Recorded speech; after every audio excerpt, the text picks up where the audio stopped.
Welcome to AudioNovel. Don't forget to like and subscribe. To access advanced chapters or support the author, visit their official page, link is in the description. For more captivating stories, visit my Patreon page. Let's dive into the story. One Piece, One Punch Man. Chapter 1, One Punch Man System. East Blue, Squall Island Marine Branch Base. 98, 99, 100. Byakuya finished his 100 squats, his legs trembling as he struggled to stand up, wiping away sweat. Phew, just 100 push-ups left. After the push-ups, I can finally activate the system. Ever since he crossed over 3 years ago, he had taken on the identity of a deceased Marine soldier's son.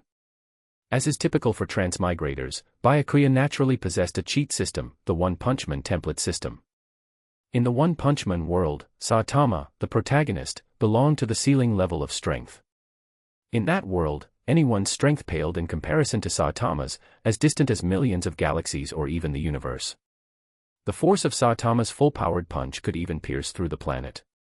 His speed was such that he could travel from Earth to the Moon in just a few breaths. Compared to the power levels in the pirate world, it was incomparably higher. This cheat system was ridiculously powerful.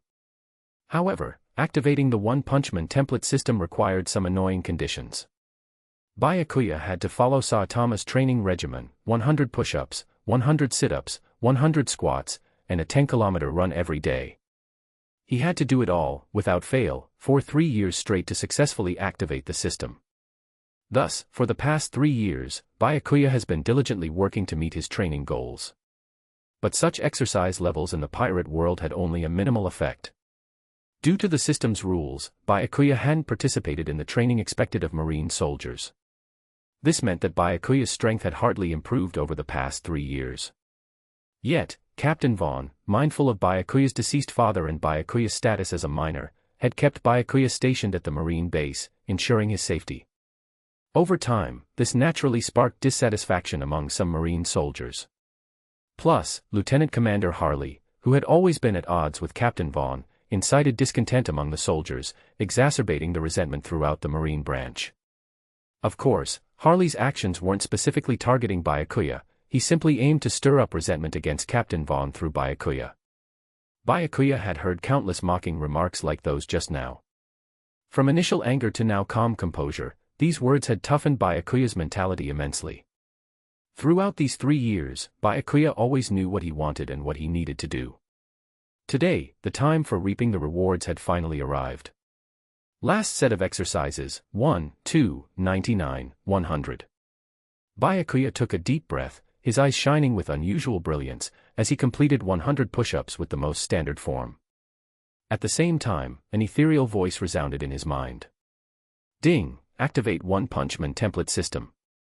Host, Byakuya. Template, One Punch Man, Saitama. Fusion degree, 1%. World power source, 0. Exchange store not yet opened.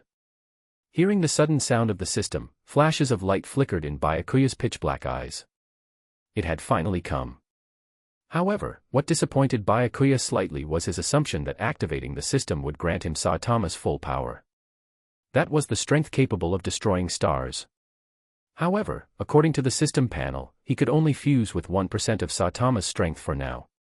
Before Byakuya could dwell too much on it, he felt a surge of immense power bursting forth from within his body, coursing through his entire being. Byakuya trembled all over, instantly losing control of his body, allowing this power to remodel him. His bones were crushed and reshaped, his muscles torn and regenerated. Blood continuously oozed from his pores, quickly soaking his clothes, wrapping him like a cocoon of blood within moments. Apart from his consciousness, every part of Byakuya's body was undergoing drastic changes. Damn it! If I knew it would be this painful, I should have completed it in my room. Intense pain continued to assault Byakuya's nerves, yet he clenched his teeth and made no sound. Byakuya also felt a bit worried. If anyone else were to witness this scene, explaining it would be troublesome. Fortunately, although the transformation process was painful, it was quick. Within just a minute, the transformation was complete, unseen by outsiders. As the intense pain receded, Byakuya now felt a sense of fulfillment like never before, to the point of creating an illusion. A.M. I invincible. After a moment, Byakuya shook his slightly dazed head and moved his body slightly. Crack! Crack! The cocoon of blood covering his body began to crack continuously, and his bones sounded like firecrackers exploding. This feels amazing. I guess this is what they mean by, no pain, no gain. Subsequently, Byakuya cautiously surveyed his surroundings. Seeing no one nearby, he quickly ran back to his room. After washing away all the blood stains and changing into clean clothes, Byakuya began to contemplate matters regarding the system. Byakuya had originally thought that after unlocking the system, he would be able to possess 100% of Saitama's strength. However, he ended up with only 1%. Nevertheless, Byakuya had anticipated this outcome. Although he didn't know how strong 1% of Saitama's strength would be in the pirate world. Based on Byakuya's insights gained during his 3 years in the Marines, it should at least surpass Captain Vaughn by quite a bit. That was good enough. Moreover, this fusion degree should be able to increase, and the method to increase it might lie within the world's power source. Byakuya quickly asked the system.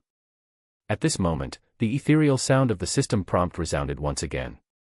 World power source, the extent to which the host participates in altering the original plot of this world, as well as personal status, influence, and prestige, will increase the world power source. The world power source can be used to increase fusion degree, exchange items, and exchange subordinate characters. As Byakuya had expected, the appearance of the world power source was meant to help him increase his fusion degree.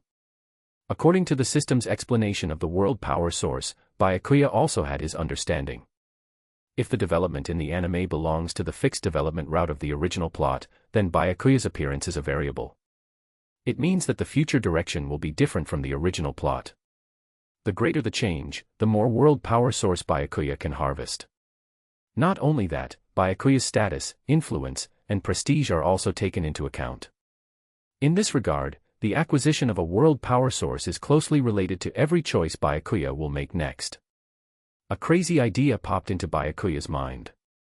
If I were to kill a celestial dragon, wouldn't my reputation on the sea skyrocket, allowing me to gain a large amount of world power source? Thinking of this, a terrifying killing intent flashed in Byakuya's eyes. Changing the original plot could also earn me a large amount of world power source. Then what if I killed Luffy? The harvest would be more terrifying. End chapter. Chapter 2, Accept a Duty. However, just as Byakuya was contemplating, the base suddenly erupted with chaotic noises. Then, the piercing alarm blared suddenly. Through the window, Byakuya saw many Marine soldiers running outside in a panic. Byakuya's originally joyful expression turned serious. On the island, when the alarm sounded, it could only mean one thing: pirates were attacking. As knocking sounded on the door, it was then pushed open, revealing a square-faced middle-aged man. The middle-aged man was nearly 2 meters tall, with a burly build that exuded a sense of oppression. Byakuya was the first to speak, asking, "Captain Vaughn, are there pirates attacking?" Captain Vaughn nodded.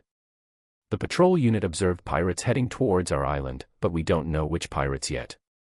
Byakuya, stay inside the marine base for now, to avoid any accidents." Every time pirates attacked the island, Captain Vaughn would always have Byakuya stay inside the marine base. This time was no exception. Byakuya was very grateful to Captain Vaughn for this. If it weren't for Captain Vaughn's care over the past 3 years, he might have died at the hands of pirates long ago. Not to mention activating the system. But such a situation would completely change starting today. He, Byakuya, am now very strong. Captain Vaughn, let me join the battle too. Captain Vaughn's expression turned serious. Don't be reckless. Seeing Byakuya about to speak again, Captain Vaughn softened his expression a bit and continued. Your father died in the hands of pirates to save me. Before he died, he asked me to take good care of you.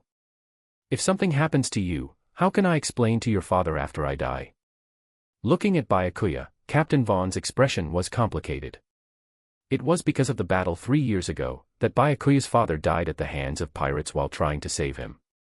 His right arm was also cut off in that battle, and his strength was greatly diminished. If Byakuya had been able to participate in marine training normally over the past 3 years, he might have had some self-defense ability when facing pirates. Captain Vaughn wouldn't have opposed it so much. But over the past 3 years, all Captain Vaughn saw was Byakuya's ineffective training. Once encountering pirates, it would likely mean certain death. So he no longer hoped that Byakuya could become a true marine soldier. Captain Vaughn patted Byakuya's head with rough hands and sighed softly. "Obey orders, stay obediently in your room." Just as Byakuya was about to explain the situation to Captain Vaughn, a sharp voice suddenly sounded at the door. "Sure enough, here you are, Captain Vaughn. Isn't your approach a bit inappropriate?" The person who arrived was Lieutenant Commander Harry, tall and with a sinister demeanor. He was the second in command at the Marine base, never quite agreeing with Captain Vaughn's decisions. He almost always went against Captain Vaughn in everything. Meanwhile, the individuals who had previously mocked Byakuya followed behind Harry, their faces full of disdain. As Harry entered the room, he unabashedly scrutinized Vaughn's empty right arm, showing no restraint. Vaughn paid no attention to Harry's almost provocative gaze and sternly asked, "Lieutenant Commander Harry, what do you mean by that?" Harry looked at Byakuya with a playful expression and said, "Captain Vaughn, I remember over these 3 years, you said you didn't let Byakuya participate in battles because he wasn't yet of age, right?" Vaughn's expression shifted, seeming to recall something, and he replied solemnly, "That's right." Harry clapped his hands together, squinted, and chuckled. "Exactly. If I'm not mistaken, Byakuya should have come of age a few days ago, right?" Byakuya didn't refute it because what Harry said was indeed true. Seeing this, Vaughn couldn't help but sigh deeply. Seeing the two men silent, Harry continued. "So, Byakuya is now at the age to contribute to the Marines, isn't he?" Harry looked at Vaughn with a glint in his eyes. He had no grudge against Byakuya, he just wanted to annoy Vaughn. Since Vaughn wanted to protect Byakuya, Harry did everything he could to put Byakuya in danger. It was as simple as that. In his view, Vaughn, as a cripple, should have stepped down from the position of captain long ago. If you're not strong enough, step aside. Over the years, by constantly targeting Vaughn, Harry had gradually gained the obedience of some Marine soldiers in the base. If it weren't for Vaughn's sufficient qualifications and his habit of leading the charge against pirates, saving the lives of many soldiers, some older Marine soldiers would have been more inclined to follow Harry. Otherwise, this Marine base would have long been under Harry's control. Vaughn looked uncomfortable, took a deep breath, and said, "Harry, I know you want to take my position, but you don't need to keep targeting Byakuya." Harry rudely interrupted, "Captain Vaughn, I'm just doing my duty." After hesitating for a moment, Vaughn suggested, "How about this? As long as you don't force Byakuya to fight the pirates after this battle is over, I will submit my resignation report to the higher-ups and recommend you to be promoted to captain of the Squall Island Marine Branch." Harry was stunned for a moment, perhaps taken aback by the sudden good news, and asked somewhat incredulously, "Are you serious?" Vaughn nodded slowly as if determined, "As long as you can ensure Byakuya's safety, I can." Before Vaughn could finish his sentence, Byakuya cut in decisively, "I will participate in this battle." "You brat, do you even know what you're saying?" Harry narrowed his eyes, emitting a dangerous aura, like a coiled snake ready to strike, staring fiercely at Byakuya. Vaughn was also startled by Byakuya's words and hurriedly advised, "Byakuya, now is not the time for jokes. You need to understand that facing pirates, even I can't guarantee survival." Byakuya nodded and said, "Captain Vaughn, don't worry. This is my own choice. Besides, I'm already an adult. I can't live under your protection forever. As a Marine soldier, resisting pirates is our duty. If even we choose to evade, what will happen to the island's residents?" Hearing this, Vaughn didn't insist further. He knew the child in front of him had truly grown up. "All right, since you're prepared, then join me in resisting the pirates." Then, turning to Harry, he scolded, "Even a just-come-of-age kid understands the significance of the Marines better than you. At a time like this, you're still playing tricks. I think you've wasted the past few decades." Harry's face turned livid with anger. He hadn't expected the duck to fly away just as it reached his mouth. Watching the frustrated Harry, Byakuya smiled innocently and said, "Lieutenant Commander Harry, I need to get ready to gather at the pier. Could you please leave my room first?" Harry didn't say anything but gave Byakuya a deep look before leaving. Although this time he didn't force Vaughn to step down, Harry's actions weren't a failure. It's just that he didn't expect Byakuya, who usually seemed insignificant, to speak those words. Harry muttered coldly, "Humph. Since you all want to die, I'll grant your wish." Harry first dismissed his subordinates following behind him, then walked into the shadow of the corner and took out a transponder snail from his pocket, dialing a number. End chapter. Chapter 3, Conspiracy. For a moment, a very arrogant voice came from the other end of the phone. "Hey hey hey. You're calling me now, you're not trying to change the plan, are you?" "No, the plan remains the same, but Vaughn must die in this attack." The voice on the phone became playful. "Ha ha ha, Lieutenant Commander Harry, have you lost your mind? I'm not your subordinate, you have no right to ask me to do anything for you. Besides, what does the competition between you two Marines have to do with me, a pirate?" Although insulted multiple times by the person on the other end of the phone, Harry did not become angry. Instead, he remained surprisingly calm. "If Vaughn is killed, you'll get 60% of what we get." 60%? Are you kidding me? Then how much do you want? The pirate on the other end of the phone was extremely greedy. "I want it all." Even the usually calm Harry was infuriated by the pirate's insatiable greed. Veins popped on his forehead as he gritted his teeth. "Have you gone too far?" The pirate replied casually. "Too far? We can end our cooperation if Lieutenant Commander Harry thinks I've gone too far. I'll take my men and leave Squall Island now. You can deal with Vaughn slowly." With these words, Harry calmed down immediately. Although he despised the pirate's greediness, he now needed the pirate's help to get rid of Vaughn. "All right, it's settled then. Blood Wolf, I hope you won't disappoint me." "Ha ha ha, just prepare your things. If you can't even deal with that cripple Vaughn, then my Blood Wolf pirates will disband directly." After hanging up the phone, Harry glanced sinisterly at Byakuya's room. "You forced me into this." Since things had come to this point inside the room, Vaughn didn't try to persuade Byakuya further. However, since this was Byakuya's first time fighting pirates, some things needed to be explained. When you fight the pirates later, don't recklessly rush in first. Don't come towards my side on your initiative. Byakuya nodded seriously, understanding that as a Marine captain, Vaughn needed to face the strongest enemies among the pirates. Getting too close would only lead to a quick death. But Byakuya was different now than before. Although he hadn't fought directly, based on what he had seen from Captain Vaughn's previous battles, his strength should surpass that of the captain. Thinking back, according to the anime plot, the strongest pirate in East Blue should be Pirate Admiral Krieg, so there shouldn't be any surprises. Even if it's Krieg, with my current strength, I should be able to handle him completely, right? If I unleash my full power, I'll give Captain Vaughn a big surprise. Harry and his men surely wouldn't expect my strength to surpass Captain Vaughn's. It's going to be fun. Oh dear, should I go all out at that time? Should I knock him out with one punch? Or should I throw two punches? After I attack, will it raise suspicions from others? This is giving me a headache. Vaughn noticed the constant change in expression on Byakuya's face. He thought that Byakuya must be extremely nervous as he was facing ruthless pirates for the first time. So he spoke up to reassure him, "Don't worry, I'll arrange for other soldiers to look after you.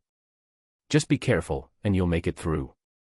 But Byakuya was completely lost in thought at this moment and didn't hear what Vaughn was saying clearly. He just subconsciously nodded. Seeing this, Vaughn couldn't help but sigh lightly, feeling guilty. If it weren't for his conflict with Harry, perhaps Byakuya wouldn't have been involved at all, and there would be no need to worry about his safety later. However, Vaughn had made up his mind. If there was a life-threatening situation later, he would die before Byakuya. Only then could he feel a bit better in his heart.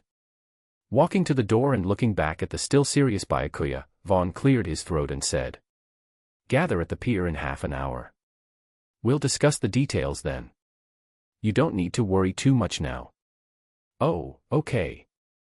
Byakuya, who was distracted at the moment, replied absent-mindedly. But Vaughn didn't pay attention to this. As the head of the Marine base, he still had many things to do. After Vaughn left, Byakuya snapped out of his thoughts. Although he felt that his strength surpassed Vaughn's, Byakuya didn't have complete confidence. After all, feelings were just feelings.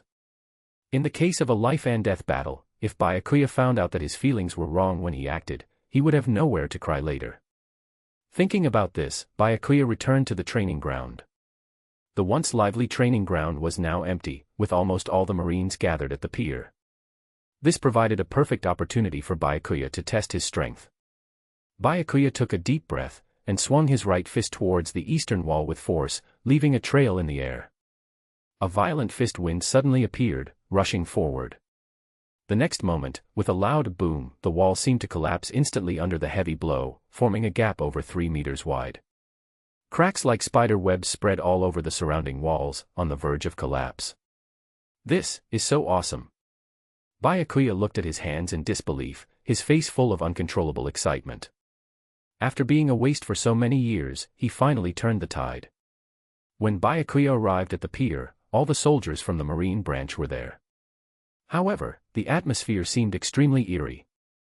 The Marine soldiers present could be divided into 2 groups. Nearly 70% of them stood behind Harry, while the remaining 30% stood with Vaughn. From the number of people in each group, it was evident that Harry held absolute initiative. Although Vaughn was still the head of the Squall Island Marine branch base, he was effectively powerless. Vaughn could only feel a sense of desolation seeing this situation. If it weren't for losing his right arm during the battle with pirates 3 years ago, resulting in a significant decrease in his strength. Meanwhile, Harry had steadily improved over the years, surpassing Vaughn in strength. He had also made great efforts to win over Marine soldiers and divide the power in Vaughn's hands. Otherwise, Harry wouldn't dare to be so arrogant in front of Vaughn. As the pirate ship approached closer and closer to the sea, Vaughn couldn't afford to think about these miscellaneous matters anymore. He shouted, "All Marine soldiers, listen up. When the enemy ship enters firing range, initiate the attack." However, the situation unfolded beyond Vaughn's expectations. Except for the soldiers behind him, those on Harry's side seemed as if they were under a petrification spell, standing motionless in place. End chapter. Chapter 4, Blood Wolf Pirates. Vaughn's face instantly and his heart raging with anger. He could endure Harry's various disgusting antics on normal occasions. But he couldn't accept that Harry was still playing petty tricks when facing a critical situation like a pirate invasion. Vaughn's face turned livid as he rebuked, "Harry, what exactly do you mean by this?" Harry replied indifferently, "Nothing much, I just want to say that someone without the rightful strength shouldn't be sitting in positions they shouldn't. You see, most Marine soldiers understand this principle." A hint of killing intent flashed in Harry's eyes, and his words were full of threatening implications. However, at this moment, the pirate ship was getting closer and closer. They could even clearly see the blood-red wolf head flag fluttering in the wind on the mast, with the crimson mark on the wolf head seemingly painted with blood. This is the flag of the Blood Wolf Pirates. The Blood Wolf is here. A soldier who recognized the pirate flag exclaimed in panic. With this statement, the rest of the Marine soldiers became panicked, and the entire pier became chaotic. The soldiers wore expressions of fear, standing like statues, and some couldn't even hold their guns steady. If a fight were to break out later, based on their performance, they might accidentally shoot their comrades. Even Vaughn looked somewhat fearful, subconsciously gripping the sword at his waist with his remaining left arm. Seeing the panicked expressions of everyone, Byakuya asked in confusion, "Who is this Blood Wolf? Is he very powerful?" Vaughn nodded heavily. "It's not a matter of whether he's powerful or not. This guy, the Blood Wolf, has only been at sea for 3 months, but his bounty is as high as 15 million berries. It is said that he's a Zoan-type devil fruit user, ruthless and merciless.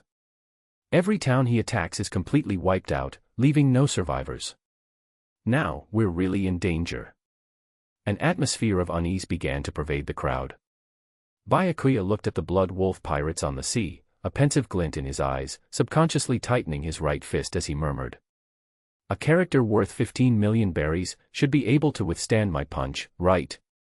One of Harry's followers nervously asked from behind, "Boss, are we not going to take action? This is the Blood Wolf we're talking about. This butcher has never left anyone alive." Harry looked faintly at the questioner, an intense killing intent emanating from him. "What? My words aren't effective anymore." "No. No." The follower was instantly drenched in cold sweat, not daring to say another word. Harry's face flickered with uncertainty. He didn't know if he was doing the right thing by taking it this far. But he was clear that if he didn't take this step, he would have no way out. Only with Vaughn dead did he have a chance to become the head of the Marine branch.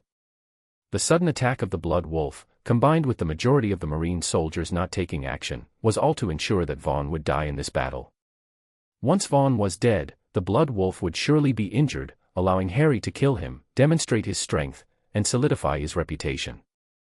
In that case, even if they hadn't acted before, as long as they succeeded in killing the Blood Wolf in the end, no one would have anything to say. It's a win-win plan. As for what was said before, about giving all the plundered goods to the Blood Wolf, it was all just talk. When the Blood Wolf dies, would they still need to hand over those things to him? However, just as Harry was planning in his mind, shouts suddenly came from the direction of the Blood Wolf pirates. "Lieutenant Commander Harry, didn't you say you were going to join forces with us to deal with Vaughn? I'm here now, aren't you going to show your stance?" The Blood Wolf's arrogant words spread across the entire coast. "What? Lieutenant Commander Harry, is this true? Can't be." The Marines were in turmoil. Damn, the Blood Wolf is an idiot. Harry's expression remained unchanged, but he cursed angrily in his heart. If the Blood Wolf hadn't spoken, Harry could have quietly taken advantage of the situation to minimize his losses. But now, everything was exposed. Although the Blood Wolf's current words seem to be sowing discord, everyone has to consider the truthfulness of his words. Vaughn, who understood Harry the most, combined the Blood Wolf's words with what had happened before, almost confirming that 99% of what the Blood Wolf said was true. Vaughn could no longer tolerate it. He stepped forward quickly, grabbing Harry's collar. Staring angrily, he shouted, "Is this true?" Harry grabbed Vaughn's arm with one hand and forcefully shook off Vaughn's right hand. Calmly adjusting his wrinkled collar, he said lightly, "What is true? What is false? Now that pirates are attacking, you doubt me, a fellow Marine, because of the pirates' words? If I said everything the Blood Wolf said was false, would you believe me?" Vaughn said in a low voice, "I would. As long as you and I work together to resist the Blood Wolf pirates, I can act as if nothing happened." Just as Harry was about to reply, the Blood Wolf's arrogant words came again. "Lieutenant Commander Harry, if you don't take action now, I'll leave." Harry's face changed, and he said coldly, "I'm not getting involved this time." "Harry." Vaughn looked shocked, his eyes full of disbelief. "You're colluding with pirates?" Harry didn't mince words and interrupted. "Captain Vaughn, speaking requires evidence. Which eye of yours saw me colluding with pirates? When the report is written after the battle, it will only say that Captain Vaughn died in an attack by the Blood Wolf pirates, while Lieutenant Commander Harry led the Marines to successfully repel the Blood Wolf pirates. You." Vaughn was furious, wishing he could kill Harry right then and there if the Blood Wolf pirates weren't right in front of them. The Blood Wolf looked at the chaotic scene among the Marine soldiers on the shore, showing a smug smile. Harry used him as a pawn, and he was also using Harry as a pawn. If he were to face Harry and Vaughn alone, there would be almost no chance of winning. But now, things were different. Squall Island was relatively wealthy among the surrounding islands, and the Blood Wolf had been eyeing it for a long time. When the time comes, first deal with Vaughn. Even if Harry is ready to play dirty, it will depend on who has the stronger hand. The Blood Wolf doesn't think he'll lose. The situation is clear now. Harry and the Blood Wolf are teaming up to get rid of Vaughn. The gap in strength between the two sides is too great. Vaughn's current situation could be described as hanging by a thread, and even so, it's still giving him too much credit. Even at this stage, Harry doesn't forget to further undermine Vaughn. He speaks up and threatens the soldiers behind Vaughn. "After all, we're all Marines. I can now offer you a chance to live. As long as you stand in the ranks behind me, I can spare your lives." End chapter. Chapter 5, showing strength. Even if some soldiers were unwilling to join forces with pirates, in such a situation, their only choice to survive was to align with Harry. Moreover, Captain Harry did not explicitly state that he was allied with the Blood Wolf. Besides, Captain Harry was the second in command at the Marine base, so joining him couldn't be considered a betrayal. With this self-deceptive mindset, many people immediately made their choice. Those behind Harry remained unmoved, while nearly 2/5 of Vaughn's soldiers switched sides with Harry. Among those who left, some stood at the rear of Harry's ranks, too afraid to look Vaughn in the eye, while others appeared relieved as if they had narrowly escaped a disaster. In a moment, only less than 10% of soldiers remained behind Vaughn, mostly comprising veterans who had followed Vaughn for years. Vaughn watched the departing soldiers with a complex expression, his will somewhat diminished, but he didn't utter a word of dissuasion. He had no right to ask others to sacrifice their lives for him. Harry looked at the dejected Vaughn and laughed arrogantly. Ha ha ha, you made the right choice because only this way can you save your lives. For Harry, the situation was becoming increasingly favorable. Byakuya sighed as he observed the complex situation before him. Everyone thought they were on the second level while others were on the first. Harry and the Blood Wolf were scheming against each other, but in reality, as long as one's strength was sufficient, any amount of scheming would be in vain. At this moment, Harry noticed Byakuya still standing behind Vaughn and couldn't help but taunt. "Oh, kiddo, you're still standing by Vaughn's side. Looks like you're not afraid to die. I remember this is your first time in combat, right? Do you know what death tastes like? Have you ever felt a bullet pierce your body? You're young, you have plenty of beautiful youth to spend, no need to follow Vaughn, a dying man. As long as you're willing to follow me, I can guarantee you'll live well, at least, you won't be a short-lived ghost." With a playful expression, Harry looked at Vaughn.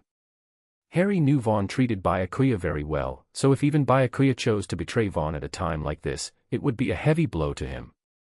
Vaughn sighed deeply and looked at the somewhat naive Byakuya behind him, unable to bear it in his heart. Harry's right. You're still young, no need to die with me, a cripple. Go join Harry. After I'm gone, Harry won't have any interest in targeting you. You can choose to live a normal life. Harry tempted, that's right. For the sake of your life, you should join me, Byakuya. At least, with me, you'll be able to survive. Listening to the two's words, Byakuya seemed to have made his decision and walked slowly toward Harry. The veterans behind Vaughn muttered under their breath, "Traitor. Captain Vaughn treated you so well, yet you chose to betray him at such a critical moment. Byakuya, do you think you can survive by siding with Harry?" Vaughn looked at Byakuya's retreating figure with a somewhat pained expression, but he also breathed a sigh of relief in his heart, stopping the old men behind him from speaking further. Seeing this, Harry grinned even more triumphantly. Ha ha ha, Vaughn, look at this. Even Byakuya, whom you've looked after for so many years, chose to betray you. How incompetent can a marine captain like you be? Just as the two sides were arguing incessantly, Byakuya, halfway there, suddenly stopped. Byakuya said calmly. "Lord Harry, don't you feel like a clown yourself? I was still considering how to justify killing you, but it turns out you handed me the reason yourself. Conspiring with pirates to harm a marine captain, such a serious crime, wouldn't it be justifiable to kill you on the spot?" As soon as Byakuya said this, the whole place fell silent. Harry looked into Byakuya's calm eyes, feeling an inexplicable sense of palpitation in his heart. Vaughn was also startled by Byakuya's arrogant words. Harry's lackeys behind him stepped forward, pointing their guns at Byakuya, disdainfully saying, "Hey, you worthless piece of trash, dare to talk big. If Captain Harry didn't want to spare your life, I would have killed you right then." Before the words even finished, Byakuya suddenly exerted force with his legs, and with a boom, two craters appeared on the ground, and his figure disappeared from everyone's sight. Byakuya's speed was so fast that there was only a residual image, and even Harry couldn't catch Byakuya's position. The next moment, Harry felt a warm sensation on his right cheek. Mechanically turning his head, he saw the soldier who had spoken earlier had turned into a headless corpse. The warm sensation on his face was the blood splattering onto it. Under the blowing sea breeze, the blood mist fell on the faces of the soldiers behind him. The headless corpse collapsed with a thud. The scene fell into a deathly silence. No one had expected Byakuya, who was usually seen as worthless, to be so powerful. "Lord Harry, haven't you taught him not to interrupt when adults are speaking?" Byakuya stood beside Harry, wearing an innocent smile on his face. A few drops of crimson blood splattered on his fair complexion, making him look extremely terrifying. How is this possible? Harry instinctively took a few steps back, trembling as he uttered these words as if he had exhausted all his strength. "Your strength? How can it be so strong? Not only Harry but even Vaughn was dumbfounded now, even once doubting if he was dreaming. With the strength that Byakuya had just displayed, even his prime self probably wouldn't be a match. Hearing this, Harry seemed to understand something and turned to look at Vaughn, his voice sharp. Vaughn. You knew about Byakuya's strength all along, didn't you? So, this was all part of your plan. I didn't expect it. I never expected it. You, who were always brave but lacking in strategy, have learned to hold a trump card. Vaughn was left dizzy by Harry's words, looking bewildered. Is that so? Damn it, did I know about Byakuya's strength all along? Is all this my arrangement? Or am I dreaming now? Not only did Harry think so, but even the old men behind Vaughn had the same thoughts. Captain Vaughn, you hit it well. No wonder the captain didn't stop those people from leaving earlier. It turns out he wanted to see who would choose to leave at a critical moment. It's truly a clever strategy. Frank, didn't you just curse Byakuya as a traitor? Frank glared fiercely at the person who spoke, wishing to kick him on the spot, then quickly explained. I didn't know earlier that this was all Captain Vaughn's arrangement. Ignorance is not a crime. Besides, wouldn't my curse seem more genuine now? Indeed, after witnessing Byakuya's strength, Frank felt a bit guilty, afraid that Byakuya might hold a grudge against him for cursing him. If he came looking for trouble, what should he do? As they continued chatting, the atmosphere gradually eased, no longer facing death as their only option. The situation began to change subtly. End Chapter 6, Killing a Traitor. Byakuya's unexpectedly strong display of power caught everyone off guard, but the plan had reached this point, and Harry had to continue regardless. He had no way out now. Harry's voice rang out hoarsely, Vaughn, I didn't want to take action, but you forced me to. Forced you? What did I do? I didn't even say a damn word, and you blame everything on me. Isn't that a bit unreasonable? Also, you all say it's my arrangement. What a load of crap. I didn't know Byakuya's strength was this strong. Vaughn was completely baffled, still in a state of confusion. Byakuya found Vaughn's confusion amusing, but he didn't intend to explain anything. Let everyone think that he was Vaughn's hidden trump card. That way, even if he showed his full strength, people would only suspect Vaughn and no one would question Byakuya's involvement in the matter. In other words, Vaughn was going to take the fall for this. At this point, Harry understood that if he didn't act now, he would be doomed. So, he ordered his subordinates. Attack. Take out Byakuya first. Then, he shouted towards the shore. Blood Wolf, I've made my move as agreed, now it's your turn. Hearing Harry's urgent tone and seeing the chaos on the shore, Blood Wolf's face twisted into a bloodthirsty grin. Boys, get ready to reap the fruits of victory. Almost every pirate on Blood Wolf's ship had blood on their hands from multiple kills. Hearing that they could finally start killing again, they became excited, their eyes bloodshot. Rest assured, boss. It's been days since I killed someone, and I'm itching for it. Killing people, that's what we're best at. The vice captain by Blood Wolf's side asked in a low voice, Boss, are we going to kill all the Marines? Blood Wolf replied calmly, First, take out the Marines on Vaughn's side, then we'll deal with the ones on Harry's side. But, boss, didn't you agree with Harry? Blood Wolf glanced at the vice captain, disdainful. We're pirates, do we have to uphold agreements with the Marines? Let's do something big. Once we take out both sides, the entire Squall Island will be ours. The vice captain nodded without saying more, then began arranging the crew to launch the attack. On the shore, under Harry's command, hundreds of Marine soldiers aimed their guns at Byakuya in the center. The sight of hundreds of dark gun barrels was enough to make anyone feel apprehensive. However, Byakuya remained unmoved, showing no sign of panic on his youthful face. This scene made Vaughn feel a pang of bitterness, but he also felt worried about Byakuya's safety. Vaughn spoke up to stop Harry. Harry, don't keep making mistakes. If you're willing to join forces with me against the pirates, then we can pretend this never happened. When Harry heard Vaughn willing to let him go, he first froze, then sneered. Vaughn, do you think you've won? I didn't expect Byakuya to be this strong, you've hidden it well. Vaughn, hearing this, glared at Harry without hiding his irritation, thinking to himself, I've hidden it. Screw that. Who's hiding from whom? But I have nearly 300 soldiers on my side, plus myself. Taking out Byakuya shouldn't be a problem. With the Blood Wolf pirates on my side, there's no way I'll lose. You're still as stupid as ever to suggest surrendering. Seeing Harry's determination and looking at Byakuya, who was heavily surrounded, Vaughn knew he couldn't wait any longer. Byakuya had to be rescued before the Blood Wolf pirates landed. Otherwise, facing attacks from both sides would be impossible to withstand. Get ready to act. We must find a way to rescue Byakuya before the Blood Wolf pirates attack.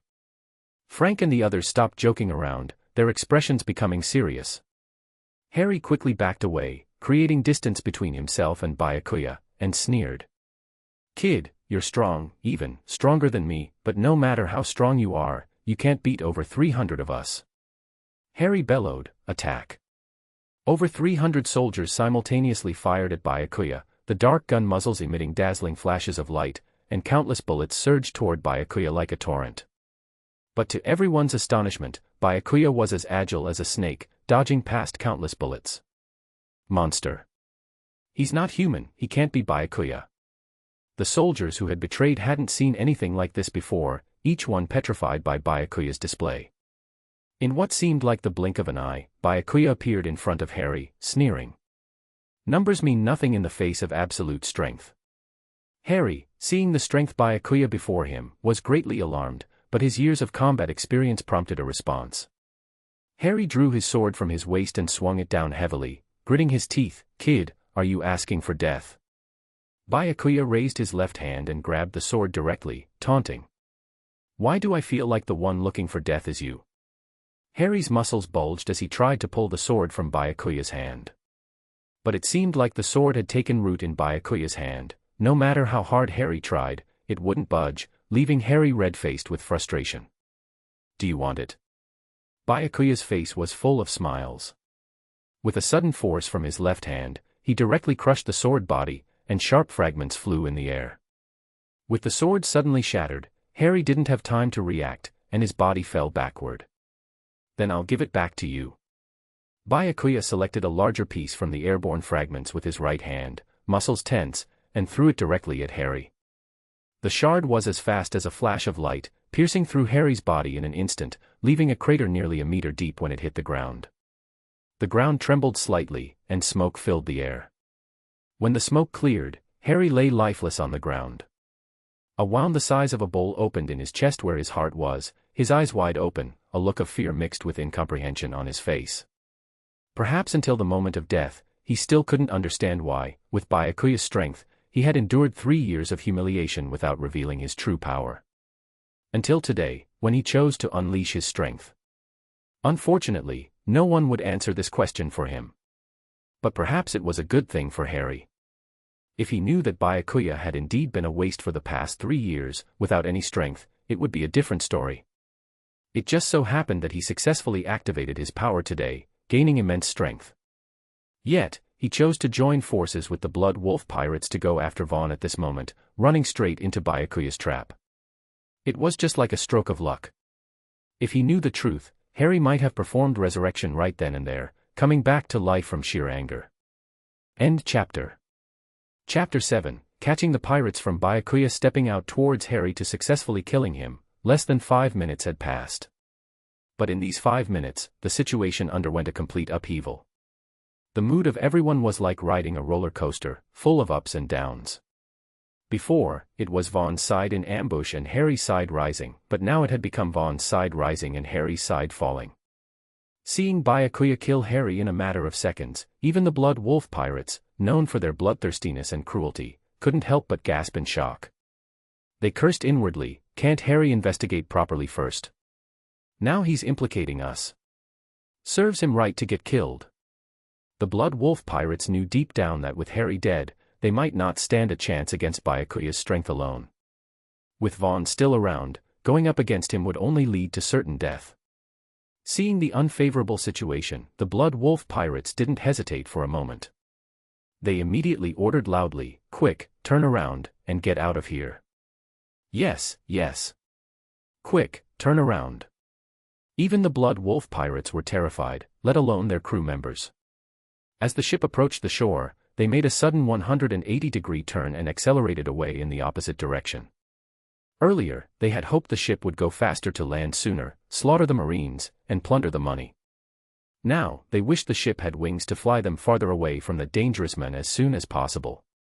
If you don't drop dead from fright on the spot, you're considered mentally tough. On the coast, the soldiers who had stood behind Harry were all scared speechless, not daring to breathe. At this moment, an ethereal voice suddenly sounded in Byakuya's mind. Received 1 point of world source energy. Can it be like this? Byakuya was stunned.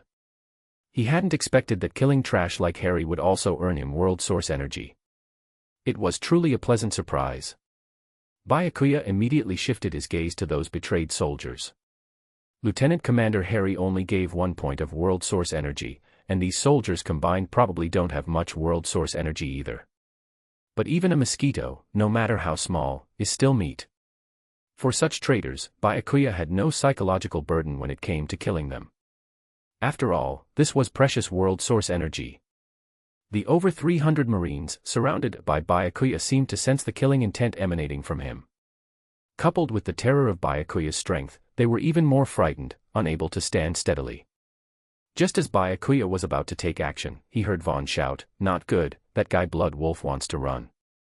Byakuya turned his head to see the pirate ship getting farther and farther away.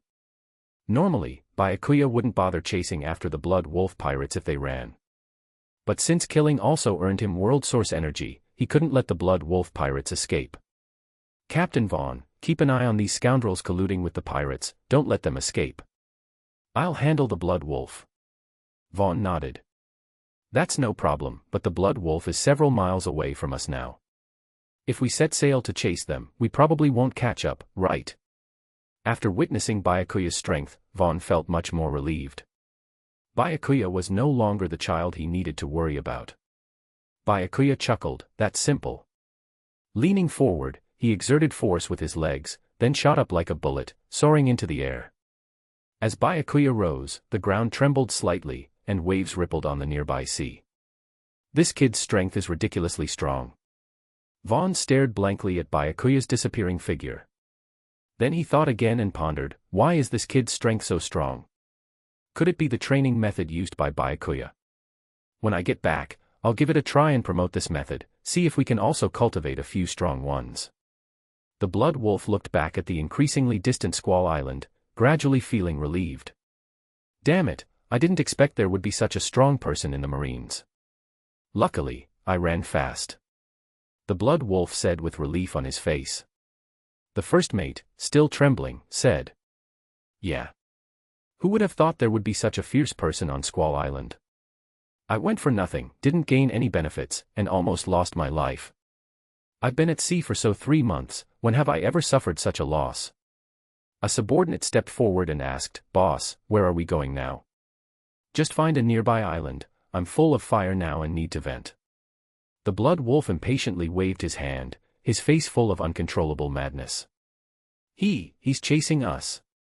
At this moment, a subordinate suddenly let out a chilling scream. Dozens of pirates screamed like frightened girls, their faces pale. If you didn't know any better, you'd think they were innocent victims. The Blood Wolf looked back at the sky, his pupils shrinking slightly. There was a small shadow blocking the direct sunlight in the sky. Upon closer inspection, that shadow turned out to be Byakuya, who had killed Harry just 3 seconds ago. Even the Blood Wolf, who had killed countless people, felt extremely frightened after witnessing such a swift death. The Blood Wolf immediately roared. "Damn it! That kid dares to catch up. Notify the helmsman to change direction quickly and increase the speed to the maximum. Quick! Quick! Change direction." The entire ship instantly changed direction and began moving rapidly to the right. Seeing this, Byakuya sneered, "Run. Not a single one can escape." As he descended, Byakuya heavily stepped on the water's surface, causing a water pillar several meters high to erupt from the sea. The entire person soared into the air again. A few seconds later, Byakuya landed at the bow of the ship with a loud bang, almost capsizing the entire ship. The members of the Blood Wolf pirate crew watched in horror as Byakuya appeared, and a terrifying sense of despair eroded their rationality. With each step Byakuya took, the pirates retreated in panic, their faces filled with fear. Each step felt like it was crushing their hearts, leaving them trembling in fear. Don't come any closer. If you come any closer, we'll fight back. The blood wolf pretended to remain calm and said, "What exactly do you want to do? I haven't attacked any of you. Why are you relentlessly pursuing us?" Byakuya smiled. "Because you are all valuable treasures." Treasures? The blood wolf's eyes lit up, feeling a pang of pain. "I'm willing to give you all the treasures on this ship, just please spare our lives." In the blood wolf's eyes, preserving a life was more important than anything else. As long as they were alive, they could always reclaim the lost belly. They could even seek revenge for today's grudge. End chapter. Chapter 8, killing the pirates if possible. The blood wolf even wanted to bring out all the treasures, quickly letting Byakuya leave his ship. In the eyes of the pirate crew, Byakuya shook his head slowly and said, "No, for me, your greatest treasure is not belly, but your lives." As he spoke, a residual image flashed by, and several pirates in front instantly burst into a mist of blood. The blood wolf immediately roared, "Brothers, attack!" Knowing that Byakuya would not spare them, all the pirates erupted with the ferocity they had suppressed before, rushing towards Byakuya in a frenzy. Without hesitation, the blood wolf also activated his devil fruit ability, transforming into his werewolf form, his strongest state. His body swelled up like a balloon, bursting all the clothes on him. His grayish-white fur grew wildly, covering his entire body except for a pair of amber vertical pupils, giving him an extremely eerie appearance. His 10 fingernails were over 30 centimeters long, resembling 10 daggers, shimmering with a dazzling cold light in the sunlight. However, instead of joining his subordinates in the attack, he let them consume Byakuya's strength first, waiting for the right moment to strike. With each punch Byakuya threw, a pirate fell dead on the spot, unable to stop him for a moment.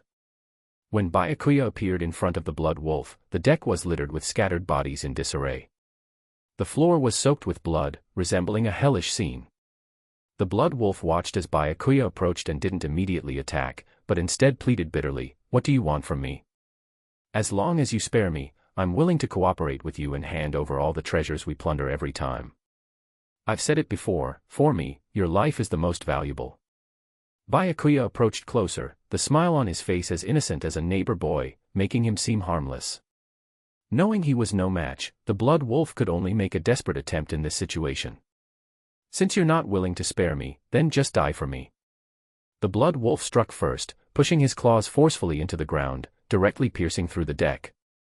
His body suddenly appeared to the left of Byakuya, his right hand's sharp wolf claws drawing 5 silver-white arcs toward Byakuya at an extremely bizarre angle. "Die for me," the blood wolf snarled. Byakuya narrowed his eyes, feeling a chill on his skin for a moment, accompanied by a tingling sensation like needles. "It seems that this 1% of my strength can only provide some self-defense capabilities in the weakest East Blue. I must quickly improve my fusion ratio." As the wolf claws passed through the side of Byakuya, there was no obstruction at all, piercing through his body directly. However, the blood wolf's anticipation of blood splattering everywhere did not happen. Is this guy's afterimage? Where did he hide now? A horrifying thought suddenly crossed the blood wolf's mind, and then, as if seeing a ghost, he desperately tried to leave his previous position. Only hearing the cold voice of Byakuya behind him, devoid of any emotion, Byakuya's eyes devoid of any emotion, he said calmly, "I hope your value can be a bit higher." At this moment, the blood wolf deeply experienced how vast the gap in strength between them truly was. The blood wolf didn't even have time to react, his chest had already turned into a gaping hole, blood and flesh flying everywhere. Only after killing the blood wolf did Byakuya have the mind to look at the system prompts constantly ringing in his mind. Gained world source energy 0.01 point. Gained world source energy 0.02 points. Gained world source energy 0.01 point. Gained world source energy 2 points. 0.01. 2. Isn't this too little? The blood wolf, at the very least, is a devil fruit user, with a bounty of 15 million belly. Byakuya frowned and opened the system panel. Host, Byakuya. Template, One Punch Man, Saitama. Fusion ratio, 1%. World source energy, 4. Exchange shop not opened. At that moment, Byakuya even doubted if the system had taken a kickback. My goodness, killing 50 or 60 people only gets me 4 points of world source energy, are lives really this worthless? System, how much world source energy do I need to increase the fusion ratio and open the exchange shop? To increase the fusion ratio from 1% to 2%, it requires world source energy, 10. To open the exchange shop, it requires world source energy, 100.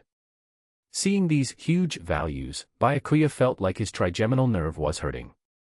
This journey is a long one. Fortunately, Byakuya's current strength is sufficient. There's no need to rush for the time being. Later on, Byakuya discovered more than 20 million belly in the Blood Wolf's bedroom, as well as treasures worth 7 to 8 million belly. TSK, even such trash can loot this much wealth. No wonder most people want to become pirates. With a wave of his hand, he stored all the belly and treasures in the system space. Then, with a few punches, he sank the ship and returned to Squall Island. Seeing Byakuya return so quickly, Vaughn was somewhat surprised and took the initiative to greet him. All taken care of? Yeah, all killed, Byakuya nodded. Hearing this, Vaughn couldn't help but feel shocked. He thought Byakuya might be able to kill a few small fry when he caught up, after all, it was a complete pirate crew. But who would have thought Byakuya would kill them all, not letting a single one escape?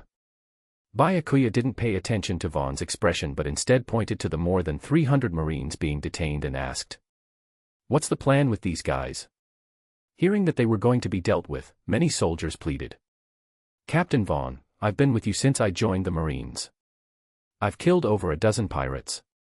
Please spare me this time." "Captain, I was just deceived by Harry. I was confused for a moment and followed him. Give me another chance." "Yeah, my family is still on the island, my child is only 3 years old, I just want to protect the island residents." Hearing the soldiers' pleas, Vaughn looked embarrassed and paused before saying, "I haven't figured it out yet, after all, these are soldiers we've trained together for many years. Before, we all fought against pirates together, which was commendable for Squall Island." Over 300 soldiers heard Vaughn's words and couldn't help but breathe a sigh of relief, their faces showing expressions of relief. Especially those who followed Harry for many years, constantly humiliating Byakuya and others in recent years, were particularly relieved. Some of them glanced up at Byakuya with flickering eyes, a mixture of fear and resentment. In their eyes, if it weren't for Byakuya suddenly showing astonishing strength and killing Harry, how could they have ended up in their current situation?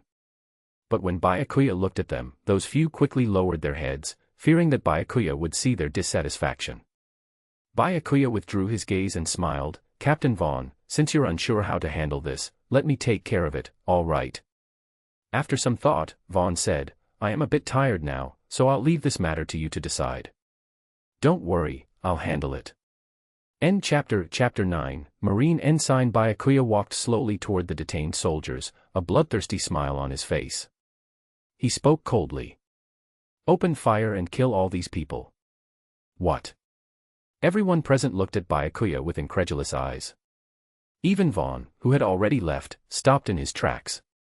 Is Byakuya going to kill them all? The soldiers responsible for the execution around were stunned. These soldiers in front of them might have been joking and laughing with them just yesterday, calling them brothers. Today, they were going to kill them all. This kind of contrast was not something everyone could accept. Byakuya didn't hesitate to mock.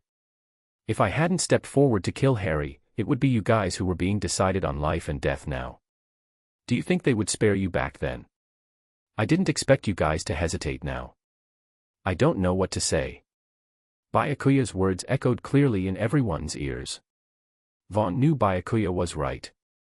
If Harry had won this time, based on what they knew about Harry's collusion with the pirates, Harry would never have spared them. But knowing all that, Vaughn still couldn't bring himself to choose to kill all these over 300 soldiers. After all, some of the soldiers still had their loved ones on Suki Island. If they were executed, how would Vaughn face their families? Ahem. "Byakuya, come here for a moment." Byakuya looked at Vaughn's conflicted expression and knew Vaughn couldn't bring himself to be ruthless. "Byakuya, are you planning to execute them all?" "Of course, they have all betrayed us. If they can betray once, they can betray again.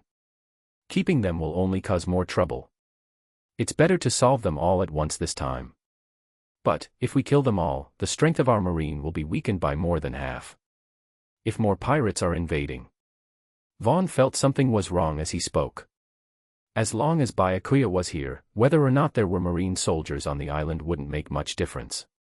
Vaughn looked up at Byakuya's expression, which seemed like he wanted to laugh but didn't dare to. He couldn't help but pat Byakuya on the back of his head in annoyance. So this kid understood everything.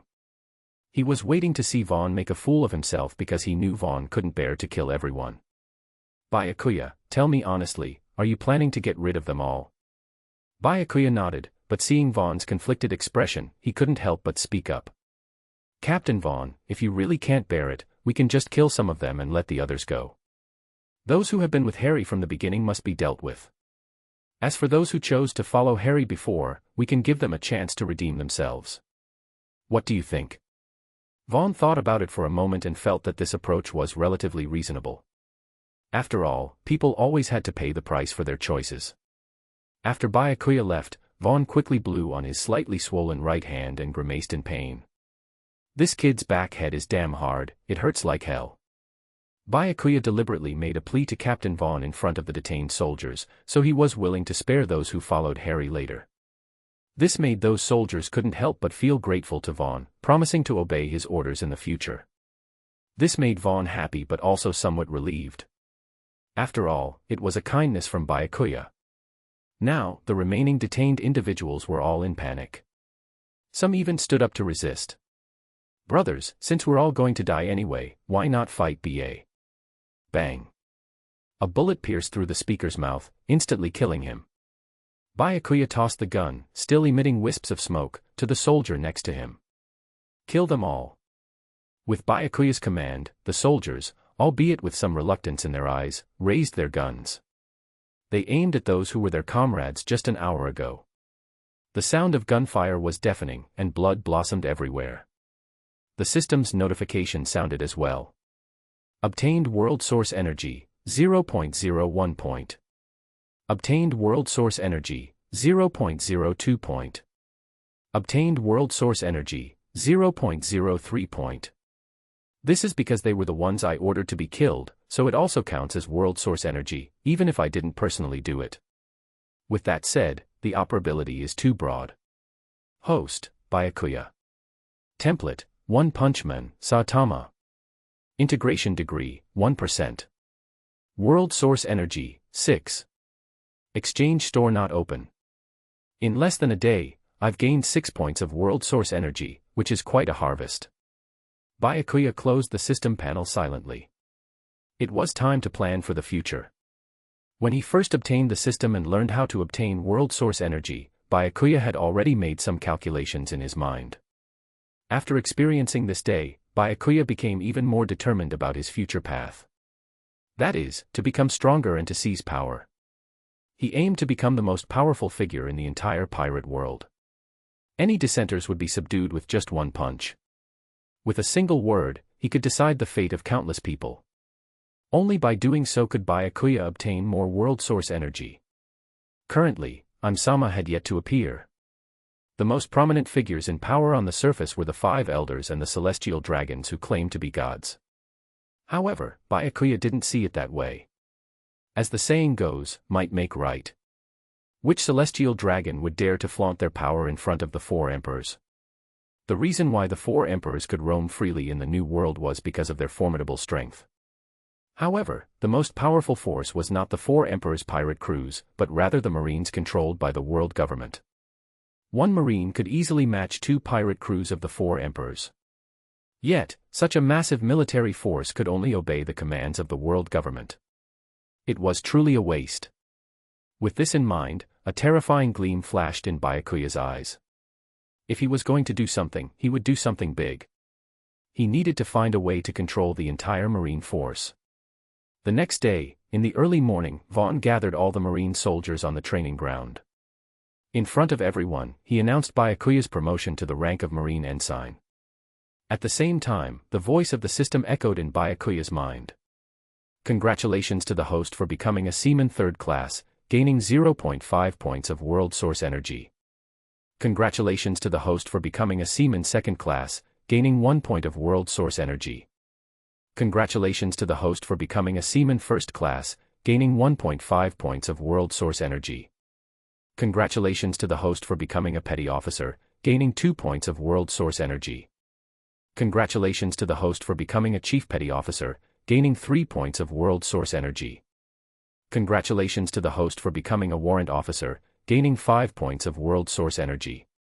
Congratulations to the host for becoming a Marine Ensign, gaining 10 points of World Source Energy. Jumping 7 ranks in a row, he gained a total of 23 points from World Source Energy. This sudden wealth further strengthened Byakuya's determination about his thoughts from yesterday. End chapter.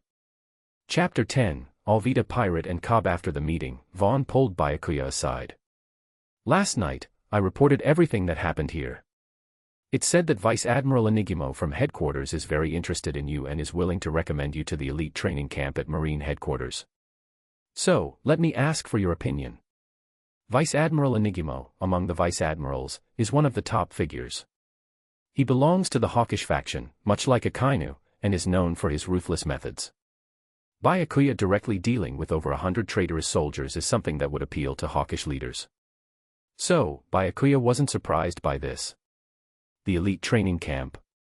Seeing Byakuya hesitate, Vaughn quickly explained. Don't underestimate this elite training camp.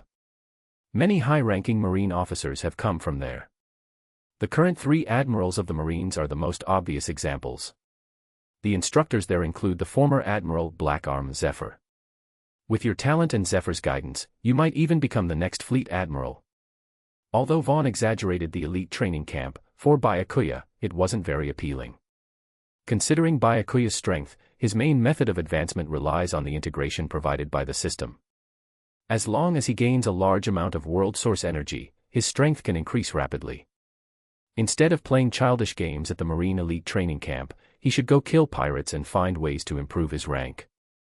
Captain Vaughn, to be honest, I'm not very interested in the Marine Elite Training Camp. Vaughn continued to persuade. Those who come out of the Elite Training Camp are all talents cultivated by the Marines. Once they graduate, the lowest rank they hold is that of a captain. If you perform well, it's not impossible to directly become a Commodore or even a Rear Admiral. Such a great opportunity, if missed, would be a pity. Upon hearing this, Byakuya was stunned. Without waiting for Vaughn to continue, he immediately said, "You're right. I'll pack my things now." With that said, he turned and went back to his room to pack his belongings, leaving Vaughn looking bewildered. What did I say right again? The key to changing Byakuya's mind was the change in status.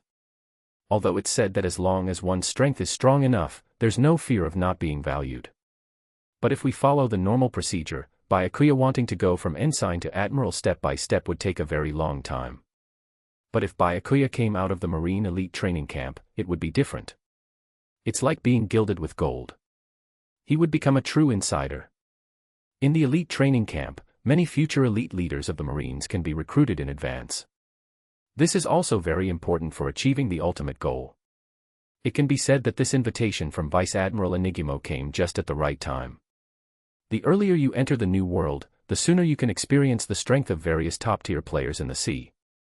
At that time, it's each to their own. On the boundless sea, a small boat drifted alone. Byakuya sat at the bow of the boat, sighing with some regret. Why didn't I bring someone who knows navigation when I left? Because the candidates for the elite training camp need to gather first in Logue Town. So, Byakuya embarked on his voyage for this reason. It has been 2 days since leaving Suki Island, and Byakuya feels like he's going around in circles. The nautical chart in his hand is as useless as scrap paper. Luckily, this is just the 4 blues. If it were the Grand Line, Byakuya couldn't guarantee that he would survive the terrifying natural disasters with his current strength. Host, Byakuya. Template, One Punch Man, Saitama. Fusion degree, 2%. World Source Energy, 18. Fusion degree 2% to 3%, requires spending World Source Energy, 20. Opening Exchange Shop requires spending World Source Energy, 100. Boredly looking at the current attribute panel, Byakuya feels that there is still a long way to go in the future. I only need 2 more points of world source energy. If only there were some pirates around. Byakuya silently wishes. Perhaps the heavens heard Byakuya's wish. Not far away, a medium-sized ship flying a skull flag is heading towards Byakuya's location. Some pirates spot Byakuya's small boat and quickly report loudly. Captain Alvita, we found a small boat ahead. Should we take care of it? Oh. A chubby figure appears at the bow of the ship, sinisterly saying. We happen to lack a little helper on board. Charge up and tie that guy up. Due to excessive excitement, the flabby flesh on Alvita's ugly face keeps trembling. Small boat ahead, full speed ahead.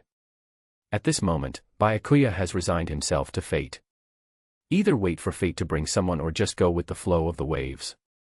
After all, there is still more than half a month before the gathering time. Lying on the boat, crossing his legs, gazing up at the sky, he looks relaxed and content. But at this moment, the sound of a ship breaking through the waves enters Byakuya's ears. Byakuya's eyes light up, and he quickly follows the sound. Pirate flag, a skull with a red heart on top, and the bow of the ship is shaped like a swan. Why does it look so familiar? Then, a flash of insight crosses Byakuya's mind. This is a character from the anime. It's the Alvita Pirates. The Alvita Pirates, the first pirate crew Luffy encountered after setting sail. Captain Alvita is a grotesque and obese woman, resembling a shrunken version of Big Mom. Luffy and Koby met because of the Alvita Pirates. At this point, Luffy should still have over a year before setting sail. So, Byakuya encounters the Alvita Pirates. It's his first encounter with characters from the anime. He can finally experience how changing plot points will bring about benefits.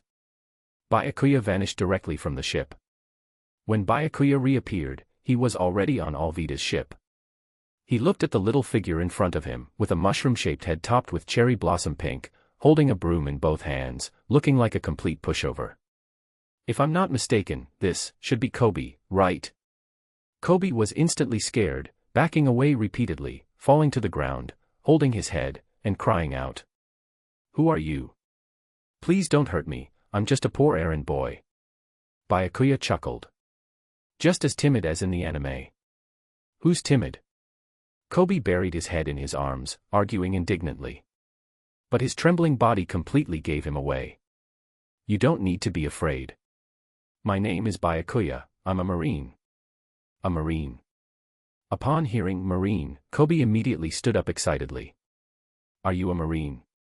Who else would I be? Koby grabbed Byakuya and said excitedly. Marine, sir, I have information to report.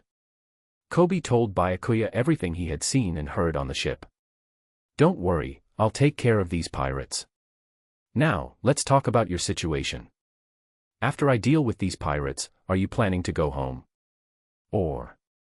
Koby didn't hesitate at all and immediately replied, I'm ready to join the Marines. Are you sure? Of course, becoming a Marine is my lifelong dream. End chapter. Chapter 11, Harvest. Under Alvita's orders, they approached the small boat where Byakuya had been. But upon closer inspection, no one was on the ship. Beautiful Captain Alvita, there's no one on this ship, the pirates quickly reported. Alvita was puzzled, how could this be? Did they abandon ship as soon as they saw us? Just as everyone was puzzled, a voice tinged with mockery suddenly came from the cabin. Are you looking for me? Byakuya pushed open the door and stepped out, with the meek Koby following behind. When Byakuya saw Alvita, his expression changed drastically, his eyes twitching uncontrollably as he fought back the urge to vomit. He hadn't expected the real person to be even more exaggerated than portrayed in the anime. It was unbearable dealing with Alvita, who hadn't eaten the slip fruit. Alvita, seeing Byakuya suddenly appear, became wary. Who are you? Weren't you just looking for me? Byakuya reached into his pocket as if searching for something. This action startled the pirates on Alvita's crew. They thought Byakuya was reaching for a weapon and immediately aimed their knives at him. Even Alvita's plump hand tightened around her club, as thick as a thigh. She sensed an intense danger emanating from Byakuya. It felt like an invisible hand was choking her neck, suffocating her. Seeing everyone's reaction, Byakuya smiled warmly, his handsome face like a friendly neighbor's. I'm just getting a cloth, no need to be nervous. Byakuya took out a light blue cloth from his pocket and blindfolded himself. Almost everyone was puzzled by Byakuya's actions. Blinding his eyes before a fight was something they had never seen before. Big brother Byakuya, what do you mean? Koby was also confused. It's nothing, I'm just afraid that if I start fighting later, I'll vomit looking at that ugly fat face. Byakuya said casually, then took out a pair of white gloves from the system space. The gloves covered 2/3 of the forearm, similar to Saitama's gloves. Although it was satisfying to punch enemies, the feeling of blood sticking to his hands was hard to accept. So Byakuya was smarter this time. Before leaving, he spent 2 million berries to order 10 pairs of white gloves. Made from sea king skin, they were resilient and elastic enough to prevent blood from seeping in and touching his skin, perfectly meeting Byakuya's current needs. Who are you calling ugly? Alvita's already grotesque face became even more hideous, making it even harder to accept. Go, boys, get him. I'll twist his head off. Alvita ordered, and nearly 100 underlings rushed forward. Seeing this, Koby instinctively closed his eyes, afraid to see the scene of bloodshed. But then, he heard Byakuya's undeniable voice. Open your eyes. If you can't even handle a scene like this and still want to be a decent marine, you might as well go back to being a regular person. Koby trembled as he opened his eyes a crack, witnessing a scene he would never forget for the rest of his life. Facing the onslaught of numerous pirates, Byakuya didn't retreat but instead advanced. A chilling blade flashed toward him, but Byakuya sidestepped and punched through the pirate's chest from behind. Blood splattered, some droplets even landing on Koby's face. With a single punch, Byakuya's fierce fist pierced through over a dozen pirates, scattering flesh and blood, and leaving corpses strewn across the ground. Koby murmured, "Are all marines this powerful?" Byakuya's brutal attack instantly subdued the remaining pirates. Even Alvita herself stood frozen in place, nearly dropping her club. Fear swept through everyone's hearts like a raging storm. The power gap was enough to instill despair in anyone. With each step Byakuya took forward, the other pirates retreated 2 steps. Seeing this, Byakuya chuckled, "Since you won't attack, I'll do the honors." His seemingly sunny smile belied a chilling cruelty, sending shivers down everyone's spines. Before anyone could react, a series of screams rang out, and the pirates vanished into thin air as if evaporated. Alvita's entire body trembled, her legs as heavy as lead, unable to move an inch. From setting sail until now, she had claimed the lives of dozens, but this scene of hell on earth chilled her to the bone. In moments, only 3 people remained on the entire ship, Byakuya, Koby, and Alvita. Byakuya specifically left Alvita for last, not out of any particular preference, but rather to experiment. Given that both Alvita and Koby were well-known characters in the anime, Byakuya wanted to see which method would yield more world source energy, sparing or killing a character. Unfortunately for Alvita, she was the one chosen to be killed. Blame it on her not having eaten the slip fruit yet. Alvita swung her club desperately, finding solace only in the feeling of wielding it. The massive club, carried by powerful winds, slammed towards Byakuya. With no hesitation, Byakuya shattered the club with a single punch and sent Alvita flying. Hoping she'd come back in her next life looking a bit more normal. The system prompt sounded once again. Received world source energy, 0.01 point. Received world source energy, 0.02 point.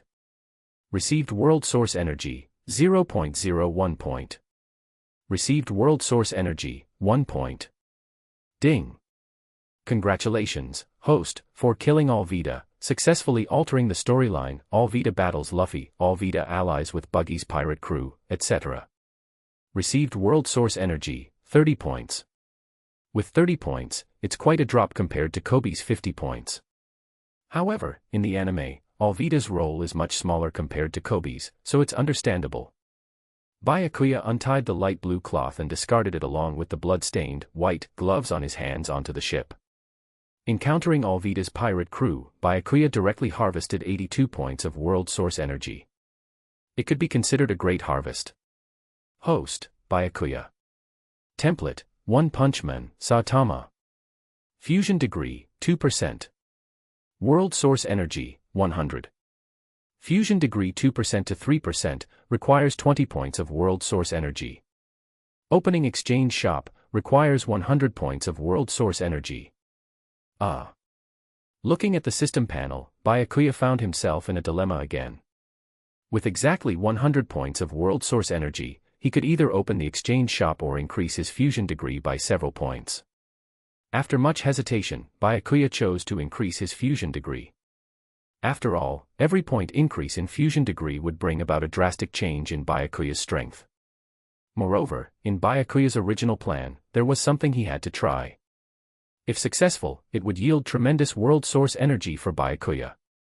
But if things didn't go smoothly, Byakuya would need enough power to help himself escape. Chapter 12, Kocasi Village. Looking at the current world source energy, Byakuya gritted his teeth and reluctantly spent 60 points on world source energy. Fusion degree 2%, 3%, requires 20 points of world source energy. Fusion degree 3%, 4%, requires 40 points of world source energy. The current system panel is as follows. Host, Byakuya. Template, One Punch Man, Saitama. Fusion degree, 4%. World source energy, 40. Fusion degree 4%, 5%, requires 80 points of world source energy. Opening exchange shop, requires 100 points of world source energy. Byakuya clenched his fists, feeling the powerful energy surging within his body.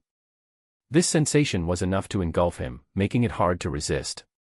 After looting all the wealth from Alvita's pirate crew and taking some provisions and fresh water, Byakuya returned to his original small boat with Koby. After all, Alvita's ship was in a sorry state after the battle, and the deck was in a terrible mess. If they were to tidy it up, they would probably be half dead from exhaustion. Upon returning to the boat, Byakuya realized that he might have acted too hastily. He hadn't left a navigator to guide the way. Looking at Koby beside him, Byakuya asked with regret. Koby, can you understand navigation charts? Taking the navigation chart, Koby furrowed his brow and replied earnestly, I've learned a bit about this before. The navigation chart for the East Blue should be fine. Byakuya breathed a sigh of relief and said, that's good. Can you check how far we are from Logetown now? I estimate it's still about 10 days away. 10 days. But when I left, they said it only takes 8 days from Squall Island to Logetown, right? After hearing this, Koby began carefully searching for the location of Squall Island on the map. Then he said, if I'm not mistaken, you've set off in the wrong direction. Damn it. So, what's the nearest island to us now? It's the island of Dawn and Nami. Byakuya's eyes gleamed as if he saw world source energy and the adorable Nami waving to him. Wait, Nami seems to be underage now, that's too wicked, I must dispel such wicked thoughts.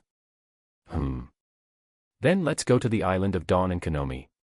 With Koby, the semi-navigator, Byakuya's subsequent navigation went much smoother. In less than half a day, they successfully reached Kocasi Village. Byakuya leaped off the ship and said to Koby, stay on the ship, and don't wander around. Stepping onto the soft sand, feeling the warm sunlight. It must be said that the environment in the world of pirates is quite nice. Byakuya walked along the forest path for a while and soon spotted Kocasi Village, along with the unmistakable fishman buildings in the village. Byakuya squinted and smiled, my world source energy, get ready for daddy's favor. Just as Byakuya was about to charge straight to the fishman base, a crisp and pleasant voice suddenly came from not far behind. Hey! Who are you and what are you doing in our village? This voice sounded familiar. Byakuya turned around and was greeted by a head of orange hair and a fair, adorable face. Those lively eyes stared straight at Byakuya without a hint of fear. On the exposed left shoulder was a tattoo. If Byakuya wasn't mistaken, the person who suddenly appeared in front of him should be Nami, the navigator of the Straw Hat Pirates. What a coincidence. As Byakuya assessed Nami, she was also sizing him up. Nami had just buried the stolen money and happened to see Byakuya when she came out of the forest. When she saw Byakuya planning to enter Kocasi Village, she hurriedly spoke up.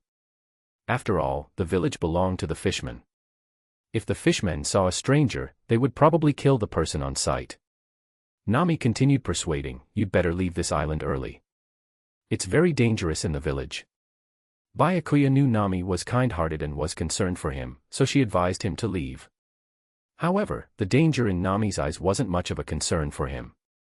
Byakuya smiled, "Don't worry, I know what I'm doing."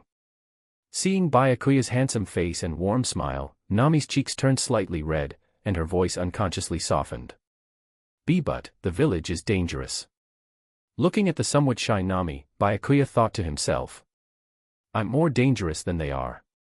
By the way, who are you, and why did you come to our village?" Byakuya casually replied, "I'm a marine. I heard there are pirates causing trouble here, so I came." When Nami heard that Byakuya was a marine, her expression turned sour.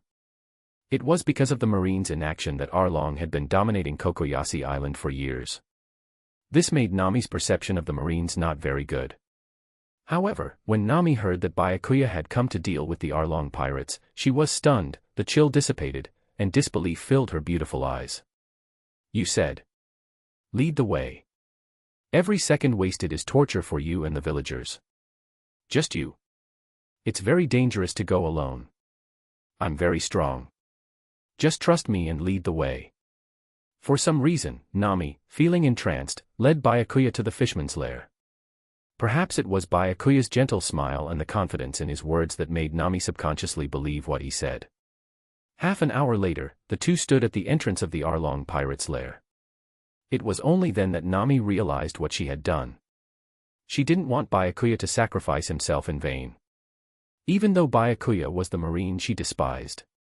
But from Byakuya's incredibly confident words, Nami felt a long-lost hope. For Nami, as long as there was a chance to take down the Arlong pirates, she wouldn't hesitate, even if it meant her own life. After much hesitation, Nami asked, "Since you dare to come alone to take down the Arlong pirates, you must be very strong, right? And your position in the Marines must be high too. In the Marines, the stronger you are, the higher your position. That's common knowledge on the high seas." Byakuya didn't directly answer, "Is this where the Arlong pirates stay?" Nami subconsciously nodded. "Then that's enough." Byakuya put on his gloves, braced against the wall with one hand, and exerted force. Spiderweb-like cracks spread across the wall hundreds of meters long. In Nami's terrified eyes, the wall collapsed with a thunderous roar, the sound echoing throughout Kokoyasi Village. Countless villagers came out to see what had happened, especially when they realized the sound came from the direction of the Arlong pirates' lair. They grew even more worried. They feared the Arlong pirates might target the villagers again. Byakuya stepped over the rubble of the collapsed wall and said calmly, "My name is Byakuya, and my current rank is Marine Ensign." Nami watched Byakuya disappear from her sight, her delicate face filled with confusion. Since when have Marine Ensigns become so strong? End chapter 13, Dealing with Arlong Pirates. Arlong was lounging on a beach chair, hands crossed behind his head, lazily soaking up the sun, pondering how long it would take to return to the Grand Line. When the time came, he would prove to the world that humans were nothing but inferior creatures before fishmen. The whole of Fishman Island. Boom. A sound shattered the peaceful atmosphere, startling Hatchin and Chu. Arlong also sat up, furrowing his brow, his gaze filled with murderous intent as he looked toward the collapsed wall. At that moment, the air seemed to freeze. Clear footsteps echoed from the smoke, filling every person's ears, an invisible pressure permeating the entire space. The newcomer was hostile. Arlong gestured, and the fishmen who were resting all picked up their weapons, lying in ambush nearby. Soon, a black figure emerged from the smoke. As officers of the Arlong pirates, Koby and Chu exchanged a glance. Without hesitation, they charged into the smoke from both sides, intending to strike first. Crack! A crisp sound of bones cracking emanated from the smoke, and the fishmen around wore relaxed expressions. In their view, with the two officers attacking together, they could surely kill the assailant. Arlong's furrowed brow gradually relaxed, but he still harbored some doubts. The next moment, the sound of footsteps echoed again, but this time, it made Arlong extremely vigilant. Because these footsteps still belonged to a single person. As the smoke cleared, Byakuya appeared unharmed before everyone, with the bodies of Koby and Chu lying at his feet. The heads and necks of the two fishmen were almost at a 90-degree angle, clearly indicating that their spines had been forcibly snapped. Arlong, noticing this, felt a shiver down his spine. Because it meant that the enemy before them had instantly taken care of both Chu and Koby. Only this could explain the sound of bones cracking. The enemy was exceptionally powerful. You despicable, damned human. How dare you kill the great fishman? Despicable human. Trash like you, who fled from the Grand Line, can only bully ordinary people without any strength in the weakest East Blue. When Vice Admiral Kizaru, who is now Admiral, captured you, why didn't you call him a despicable human? If it weren't for Jinbei choosing to become one of the 7 warlords of the sea, scum like you, no, fish scum like you, should have been left to die in the impel down. Arlong tensed his muscles at the words, unconsciously gripping his blade tighter. He hadn't expected the mysterious person before him to know his origins and also mentioned his lifelong shame, Kizaru. That extremely powerful man who, with just one blow, left him severely injured, forcing him to be captured by humans. This was his deepest shame. Arlong tensed. Who are you exactly? Are you also from the Grand Line? Byakuya smiled. Guess. Arlong didn't waste time with Byakuya anymore, immediately ordering all the fishmen to attack. Seeing this, Byakuya secretly calculated whether he should also cultivate a group of subordinates. Otherwise, having to handle everything personally was not only unimpressive but also quite exhausting. Amidst his contemplation, Byakuya effortlessly evaded the attacks of numerous fishmen. As fleeting figures flashed past, Byakuya drew closer to Arlong. In Arlong's terrified eyes, Byakuya appeared before him. Regardless of who you are, today you will pay with your life for Koby and Chu. Arlong yelled, emboldening himself, drawing his kiribachi from behind and striking first. Nuisance. Byakuya unleashed a punch, accompanied by a piercing sound as it forcefully split the kiribachi in midair into a V shape. Arlong's hands were directly torn apart by the immense force, blood staining his arms red as he was sent flying and crashed into the wall. Staring at the completely wrecked kiribachi, Arlong trembled. How is this possible? This was the weapon he had crafted with the finest metal from Fishman Island and the best blacksmith. Yet, it was destroyed with just one punch. Byakuya expressed surprise. Didn't expect a single punch wouldn't kill you. Although it was just a casual punch, the fact that Arlong could withstand it without dying was indeed unexpected. Arlong leaned against the wall, struggling to stand, his hands twitching uncontrollably due to the intense pain, unable to exert any strength. Who are you? You must be from the Grand Line, right? There's no way there could be someone this strong in the East Blue. Byakuya chuckled. Guess. You. Arlong, already heavily injured from Byakuya's punch, was further enraged by his words, spitting out blood and almost choking on it. Nami, who was peeking from a distance, watched as the immensely powerful Arlong appeared helpless before Byakuya, like a child, completely unable to retaliate. Her heart filled with excitement, knowing that Kocasi Village had finally seen the light. Seeing Byakuya almost suffocate Arlong with his words, her eyes curved into crescents, nearly bursting into laughter. Hearing the commotion from the Fishman district, Kocasi Village's police officer, Genzo, hurried over to check the situation. Upon arrival, he saw Nami sneaking around like a little cat, peeking at something, so he quietly asked. Nami, what exactly happened here? Have these fishmen gone crazy again? These darn fishmen will eventually destroy Kocasi Village. Nami turned to look at the worried Genzo, sharing her joy, and exclaimed. Uncle Genzo, Kocasi Village is saved. We no longer have to suffer under the tyranny of the Arlong pirates. What? Genzo looked shocked, unable to believe it, and asked. Did you already gather 100 million berries to redeem Kocasi Village from the Arlong pirates? Of course not, I still need a lot more berries, Nami replied. Then, she realized something and asked with some confusion. Uncle Genzo, how did you know that I needed to gather 100 million berries? Genzo hesitated. Well, everyone actually knows about it, but we didn't want to put too much pressure on you, so we didn't tell you. You guys, forget it. Anyway, from today onwards, Kocasi Village's history will be rewritten. With that, Nami showed Genzo what was happening in the Fishman district. At the sight, Genzo was startled, his eyes widened, his mouth agape, and he stuttered, that young man, he killed Arlong. Nami looked at Genzo's surprised expression and couldn't help but chuckle. He's impressive, isn't he? He's the one you brought here. Do you know him? Nami happily replied, yeah, I found him at the sea. He said he's a marine ensign, and he came specifically to deal with Arlong. Found him at the sea. Marine ensign. And he managed to kill Arlong. Genzo's expression was dumbfounded.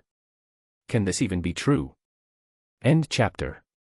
If you want to support me, join my Pater **** Chapter 14, Captain Nezumi. Until his death, Arlong's mind was consumed by the words, you guess, that kept swirling around. Yet, he still didn't know the true identity of the enemy before him. After dealing with Arlong, the surrounding fishmen looked at Byakuya with eyes akin to seeing a demon. Forget about seeking revenge for Arlong, each of them wished they had 3 legs to run with, fearing that Byakuya might turn on them next. Run! Quick, run! Arlong and his crew are all dead.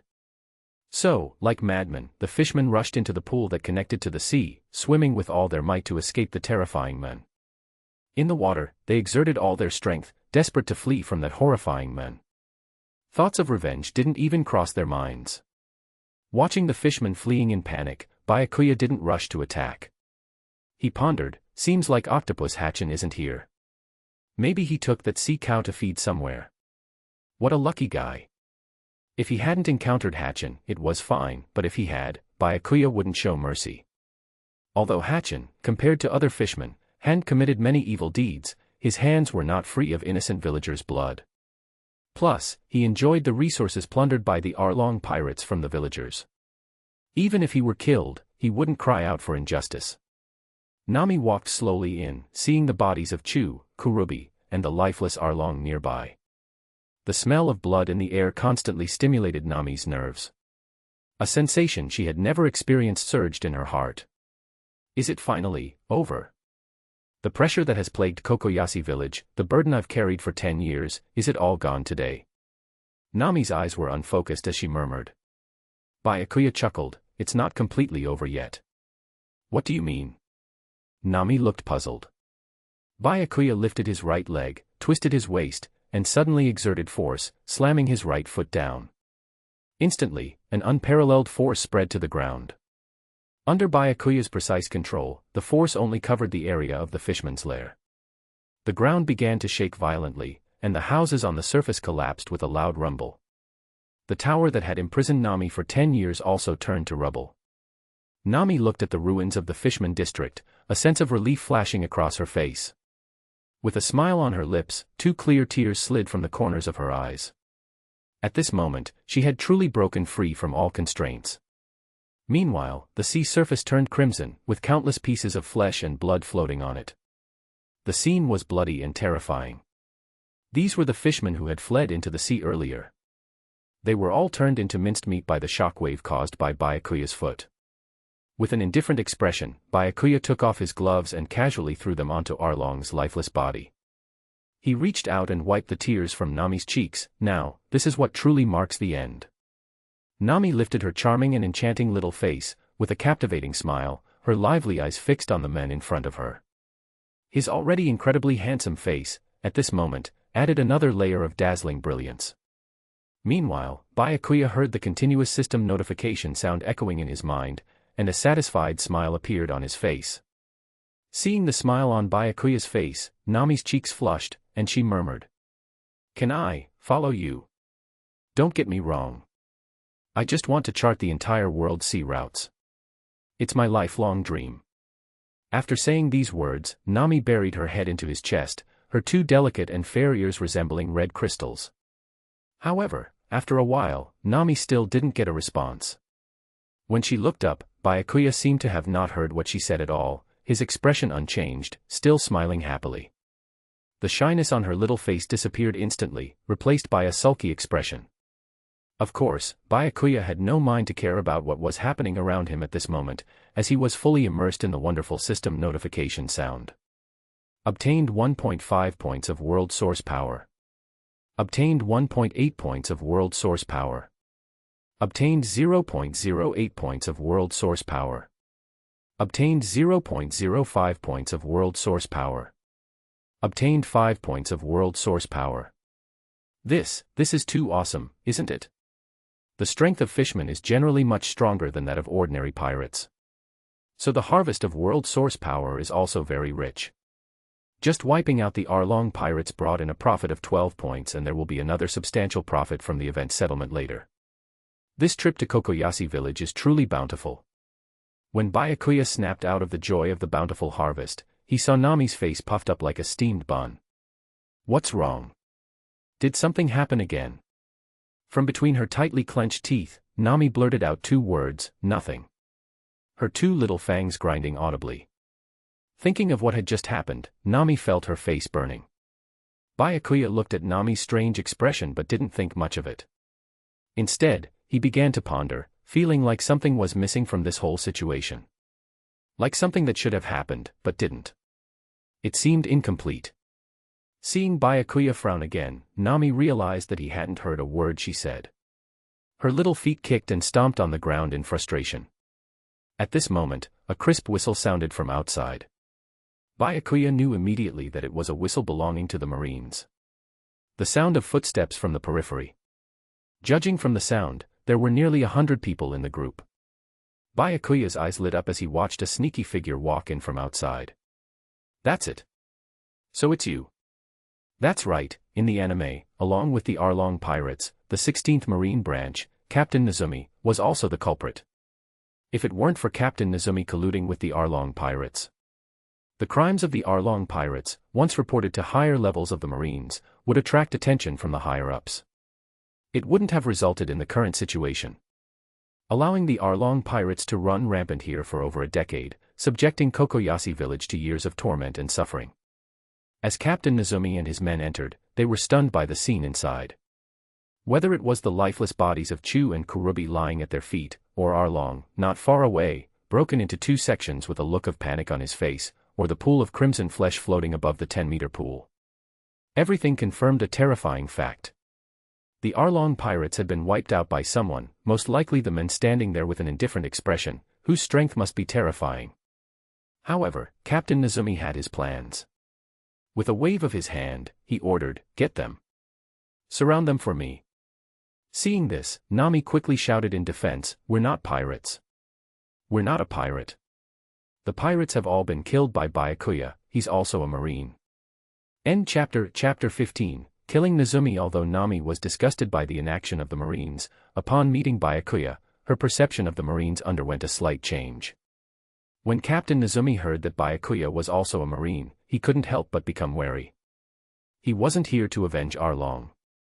Over the years, Arlong had made a lot of money by exploiting the civilians under his control, giving a portion to Captain Nezumi as hush money to keep things under wraps. The rest was all kept for himself. With the Arlong pirates getting into trouble this time, Captain Nezumi intended to seize all of their assets for himself. "You're a Marine too?" Captain Nezumi questioned suspiciously. Byakuya calmly pulled out his identification and tossed it to Captain Nezumi. Seeing Byakuya so composed and able to single-handedly deal with the Arlong pirates, Captain Nezumi knew he must be a high-ranking officer, perhaps a rear admiral or vice admiral. Captain Nezumi took the identification without even looking at it, immediately putting on a flattering smile and quickly ordering the surrounding soldiers to withdraw. It's all a misunderstanding. I thought it was just a feud between pirates. If the man in front of him was a vice admiral or rear admiral. If the matter between Captain Nezumi and Arlong, once discovered, there would only be one way out, death. How could Captain Nezumi not be afraid? Nami was also puzzled by Captain Nezumi's coward-like behavior. Logically, isn't a captain higher in rank than an ensign? Why was Captain Nezumi so afraid of Byakuya, like a mouse seeing a cat? Byakuya walked slowly up to Captain Nezumi, grabbing him by the collar with one hand and lifting him. Captain Nezumi squirmed like a dehydrated turtle, his limbs flailing, trying to break free. "Hey! What are you doing? Let go of our superior. Release our superior. Otherwise, we'll open fire. Let go." The Marines surrounding them panicked at the sight of their commanding officer being lifted. "Sir, what are you doing?" Captain Nezumi kept trying to justify himself. "I haven't done anything illegal. I'm a Marine captain." Byakuya narrowed his eyes, his voice chilling. You know you're a Marine captain. Arlong revealed everything about you before he died. This ominous statement sent shivers down Captain Nezumi's spine. For a moment, he forgot to struggle. Captain Nezumi knew he was as good as dead, but before he died, he wanted to put up one final resistance. He's not a Marine at all, he's a notorious pirate. Open fire on him. Kill him. Captain Nezumi shouted with all his might. Nearly 100 guns simultaneously flashed with dazzling flames, bullets rushing toward Byakuya like a torrent. This is all your own doing. Byakuya erupted with astonishing killing intent, tossing Captain Nezumi directly into the torrent of bullets. Captain Nezumi didn't even last 3 seconds before being riddled with bullets, instantly turning into a sieve. The sight of his gruesome death was unbearable. Byakuya appeared next to Nami in a flash, wrapping his arm around her slender waist. Ah! Nami exclaimed in surprise. The two of them soared into the air. The Marines hastily commanded the soldiers to continue shooting at Byakuya and Nami in the sky. Just as nearly 100 Marine soldiers were about to aim their guns at the sky, preparing for a second volley, too slow. Byakuya calmly remarked. At this moment, Byakuya's expression became extremely serious, his face displaying an indescribable determination as if carved from stone. Tremendous power surged through his body, ultimately concentrating entirely on his right fist. The intense force of his punch was like a raging storm swirling around him, soaring into the sky. Instantly, fist imprints covering an area of several miles appeared on the ground. The entire Kocasi Village trembled as if it would cease to exist in the next moment. The area where the Marines stood collapsed in an instant, sinking dozens of meters deep. Countless seawater gushed out from the underground, filling the collapsed area. Nami widened her eyes, her mouth slightly agape, unable to believe what she was seeing. This. Nami stuttered in disbelief. The force of a single punch sank the ground for miles around, and the gushing seawater filled the depression. Such a thing was beyond Nami's imagination just moments ago. But now, it was happening right before her eyes. Afterward, Byakuya appeared with Nami on the mainland several miles away. When their feet touched the solid ground again, Nami finally recovered from the shock of what had just happened. Byakuya looked at Nami's dazed and adorable expression, finding it quite amusing. Well, this matter is perfectly resolved now, Byakuya smiled. Hearing a hint of departure in Byakuya's words, Nami tightened her grip on his clothes, anxiously asking, "Are you leaving?" "Of course, I'm a Marine after all, I can't stay in one place forever, can I?" "Okay." Nami's face was filled with reluctance, her eyes losing some of their sparkles. For some reason, this stranger she had met less than a day ago had left a huge impression on her heart. She wanted to stay by his side but didn't know what reason to give to make him stay. The two walked in silence until they reached the shoreline. Koby, who had been waiting on the ship for a long time, exclaimed excitedly upon seeing Byakuya, "Big brother Byakuya, you're finally back." "Who's this?" Nami asked playfully, tilting her head. Before Byakuya could respond, Koby, visibly excited, said, "I'm Koby, and I want to become as strong as Big Brother Byakuya in the Marines." The Marines. Nami's lively eyes blinked, contemplating something. After bidding farewell to Nami, Byakuya gradually disappeared from her sight. Nami gazed at the sea, clenched her fist, and said firmly, "We'll meet again." Ding! Congratulations to the host for successfully changing the plot. Straw Hat Pirates annihilates the Arlong pirates and, eliminating the corrupt Marine, Captain Nezumi, gaining world source power, 80 points. Ding! The host's participation in the Kocasi Village plot has significantly impacted the main character, Nami, earning an additional reward of world source power, 100 points. With 180 points of world source power. Adding the 12 points gained from eliminating the Arlong pirates and the 3 points from Captain Nezumi and his men, Kocasi Village brought in a total of 195 points of world source power this time. World source power, 235 points. This time, Byakuya didn't hesitate and chose to open the exchange shop directly. Would you like to spend 100 points of world source power to open the exchange shop? Yes. Exchange shop successfully opened. World source power, 135 points. Exchange shop, level 1. End chapter. Chapter 16, Krieg Pirates. The function opened by the level 1 exchange shop is character and item exchange. Level 1 Exchange Shop corresponds to the Exchange Character and Item World, One Punch Man. Upgrading the Exchange Shop can unlock characters and items from more worlds. As the host's identity is in the Marines, affiliated with the side of justice, the consumption of world source power for exchanging Hero Association characters is reduced by 20%. Byakuya murmured, "This means my little brothers are coming." S-rank strong exchange list. Genos requires world source power, 300 points. Tatsumaki requires world source power, 1,200 points. Blast requires world source power, 1,500 points. King requires world source power, 10 points. Correspondingly, there is also an exchange list for the Monster Association. For example, Black Sperm, Orochi, Elder Centipede, Carnage Kabuto. These formidable villain characters are all on the exchange list. However, there are no discounts for exchanging Monster Association personnel. Byakuya's current world source power is not sufficient, so he did not include it in his plans. However, after reviewing the exchange list, Byakuya realized just how scarce world source power is. With his current world source power, he can only exchange for King and Genos. As for characters below S rank, Byakuya couldn't even be bothered to look at them. A/N, of course, Saitama is an unexchangeable character. Exchanging him would just be a waste of world source power.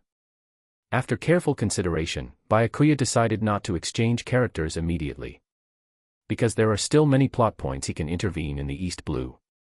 Exchanging characters can wait, it's not that urgent, and it's better to focus on improving his strength first.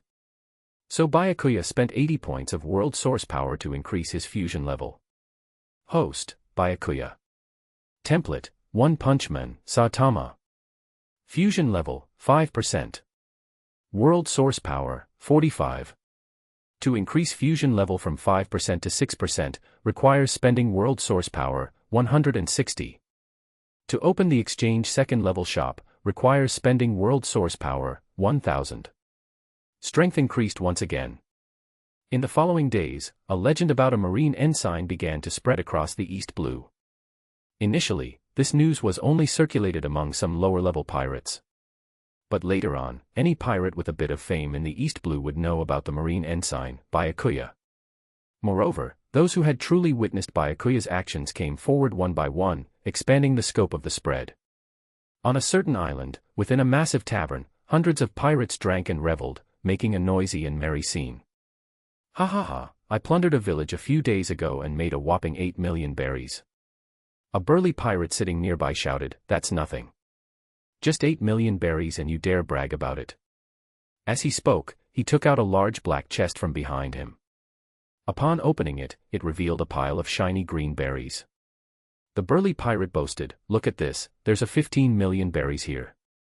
Much more than your measly haul, isn't it?" The expressions of all the pirates present changed subtly as they looked at the chest of berries. After all, everyone became a pirate to chase after money. With so much money right in front of them, claiming not to be tempted at all would be deceitful. The atmosphere in the tavern changed, with a faint sense of killing intent permeating the air.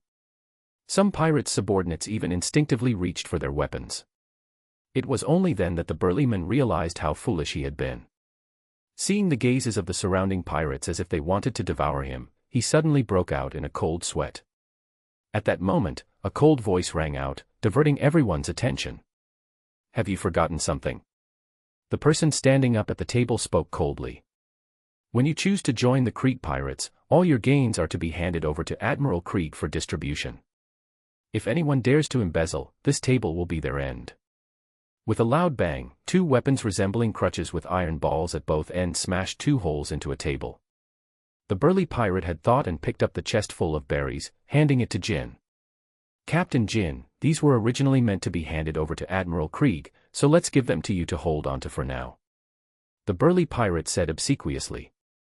Jin took the chest and casually tossed it to one of his subordinates behind him, saying indifferently, "I hope you all can understand your identity. You're not pirate captains now, but members of the Krieg pirates. I don't want incidents like this to happen again. Got it? We understand." The pirates present had witnessed Jin's formidable strength and, coupled with his warning words, they didn't dare to cause any more trouble. Suddenly, a pirate asked, Captain Jin, is there something significant happening since Admiral Krieg has called us all back this time? Jin nodded. This small East Blue can no longer contain our Krieg pirates. We must prepare to venture into the Grand Line. The pirates were first stunned at his words, then their faces couldn't hide their overwhelming joy. The Grand Line was the path walked by the Pirate King, Gold Roger. Being able to journey to the Grand Line meant they were one step closer to One Piece. It's the ultimate treasure that all pirates dream of. Jin saw the excited looks on the pirates and nodded with satisfaction. At this critical moment, it's necessary to inspire the pirates under his command and awaken their determination. Otherwise, how could they survive in a place like the Grand Line? Suddenly, Jin noticed one pirate whose expression didn't match the current atmosphere. With a troubled look and hesitant to speak, Jin couldn't help but furrow his brow. The burly pirate had been observing Jin's expression all along. Seeing Jin furrow his brow, he followed Jin's gaze and immediately shouted. Gerard, if you've got something to say, spit it out. Don't mope around like a dead horse. Exactly. We're about to venture into the Grand Line as great pirates, so cheer up. Countless riches and beauties are waiting for us to conquer. Most of the pirates present were swept up in excitement by the news of heading to the Grand Line. Jin, also somewhat displeased, said, Gerard, what do you want to say? Gerard stammered, Captain Jin, I recently heard that someone has been asking about the whereabouts of our Krieg pirates, seemingly intending to attack us. Oh. A faint smirk appeared on Jin's poker face, making him even more intimidating. Who dares to be so fearless? Who dares to mess with our Krieg pirates? The pirates grew even more agitated, cursing loudly. We're the biggest pirate crew in the East Blue. Captain Krieg is destined to become the Pirate King. Who dares to provoke us? Even if it's the Marines, they'd back off once they see us. Gerard tremblingly uttered a few words, it seems to be. Marine Ensign, Byakuya. End Chapter 17, Dealing Krieg Pirates. As soon as the words fell, it was as if an invisible hand gripped everyone's throat, preventing them from making any sound. The whole place fell silent. The previously confident demeanor of everyone vanished without a trace, leaving no semblance of East Blue's mightiest pirate crew. It was like a newly lit fire extinguished in an instant by a downpour. Marine Ensign, Byakuya. Despite his rank as an ensign, the deeds he accomplished were beyond what even a marine captain could achieve. This name, within half a month, swept through the entire East Blue like a storm. First, the Blood Wolf with a bounty of 15 million berries fell to his hands. Following that were the Alvita pirates with a bounty of 5 million berries. The Arlong pirates with a total bounty of 35 million berries. Even the Black Cat pirates, missing from the East Blue for years with a total bounty of 32 million berries, were found and killed by Marine Ensign Byakuya.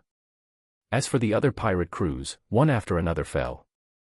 Almost none encountered Byakuya and lived to tell the tale.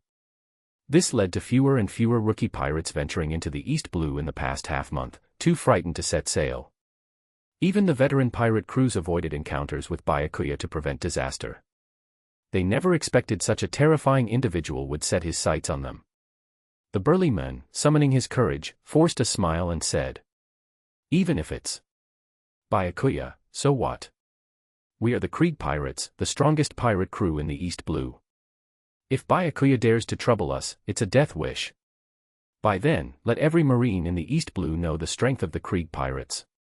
After saying this, the tension in the room eased slightly, and smiles reappeared on everyone's faces. Another pirate, his face flushed, slightly intoxicated, said, That's right. If Byakuya dares to come, I'll chop off his head and present it to Admiral Krieg. The crowd burst into laughter. Knock knock. Anyone there? The sudden knock on the door resounded clearly in everyone's ears. The pirates' laughter abruptly stopped. You don't have to keep quiet, I know you're in there. Since you won't open the door, I'll just let myself in then. The next moment, the door was blown out, and the dazzling sunlight poured in through the gap. A young-looking man walked in, smiling. Sorry, I may have used a bit too much force. Jin picked up his weapon, frowned, and asked. Who are you? How dare you come here causing trouble? Don't you know we're from the Krieg pirates? Who am I? Weren't you just discussing me? Byakuya sneered. I do know you're from the Krieg pirates, that's why I'm here. At this point, the pirates' presence couldn't be any clearer. The young man before them was the person they had just discussed. Marine Ensign, Byakuya. The men who sent chills down the spine of every pirate in the East Blue. Though they were afraid when talking about Byakuya earlier, it hadn't reached the level of extreme fear. After all, one won't experience the fear of imminent death until the blade is placed at their throat. But now, the blade was indeed at their necks. People have reputations, and actions cast shadows. Jin didn't doubt Byakuya's strength one bit, especially now, at a critical moment for the Krieg pirates. Useless battles like this should be avoided whenever possible. He didn't want to stir up trouble at this moment, causing problems for Captain Krieg. So, Jin asked quite sincerely. I wonder where the Krieg pirates have offended you, prompting you to inquire everywhere and specifically come looking for us. Byakuya raised an eyebrow and retorted, is your brain not working properly? This sarcastic remark instantly ignited Jin's suppressed anger. He shouted, Byakuya, don't think that killing those insignificant pirates means you can disregard the Krieg pirates. We, the Krieg pirates, are about to set sail for the Grand Line. Byakuya waved his hand, don't amuse me anymore. Based on your previous question, your Krieg pirates have a lot to answer for. I'm a marine, you're a pirate. Why do you think I'm looking for you?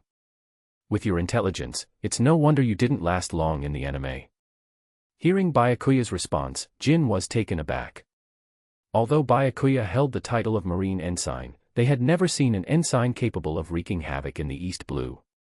So, they subconsciously ignored the word marine that best represented Byakuya's identity. Jin brandished his weapon, a cudgel with iron balls on both ends, gritted his teeth, and said, Since you insist on seeking death, then I won't stop you. Everyone, attack. With such a close distance, the pirates present all grabbed their weapons and rushed forward. Byakuya donned his gloves and shook his head. Jin quickly approached Byakuya, raising the iron cudgel high and smashing it down fiercely. I'll make you understand what happens when you mess with the Krieg pirates. Jin's face twisted in ferocity. Byakuya met Jin's fierce gaze and chuckled, the outcome is the Krieg pirates' demise. With a slight wave of his right hand, the sound of bones breaking suddenly rang out. Jin grimaced in pain, screamed, and couldn't even grip the iron cudgel in his hand, which fell to the ground. My arms. Jin looked in horror at his limp arms, bones shattered, unable to exert any strength. I'll spare your life for now. There are things I want to ask you later, Byakuya said lightly. With his words, most of the pirates had died at Byakuya's hands. Each strike of his fists would end several lives. From the moment the pirates rushed towards Byakuya to the frantic scramble to escape, it took less than 3 seconds. This guy isn't human at all, he's a monster. Run quickly, I don't want to die here. Split up and run, he can't possibly kill all of us at the same time. The pirates wished they had a few extra legs to flee from the devil. Watching the scattered figures of the pirates fleeing, Byakuya sighed lightly. Alas, after finishing this job, I'll quickly exchange for some subordinates. Doing everything oneself is truly exhausting. Under Byakuya's precise control, except for Jin, 3 other pirates were spared. Knowing they couldn't escape, the 3 pirates all knelt before Byakuya, repeatedly kowtowing and begging for mercy. Lord Byakuya, please spare us. We're just small fries from the Krieg pirates, we don't know anything. Jin is the captain of the Krieg pirates, he knows more than us. To save their lives, the 3rd pirate immediately sold out Jin. End chapter. Chapter 18, Monster Cells. Jin's temples throbbed, his eyes fixed fiercely on the speaker. If it weren't for his arms being broken by Byakuya, he might have killed them himself. Byakuya ignored their expression, can any of you tell me where Krieg is?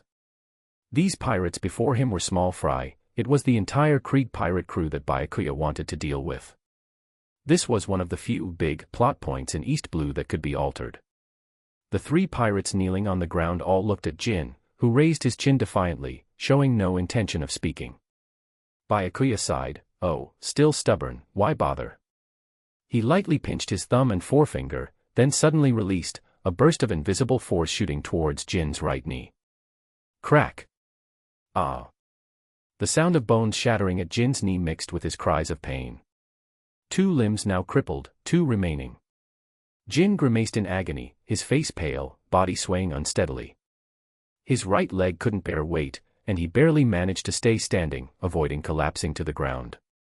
The 3 pirates on their knees watched Jin's miserable state, their faces full of fear, sweat pouring down. Talk or not? Before the pirate who had previously betrayed Jin could speak, Byakuya shot out another burst of force. Jin screamed again as his remaining intact left leg was also disabled by Byakuya. Jin collapsed to the ground, lifting his head to glare at Byakuya with eyes full of hatred. If looks could kill, Byakuya would have been dead 1,000 times over. Why are you asking them questions and hitting me? Hit them. But the anger of the weak was futile. The 3 pirates were terrified by Byakuya's brutal methods, scrambling to divulge information about the Krieg pirate crew. Thank you for your information. After obtaining the desired intelligence, Byakuya smiled brightly. The 3 kneeling pirates seemed to see a glimmer of hope for survival, hastily begging Byakuya to let them go. Don't worry, if you want to leave so badly, I'll send you off. As Byakuya spoke, 3 bursts of force pierced through the heads of the 3 men, leaving wounds as thick as a finger, blood gushing out. The 3 instantly ceased to breathe. At this point, Jin's gaze towards Byakuya had changed, fear evident in the depths of his eyes. Jin considered himself ruthless, but after encountering Byakuya, he realized just how far he was from Byakuya's level of ruthlessness. The excruciating pain of his limbs being broken tormented Jin constantly, and the feeling of being better off dead had made him give up hope of survival. Now that you know what you wanted to know, just kill me. Byakuya shook his head, saying, it's better to be alive and grumble than seek death when there's a chance to live. Jin watched in disbelief as Byakuya took out a grape-sized purple object from his pocket. What made Jin even more fearful was that this purple heart, just like a real heart, kept beating, expanding, and contracting incessantly. Its purple veins were visible, densely entwined into a mass. Monster cells can significantly enhance the consumer's physical qualities and transform them into the most suitable monstrous form for combat. The consumer will be completely obedient to the host, and it costs 1 point of world power to exchange. This was something Byakuya had temporarily exchanged from a store upon seeing Jin. Monster cells like these could quickly produce a large number of formidable subordinates. However, Byakuya was currently lacking in world power, and he didn't need so many subordinates anyway. The idea of giving Jin a monster cell only came about because of various speculations about Jin from past lives. Some said Jin was the future Admiral Green Bull, while others claimed he was the child of Kaido and Charlotte Lean. Google it, Jin Admiral Green Bull, there was a Reddit set about it. There were all sorts of bizarre claims, so Byakuya came up with the idea of giving Jin a monster cell. Initially tough-minded, Jin's suppressed fear finally erupted when Byakuya forcibly shoved the continuously beating heart into his mouth. It was fear of the unknown and fear of Byakuya's methods. What did you just make me eat? Jin exclaimed angrily. Byakuya scrutinized Jin and calmly replied. Something good, something that will make you stronger and allow you to fulfill all the evil desires in your heart. So you should thank me, after all, this stuff is quite expensive. Just as Jin was about to curse, he was suddenly overwhelmed by excruciating pain that penetrated his marrow. His heart seemed to be seized by a giant hand, squeezed, his entire body convulsed, his blood vessels twisted, blood flowing backward, his skin turning a faint red, like boiled shrimp.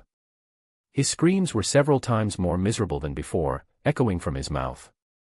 Byakuya digging his ear, finding the sound somewhat irritating. Several minutes later, the heart-wrenching screams finally ceased. Jin lay on the ground, as if lifeless, sweat soaking the surrounding area, leaving marks of his struggle on the ground. Is he dead? Byakuya, who had been observing Jin, wondered. It was a possibility, after all, not everyone could withstand the intensity of monster cells. What a pity, wasting time and world source for nothing. Byakuya sighed, shaking his head. All of this could only be compensated for by the Krieg pirate crew. Just as he was about to turn and leave, he heard heavy panting behind him. Low, hoarse roars intermittently sounded, and a figure kept growling. When Byakuya turned around, the figure had grown to over 4 meters tall, covered from head to toe in explosive muscles, exuding a formidable sense of strength. What was most striking was that an extra segment of bone had grown on both of Jin's arms, with basketball-sized spherical objects formed at the ends of the bones. Oh, isn't this the weapon that Jin was holding earlier? So that's how it is. Byakuya now understood. The description of the monster cells was indeed accurate. They could transform the consumer into the most suitable form for combat. The realization dawned upon him. Suddenly, a menacing aura erupted from Jin, causing the air to ripple and his clothes to rustle. The invisible shockwave completely demolished the walls of the tavern. Wooden tables, chairs, and benches turned into powder in midair. A colossal shadow enveloped Byakuya, seemingly poised to attack him at any moment. That's enough. Return to your original form, Byakuya said calmly. We still have to go kill Krieg. Jin lowered his massive head and hummed, as you command, master. In the blink of an eye, his body, towering over 4 meters tall, shrank to less than 2 meters, reverting to its original appearance. It was as if the scene just now had been an illusion. End chapter. Chapter 19, Comrades turned to enemy on an unnamed small island. The Krieg pirates had made their camp. As the sky gradually darkened, night fell upon them. Thousands of pirates gathered here, with Krieg, their leader, appearing even more burly under the flickering firelight. Suddenly, Krieg kicked the bonfire, causing sparks to fly and a few flames to splash onto other pirates, sparking a minor disturbance. The rest remained silent. Impatiently, Krieg exclaimed, "What's going on? It's already this late, why hasn't Jin returned yet?" Pearl, one of the high-ranking members of the Krieg pirates known as Iron Wall, hastily explained. Could it be that they encountered the Marines on their way back? Krieg sneered. The Marines? The Marines would go out of their way to avoid the Krieg pirates. Would they dare to attack us voluntarily? Pearl replied awkwardly, under normal circumstances, that's true, but recently, there's been a Marine Ensign emerging in the East Blue, named Byakuya. Dozens of pirate crews have fallen to him, including many with bounties in the tens of millions of berries. If Jin and the others encountered Byakuya on their way back, it could spell trouble. Humph, some Marine Ensign. It's just the Marines putting all the credit on one person and intentionally promoting him, Krieg scoffed. Otherwise, how could a mere Marine Ensign be so powerful? Krieg had naturally heard of Byakuya's name, but upon receiving this information, he didn't take it seriously. Just as they were conversing, a nervous subordinate shouted. Admiral Krieg, Captain Jin has returned. Krieg and Pearl both sensed something amiss from their subordinate's tone. What's going on? With Captain Jin, only 2 people have returned in total. Krieg was alarmed by this revelation and quickly went to investigate with Pearl. When they saw Jin returning with only one unfamiliar face, Krieg's expression changed drastically, and he angrily demanded. Jin, where are the other pirate crews you were supposed to bring back? Why hasn't anyone else returned? However, Jin, who had always been revered by Krieg like a god, seemed to ignore Krieg's inquiry completely, showing no signs of acknowledgement. Pearl, too, was incensed by Jin's attitude and snapped, Jin, what's with your attitude? Can't you even hear Captain Krieg's words? Yet, Jin remained indifferent, showing no change whatsoever. Just as Krieg was about to erupt in anger, a light chuckle rang out suddenly. Hee, there's no need for further words. No matter how much you say, it won't make a difference. Krieg furrowed his brow, glaring at Byakuya standing beside Jin, and asked sharply, and who are you? Why haven't I seen you before? Byakuya gave a faint smile and said. To make things clear for you all, let me introduce myself first. I am Ensign Byakuya of the Marines. What? You're Ensign Byakuya of the Marines? Pearl exclaimed, his face turning pale. The pirates surrounding him subconsciously took a few steps back upon hearing Byakuya's name. Krieg's expression shifted unpredictably. He hadn't expected Byakuya to show up at his doorstep, especially with his most trusted subordinate, Mandemon Jin. Jin, did you bring enemies here with you? Are you planning to betray me? Krieg picked up his 2,000-pound spear and pointed it at Jin, questioning him. I apologize for the oversight. Let me reintroduce him. This is my subordinate, Monster Jin, Byakuya said with a grin. Jin, attack. Yes, sir. Jin spat out these 2 words expressionlessly. Krieg infuriated, laughed sarcastically. You ignorant little devil. Although I don't know how you've managed to manipulate Jin into obeying you, I know his strength very well from our time together. Do you think the two of you can take us down? Byakuya sneered. Today, I'll teach you a lesson in why times have changed. Iron Wall Peel was already prepared for battle. Admiral Krieg, Jin has betrayed us. Shall we attack? Krieg, always ruthless, had already passed judgment on Jin when he arrived with Byakuya. Krieg shouted, attack. Kill the two enemies before us. As soon as Krieg's words fell, Pearl, wielding a small round shield, charged towards Jin. Compared to Byakuya, whose strength was unknown, Pearl knew Jin's strength much better as they were former comrades. Overall, their strengths were evenly matched, but due to Jin's extreme loyalty to Krieg, Krieg valued him more. As both were senior officers, Jin's position was slightly higher than Earl's, which had always irked Pearl. Yet who could have imagined that the loyal Jin would betray Admiral Krieg? Jin, you've made a correct choice indeed. Pearl sneered. Stepping quickly to Jin's front, Pearl held his round shields with both hands, striking Jin's head directly from the left and right. Finally, I can become the second in command of the Krieg pirates. Besides Admiral Krieg, no one can surpass me. Pearl's face twisted with ferocity as he shouted sternly. A hint of bloodlust flashed in Pearl's eyes as if he could already see Jin's head squeezing and bursting like a watermelon. Die. The twin shield struck Jin's head fiercely, emitting a sharp clashing sound.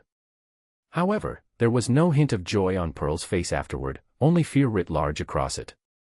The twin shields only left faint white marks on Jin's face, which easily wiped away. You're not Jin, who are you? Baru exclaimed in shock.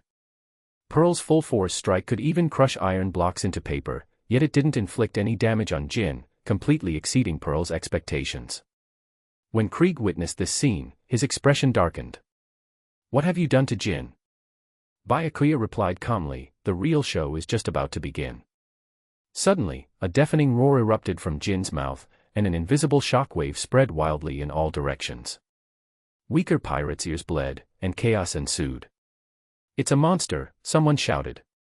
Jin transformed into a monster state, towering at 4 meters tall, muscles bulging all over, eyes filled with crazed killing intent. With his strength greatly enhanced, he swiftly appeared in front of Pearl. The bone hammer on his right arm slammed heavily against Baru's shield. With a loud clang, the shield shattered into pieces, and a massive force pierced through Pearl's body. Pearl coughed up blood uncontrollably, his eyes filled with resentment as he collapsed to the ground. Then, Jin swiftly dealt with the surrounding pirates like a tiger among wolves.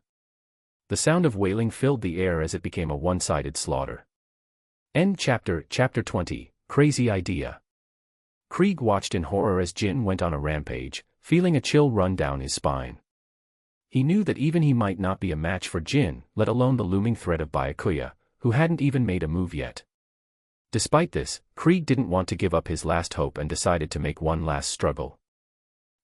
I'll show you what the strongest pirate in the East Blue looks like. Krieg brandished his spear, his golden battle armor shimmering in the moonlight, giving him the appearance of a war god. Is that so? Quite bold of you, Byakuya chuckled. Jin, why don't you go entertain Krieg? Jin flashed behind Krieg, his twin tridents poised to strike, causing sparks to fly as they clashed with the air. Krieg reacted swiftly, raising his spear to block the attack, but the impact sent shockwaves rippling through the ground, causing waves to ripple across the nearby sea. Krieg was slammed into the ground, leaving a deep crater several meters wide. His golden battle armor was now in tatters, his spear broken in half. Covered in blood with his arms shattered, he looked utterly pitiful. Just as Jin prepared to deliver the finishing blow, Krieg suddenly pleaded. I was wrong, don't kill me. I'm willing to become your subordinate. Although Krieg's act of surrender was despicable, Byakuya did not refuse his surrender. Regardless of Krieg's intentions, once he consumed the monster cells, everything would be set in stone. Byakuya had no reason to refuse. It had to be admitted that, apart from his shameless methods, Krieg's talent was beyond the reach of ordinary people. With incredible strength, he could effortlessly wield a battle spear weighing over 2,000 pounds with one arm. After consuming the monster cells, his transformed strength surpassed Jin's in an instant. Byakuya also received a system prompt, indicating a successful change in the storyline. Over the past month and a half, Byakuya had essentially altered most of the original storyline from his memory. For example, he defeated the Black Cat pirates on Gecko Island. Unfortunately, luck was not on his side, as he hadn't found any trace of Usopp on Gecko Island. Opening the system panel. Host, Byakuya. Template, One Punch Man, Saitama. Integration level, 5%. World source energy, 745. Increase integration level from 5% to 6%, cost of world source energy, 160. Open level 2 exchange store, cost of world source energy, 1000. 745 points of world source energy were the result of Byakuya's efforts over the past month and a half. Increase integration level from 6% to 7%, cost of world source energy, 200. Increase integration level from 7% to 8%, cost of world source energy, 240. Byakuya decisively increased his integration level by 3 points, spending 600 points on world source energy. Host, Byakuya. Template, One Punch Man, Saitama. Integration level, 8%. World source energy, 145. Feeling the surging power within his body, Byakuya let out a long breath, murmuring, "Perhaps now I'm qualified to stand before him." Just 3 days ago, after dealing with the Black Cat pirates, Byakuya had a crazy idea, one that had sprung into his mind as soon as he acquired the system. That idea was whether he should try to kill Monkey D. Luffy. Once this idea emerged, it was impossible to suppress, spreading like wildfire in his mind. Through the incident of altering Nami's fate, it seemed that simply killing important characters from the original story didn't bring as much benefit as actively participating in events. But if one were to weigh everything in life based on gains and losses, it would be too exhausting. So, Byakuya went to Windmill Village. But, by some divine intervention, plot armor, when Byakuya visited a few days ago, Luffy's grandfather, Navy hero, Vice Admiral Garp, was also in Windmill Village. Although Byakuya didn't have a direct encounter with Garp, he felt immense pressure from him. The chances of success were slim if he were to force his hand. Moreover, Byakuya still needed his identity as a marine, so he had to put aside the idea of killing Luffy and decided to deal with the Krieg pirates first. Now, with another 3% increase in integration character, there was a significant improvement in his strength. This reignited Byakuya's desire. Meanwhile, at the marine base in Logue Town. In the office, a person draped in a marine justice coat had their right leg resting on their left knee, smoking a large cigarette, exhaling smoke continuously. This person was awarded the rank of Marine Captain and was responsible for guarding the entrance from the East Blue to the Grand Line, Smoker. As one of the top graduates from the Marine Elite Training Camp and a Logia Devil Fruit user, Smoker's future was bright. To be stationed in Logue Town, guarding the entrance to the Grand Line right after graduating from the training camp, was a privilege not everyone had. With Smoker's strength, suppressing the entire East Blue was no problem. However, he had to guard Logue Town and couldn't act on his own. Otherwise, he would have taken his men and cleared out the East Blue pirates one by one long ago. At this moment, Smoker was holding intelligence passed on from other marine branches in the East Blue. Marine Ensign Byakuya single-handedly defeated the strongest pirate crew in the East Blue, the Krieg pirates. The headline in the intelligence report was striking. After quickly reviewing it, Smoker couldn't help but ponder, who exactly is this Byakuya? From being unknown to becoming renowned in the East Blue, Byakuya had achieved this in just about half a month. Almost all the notorious pirates in East Blue met their tragic end at the hands of Byakuya. From this perspective, it wouldn't be an exaggeration to call Byakuya a hero. However, Byakuya killed Captain Nezumi of the 16th branch, which made his identity enigmatic. Marine Ensign. Are you really the Marine? While Smoker was racking his brains over Byakuya's identity, Byakuya had already set sail for Windmill Village with Krieg and Jin. Regardless of the success or failure of this mission to kill Luffy, Byakuya wouldn't linger in East Blue any longer. 2 days later, they successfully arrived at Windmill Village. Krieg, Jin, your appearances are too easily recognizable, so change it. Yes, sir. Krieg and Jin controlled their facial muscles, making subtle adjustments. After the adjustments, their previous identities were completely unrecognizable. This was also one of the abilities brought by the monster cells. Looking at the two completely unfamiliar faces, Byakuya pondered for a moment before saying, "Since your appearances have changed, let's change your names from now on." Following the method of rating monsters in One Punch Man, Byakuya divided them into 4 levels: God, Dragon, Demon, and Tiger. Based on Krieg and Jin's current strength, Byakuya referred to them as Demon 1 and Demon 2. If judged by their bounty amounts, both of them should belong to the category of pirates with bounties over 100 million berries. Now, let's go and see the future Pirate King. If he still has a future. Chapter 21, Plot Armor. Before heading to Windmill Village, Byakuya arranged for Koby to go to Squall Island to find Captain Vaughn so that Captain Vaughn could teach him well. This also fulfilled Koby's dream of becoming a marine. After all, Byakuya had too many secrets on him, which made it inconvenient for Koby to follow. After dealing with these miscellaneous matters, Byakuya took Demon 1 and Demon 2 to Windmill Village. In Windmill Village, the three quickly found the tavern Luffy Often Go, owned by Makino. "Gentlemen, what kind of drink would you like?" As soon as they entered, Makino approached them and asked warmly. When Byakuya saw Makino, he felt a welcoming sense of affinity. With a neat work outfit, deep green hair, fair complexion, and expressive large eyes, Makino greatly bridged the distance between people. Moreover, Makino was kind-hearted and gentle, making her the perfect wife candidate. Seeing that Byakuya remained silent for a long time, Makino looked up at him and found Byakuya staring at her openly. Her face turned red involuntarily, and feeling her cheeks heat up, she lowered her head and softly asked again. Hearing Makino's question, Byakuya smiled and said, "Sorry, I got lost in my thoughts just now. I'll have the signature drink from your bar." Makino, seeing Byakuya smile, blushed even more, with her ears turning slightly red. She softly acknowledged and hurriedly went to get the drinks.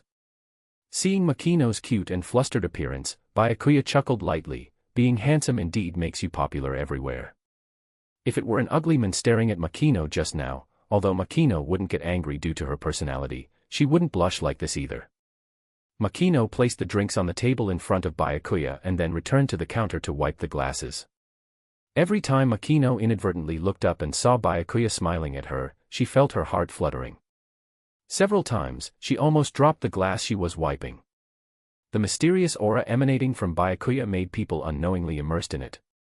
Just as Makino was lost in her thoughts, a magnetic voice suddenly sounded beside her. "Boss lady, your drinks are really good. Can I have another one?"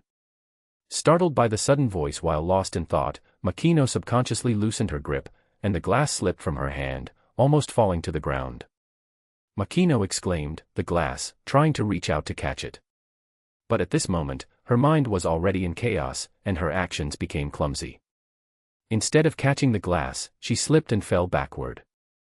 Without hesitation, Byakuya took a step forward, his right hand encircling Makino's slender waist while his left hand caught the falling glass. Just then, an unusually bold voice came from the door. "Makino, serve us the usual drinks." A group of oddly dressed individuals entered in single file from the door, appearing very familiar with the tavern. However, upon seeing Byakuya embracing Makino, the scene suddenly quieted down. After Makino got back on her feet, Byakuya withdrew his hand and surveyed the group of people before him. With red hair and only his right arm remaining, wielding a long sword at his waist, such a distinctive figure would be recognized by anyone who had seen One Piece. One of the 4 emperors, red-haired Shanks, accompanied by some officers of the red-haired pirates like Ben Beckman, Yasopp, Lucky Roo, and others. Damn, flirting with Makino in front of red-haired Shanks, this level of audacity is probably unique even in the pirate world. As Byakuya observed Shanks, Shanks was also sizing up Byakuya, finding this young man somewhat inscrutable. When Shanks noticed the change in Byakuya's expression, he pondered. Does this kid recognize me? He shouldn't be from this village, right? Makino's face turned scarlet, whispering her thanks to Byakuya before serving drinks to Shanks and his crew. Byakuya returned to his seat to continue drinking, feeling somewhat disappointed. It seemed like this plan had failed again. Of course, he was surprised seeing red-haired Shanks here. He was supposed on New World maintaining his territories. Now the problem is that it was one thing to flirt with Makino in front of Shanks, but if he were to kill the still inexperienced Luffy in front of him, that would probably be a lot of troublesome. Lucky Roo raised his glass and drank it down before sneering. Ha ha ha, the captain got rejected in love, watching Makino being flirted with by someone else, what a loser. Shanks defended himself. Who said I got rejected in love? I asked Makino, and everything that happened just now was an accident. Accident? Captain, can't you stop deluding yourself? Makino blushed like crazy just now, and you act like you didn't see it. Get lost, I said it's an accident. Ha ha ha, he's getting riled up, Lucky Roo and the others laughed mockingly at Shanks, hitting him right where it hurt. This teasing banter between crewmates and captain was a unique company culture of the red-haired pirates. Just then, a surprised voice rang out from the tavern door, Shanks. A figure dashed into the tavern, reaching Shanks's side, and exclaimed. Shanks, now that you're back, are you going to tell me some pirate stories? Shanks looked at the person beside him and smiled. Luffy, you've grown quite a bit taller during this time. Of course. Ben Beckman chuckled and asked, Luffy, you're almost an adult now, aren't you? Luffy casually remarked. Yeah, I still have another year and a half. On the day I come of age, I'll set sail. I'm going to be the man who becomes the Pirate King.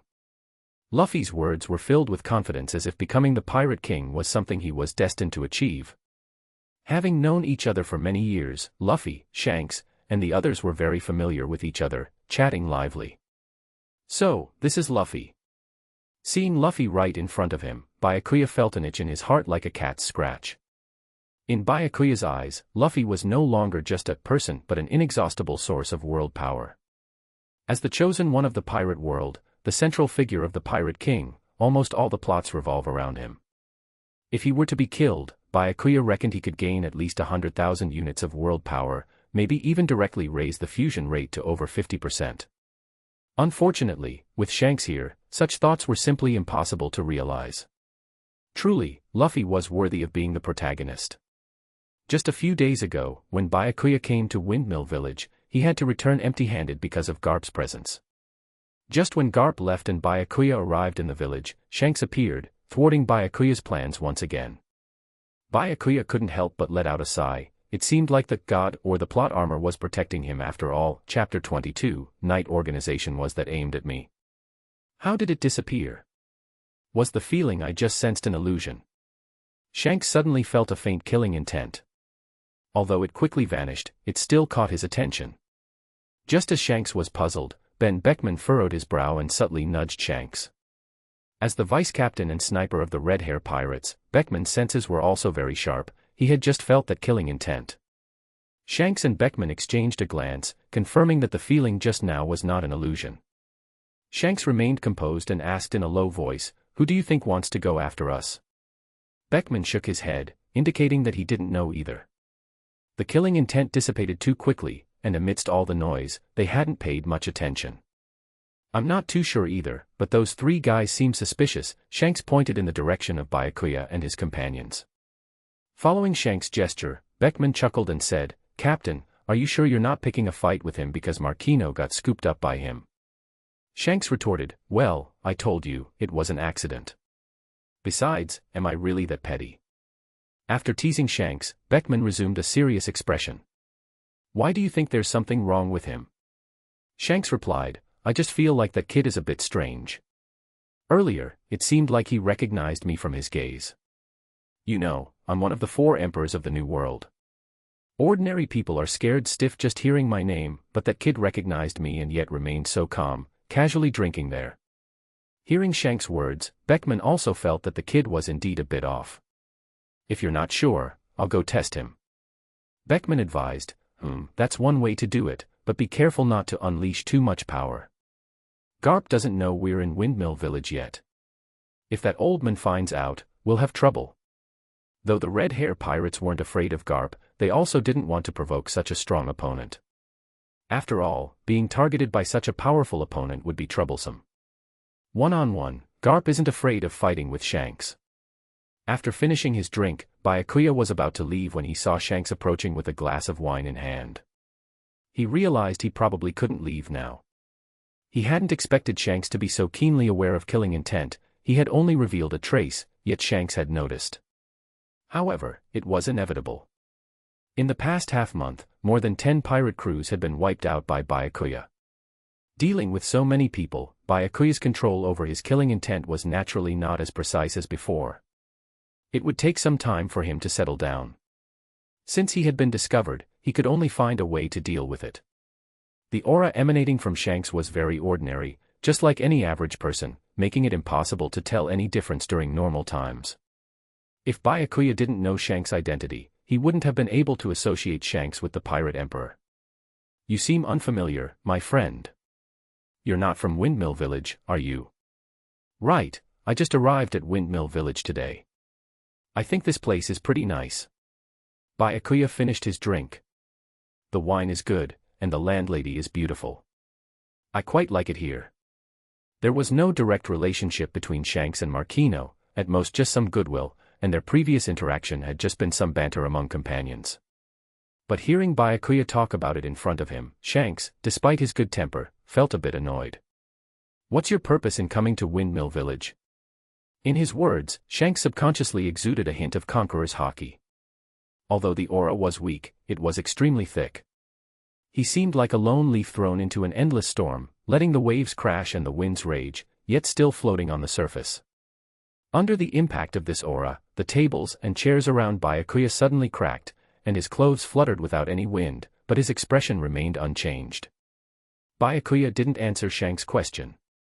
With a calm expression, he said, "Indeed, you're one of the 4 emperors. Just this aura alone could crush many people. You recognized me after all. Who are you exactly?" A flash of killing intent passed through Shanks' eyes, and the released pressure disappeared in an instant. Shanks was very curious about Byakuya's identity. Was he a marine? A pirate? A special organization of the world government? Or someone from the underground world? Shanks didn't want to make a move in Marquino's bar, nor did he want the people in Windmill Village to know his true identity. "Shall we talk outside?" "Sure." Byakuya readily agreed. He didn't want to stay here either.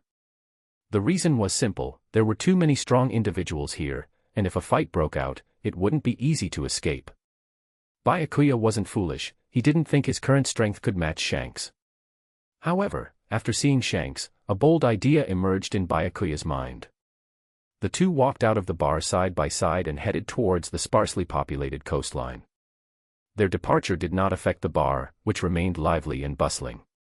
When they reached the shore, they stood facing each other. "Can we talk now?"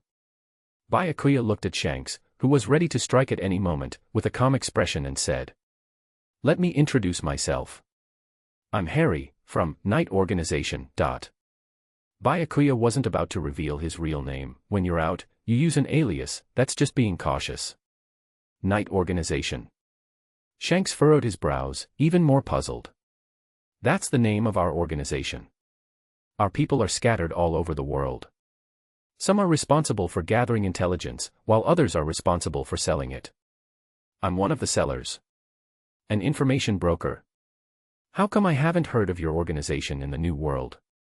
Our organization was recently established. Naturally, big shots like you wouldn't have heard of us.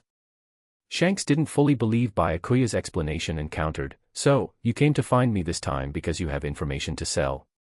For someone like you, who stands at the pinnacle of the world, naturally, you're our biggest buyer." Byakuya could tell that Shanks still didn't trust him entirely, but he was prepared for this situation. After all, to become the Pirate Emperor, besides extraordinary strength, one's cunning and calculations couldn't be underestimated. Even Kaido, who seems like a lunatic, had plenty of schemes up his sleeve. Moreover, he was the only man to become Pirate Emperor without relying on a devil fruit. Byakuya chuckled, "For a special customer like yourself, Knight will offer a piece of information you don't know about as a gesture of our sincerity." "Something I don't know about?" "Well, then I'm interested in hearing it. If it turns out I've heard this piece of information before, or if it displeases me, you won't be leaving this island alive today." End chapter. Chapter 23, King Engine. Despite Shanks's threat, Byakuya wasn't concerned because he was sure this piece of information would shock Shanks. This information is about the former pirate king, Gold Roger. Did you know that Roger had a child? Byakuya's calm words fell on Shanks's ears like thunder. "See, Captain, Roger had a child. It's impossible. When Roger's crew disbanded, he turned himself in a year later. If he had a child, how could I not know? Moreover, after Roger was executed, the Marines searched Baitrilla Island, where Roger was, for months and found no trace of a child. Even the world government isn't aware of this information. Do you think I'll believe you just because you say so? Mentioning Roger, Shanks drew his griffin and pointed it at Byakuya, his killing intent gathering but not releasing, as if he would strike Byakuya down in the next moment. The once clear sky darkened instantly, countless dark clouds obscuring the sun, and dark purple lightning flashing within the clouds. The information we sell at night is true. Enveloped in Shanks's conqueror's haki, Byakuya maintained a facade of calmness on the surface while his mind raced to figure out how to escape unscathed if Shanks attacked. Just then, a notification sound rang in his mind. Congratulations, host, for achieving the achievement, Fame in the East Blue, reward, 500 world source points. Byakuya's continuous slaughter of pirates in recent days had spread his name far and wide in the East Blue, unexpectedly achieving one of the methods to increase world source points. Host, Byakuya. Template, One Punch Man, Saitama. Fusion level, 8%. World source points, 645. At this critical moment, Byakuya didn't hesitate at all. Being stronger was always better.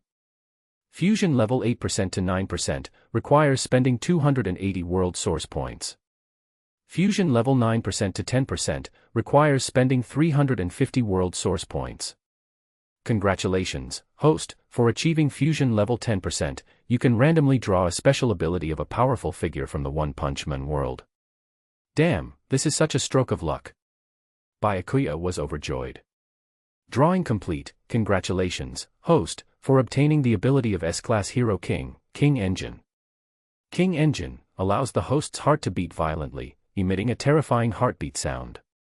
Strengthens with the increase in the fusion level of the host. I'm freaking out here. At a crucial moment like this, instead of giving me a useful special ability, you throw this kind of crap at me. Seeing Shanks, who was ready to strike at any moment, Byakuya had to come up with a solution on the fly. Business is about being friendly, why resort to violence? In the next moment, he activated the King Engine, and Byakuya's heart started pounding rapidly. Thump. Thump. Thump. The sound of his heartbeat grew faster and louder, but Byakuya maintained a calm gaze, staring directly into Shanks's eyes filled with killing intent. Listening to the heartbeat, Shanks felt as if an invisible hand was squeezing his heart, matching the rhythm of Byakuya's heartbeat, creating an oppressive feeling. It was an unfamiliar sensation for Shanks, and his face flushed unnaturally, his aura momentarily stagnating. At the same time, an invincible aura rose from Byakuya, and the clouds in the sky suddenly changed, invisible sound waves breaking apart the pitch-black clouds. The sky returned to its usual clear state, with the warm sunlight shining down as if the previous dark clouds had never existed. Witnessing the changes before him, Byakuya was thrilled. Damn, he didn't expect the King Engine to be so powerful, it was almost like a unique conqueror's haki. What kind of bizarre ability is this? My conqueror's haki was broken. Shanks's expression darkened. Even though he hadn't displayed his strongest conqueror's haki just now, judging from the aura he emitted, there were few in the sea who could break through it. The fact that this Harry from Night could do it made him realize that this organization was formidable. Shanks, don't get too excited. If you start something and attract Vice Admiral Garp, you'll be in trouble too. Shanks said coldly, I didn't expect you to have such strength. Byakuya knew he was safe now and finally relaxed. To do business with one of the four emperors, naturally, you need someone formidable. Once I fully disclose the information to you, you'll be able to judge its authenticity yourself. After witnessing Byakuya's strength, even Shanks was uncertain about the power of this Night organization. If someone like Harry in front of him was already formidable, what about the other members of this organization? Wasn't their leader even stronger? The sudden appearance of such a mysterious organization on the sea was sure to cause a stir. Seeing that Shanks remained silent, Byakuya continued. Indeed, Roger did have a child before his execution, but the child had not yet been born. At the time, the Marines were searching for Roger's bloodline on Baitrilla Island. Roger's wife, Porgas de Rouge, to prevent the child from being killed, endured the pregnancy for 20 months. She only gave birth after the Marines withdrew their search. Because of this, after the child was born, Porges de Rouge was too weak, exhausted, and passed away. When Byakuya mentioned that Roger's wife was Porges de Rouge, a young man flashed through Shanks's mind, wearing an orange sun hat with a few freckles on his face. Garp's grandson, Porges de Ace. Shanks completely understood Captain Roger's decision to entrust his only flesh and blood to Garp for upbringing. Garp and Roger had been old rivals/friends who fought countless battles together. Over 30 years ago, the two even joined forces to defeat the then strongest Rocks pirates. Garp also earned the title of Marine Hero as a result. Their relationship of both enmity and friendship was complex but also firm. This news was probably mostly true. Shanks's mood was complicated upon realizing that the child he had seen several times before was the captain's flesh and blood. This time, when he came, he heard from Luffy that Ace had already set out to sea with dreams of becoming the Pirate King. Captain Roger entrusted Ace to Garp for care, perhaps out of trust and the hope that Ace would become a Marine and not follow in his footsteps. But who would have thought that under Garp's guidance, Ace still became a pirate? Byakuya looked at Shanks's somewhat melancholic expression and knew that Shanks believed the words he had spoken. Since you have judged the truthfulness of the information, then my task this time is over. If you ever need to purchase information in the future, just spread the word and look for the Knight organization. Someone will naturally come to you for a trade. Farewell. Chapter 24, Furious Garp. Not far from the windmill village, a massive marine ship flying the seagull flag sailed on the sea. The front structure of the ship resembled a somewhat ridiculous bulldog holding a bone in its mouth, making the entire vessel appear quite odd.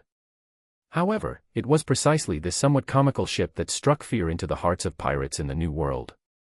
Damn it, Sangoku, I'm trying to relax and spend time with my grandson, and you have to give me tasks. What a nuisance. When I get back, I'm going to eat all the senbei from your drawer, you old fart. And that brat Shanks isn't any better. Instead of staying in the New World, he brings his entire crew to the East Blue, ruining my vacation. Now, I can't even properly educate my grandson. A burly old man, nearly 3 meters tall, with a dog-headed hat, kept cursing. His adjutant, Bogard, looked at Vice Admiral Garp's grumbling demeanor with a hint of helplessness. The surrounding soldiers pretended not to hear, as such incidents occurred at least 3 or 4 times a week. They had grown accustomed to Garp's unconventional behavior. Seizing a momentary break in Garp's tirade, Bogard hurriedly approached and inquired. Vice Admiral Garp, perhaps it's best to notify all East Blue branch. Currently, it's more important to search for the Red Hair pirates. They're one of the 4 Emperor's crews and have come to the weakest East Blue. There must be a reason. Upon hearing this, Garp shot Bogard a look and retorted. What's the use of notifying them? Can the Marines on the islands in the East Blue withstand the onslaught of the Red Hair pirates? It's better to maintain the current situation. Notifying them will only make them overly nervous and cause unnecessary trouble. Indeed, Vice Admiral Garp, your insight is profound, Bogard hastily praised, trying to flatter him. Humph. Garp crossed his arms, his chin raised slightly, looking rather pleased with himself. Didn't Bogard understand this logic? He understood it better than anyone else. With Garp's unorthodox personality, he simply didn't care. Usually, all the instructions from the Marine and the affairs on the ship were handled by Bogard alone. Bogard said this only to prevent Garp from continuing his tirade. It had been 3 hours, and Garp's mouth wasn't tired, but his ears were. Just as the two were conversing, they suddenly noticed a rapid change in the weather to the left. The cloudless sky instantly turned into a sky filled with dark clouds, and within those gloomy clouds, they could even see the ferocious thunder. As Garp's adjutant, Bogard had followed Garp for many years. He had witnessed countless powerful individuals and could immediately discern what was happening. This is Conqueror's Haki. Causing this effect. Now, the only man who can release Conqueror's Haki in the East Blue is undoubtedly that one man. One of the 4 emperors, red-haired Shanks. Garp looked at the gloomy sky and murmured. What on earth is going on? Red-haired Shanks used Conqueror's Haki in the East Blue. Did he encounter a formidable enemy? Or are there hidden powerhouses in the East Blue? Is red-haired Shanks here for them?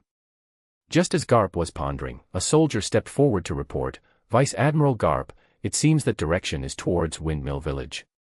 What? Are you saying the red hair pirates are now in Windmill Village? Garp's face was incredulous.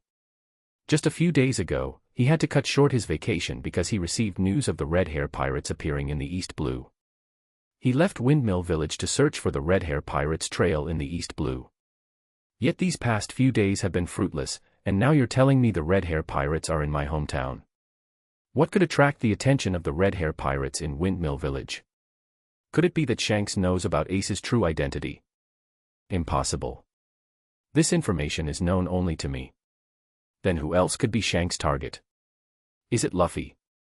Thinking of this, a flash of insight struck Garp's mind. Why does the straw hat behind Luffy seem so familiar? There's a sense of déjà vu. Could it be Roger's straw hat?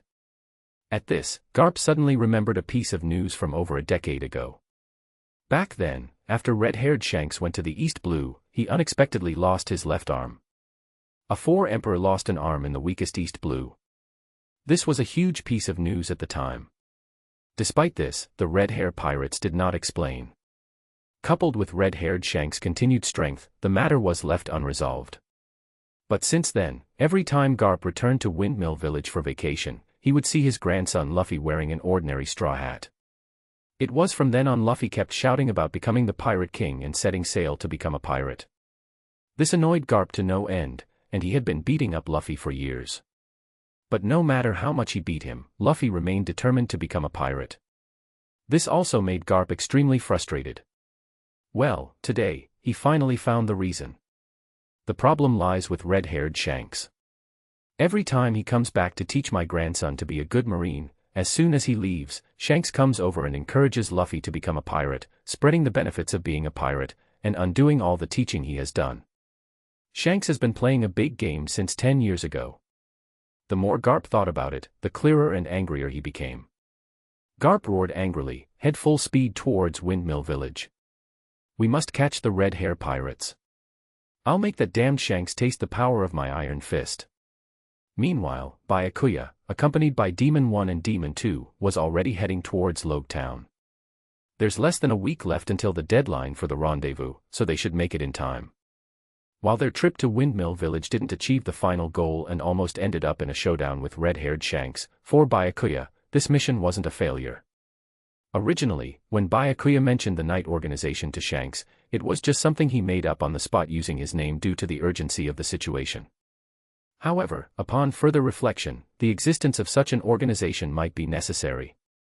As a transmigrator, his greatest advantage, besides the system, is the knowledge of the plot stored in his mind. Skillfully using this plot knowledge might yield a significant amount of world source power. The emergence of the Night Organization provides a reasonable source for this information. In the future, even if he summons powerful individuals from other worlds, he can integrate them into the Night Organization. This will only enhance the organization's fame and strength. It's a win-win situation. The more he thinks about it, the more Byakuya feels like a genius. End chapter. Chapter 25, Speak with Fist. Logue Town, known as the Town of Beginnings and Endings, is located in the East Blue, near the entrance to the Grand Line. With just 1 day left until the deadline, Byakuya rushed to make it in time. Byakuya arrived at the Logue Town Marine Base to report in, and the duty Marine, looking at his credentials, exclaimed in surprise. Byakuya. Are you Byakuya? Yeah, isn't my name written on the documents? Byakuya chuckled. The duty Marine continued to scrutinize Byakuya, unable to associate the refined and gentle-looking person before him with the Butcher of the East Blue, known to pirates. Can I go in now? Oh, yes, of course. Upon hearing Byakuya's words, the duty Marine snapped out of it and quickly handed him the documents. With an admiring tone, he said, "You truly are an example for our Marines." "As a Marine, these are just things I should do," replied Byakuya. Byakuya didn't consider himself particularly noble, he hunted pirates mainly to gain world source power. However, for the lower-ranking soldiers of the Marines, it was different. They saw someone like Byakuya, with considerable strength and potential, willing to risk his life to hunt down pirates before setting sail, greatly reducing the danger in the East Blue. In other words, Byakuya unwittingly saved countless Marine lives, earning their admiration. Captain Smoker, Byakuya is here to report in. Upon hearing Byakuya's name, Captain Smoker's eyes lit up. Finally, the moment had arrived. Previously, he had found Byakuya's name on the list for recruitment into the Marine Elite Training Camp and thought it was just a coincidence. However, after contacting Captain Vaughn and confirming that on the list was indeed the notorious Byakuya from the East Blue, he had been eager to see what kind of person he was. Have Byakuya come to me? Yes, sir. Forget it, I'll go find him myself. As Byakuya walked through the Marine base, he felt like a panda being observed at a zoo. Whether it was the Marines stationed in Logetown or the soldiers from other Marine bases attending the elite training camp, they all wanted to see what this man, dubbed the Butcher by pirates, was really like. A burly man remarked to his companion. Is this the Butcher Byakuya? Doesn't seem like it, does he? Look at how frail he looks, I feel like I could knock him out with one punch. Yeah, he looks too skinny, doesn't he? Wasn't Byakuya supposed to be a towering giant with muscles all over? Could this be a fake? On the side, a female Marine exclaimed indignantly. Do you think Byakuya is just like you guys, simple-minded, with developed limbs, and nothing but muscles in his head? Yeah, if you have the ability, go solo and wipe out a pirate crew. Although these people spoke quietly, Byakuya's sharp ears caught every word. As soon as Smoker arrived, he saw a crowd surrounding Byakuya. What are you all doing here instead of training? Are you all so free? Have you caught all the pirates around Logetown? Hearing Smoker's slightly stern tone, the people around immediately dispersed and went about their own business. When Smoker saw Byakuya, he was also shocked by Byakuya's youthful appearance. However, he didn't pay too much attention to it and instead looked at Byakuya's eyes seriously. Byakuya also observed Smoker, with his short silver hair, open shirt revealing his chest, a cigar wrapped around his waist, and sea-stone jit inserted behind him. He was one of the few significant Marine characters encountered by Byakuya in the original work. Smoker furrowed his brows. You killed Captain Nezumi and over 100 of his soldiers on Gecko and Windmill Islands, didn't you? Yes, I did, Byakuya admitted straightforwardly, surprising Smoker. Don't you have anything to say for yourself? Shouldn't you provide me with a reasonable explanation? Killing a Marine captain and over 100 Marines is a serious offense. I managed to suppress this matter. If it had been reported, you might have ended up in Impel Down. Byakuya sneered, what's there to say? They wanted to kill me, so I killed them. Besides, don't you think they deserved it?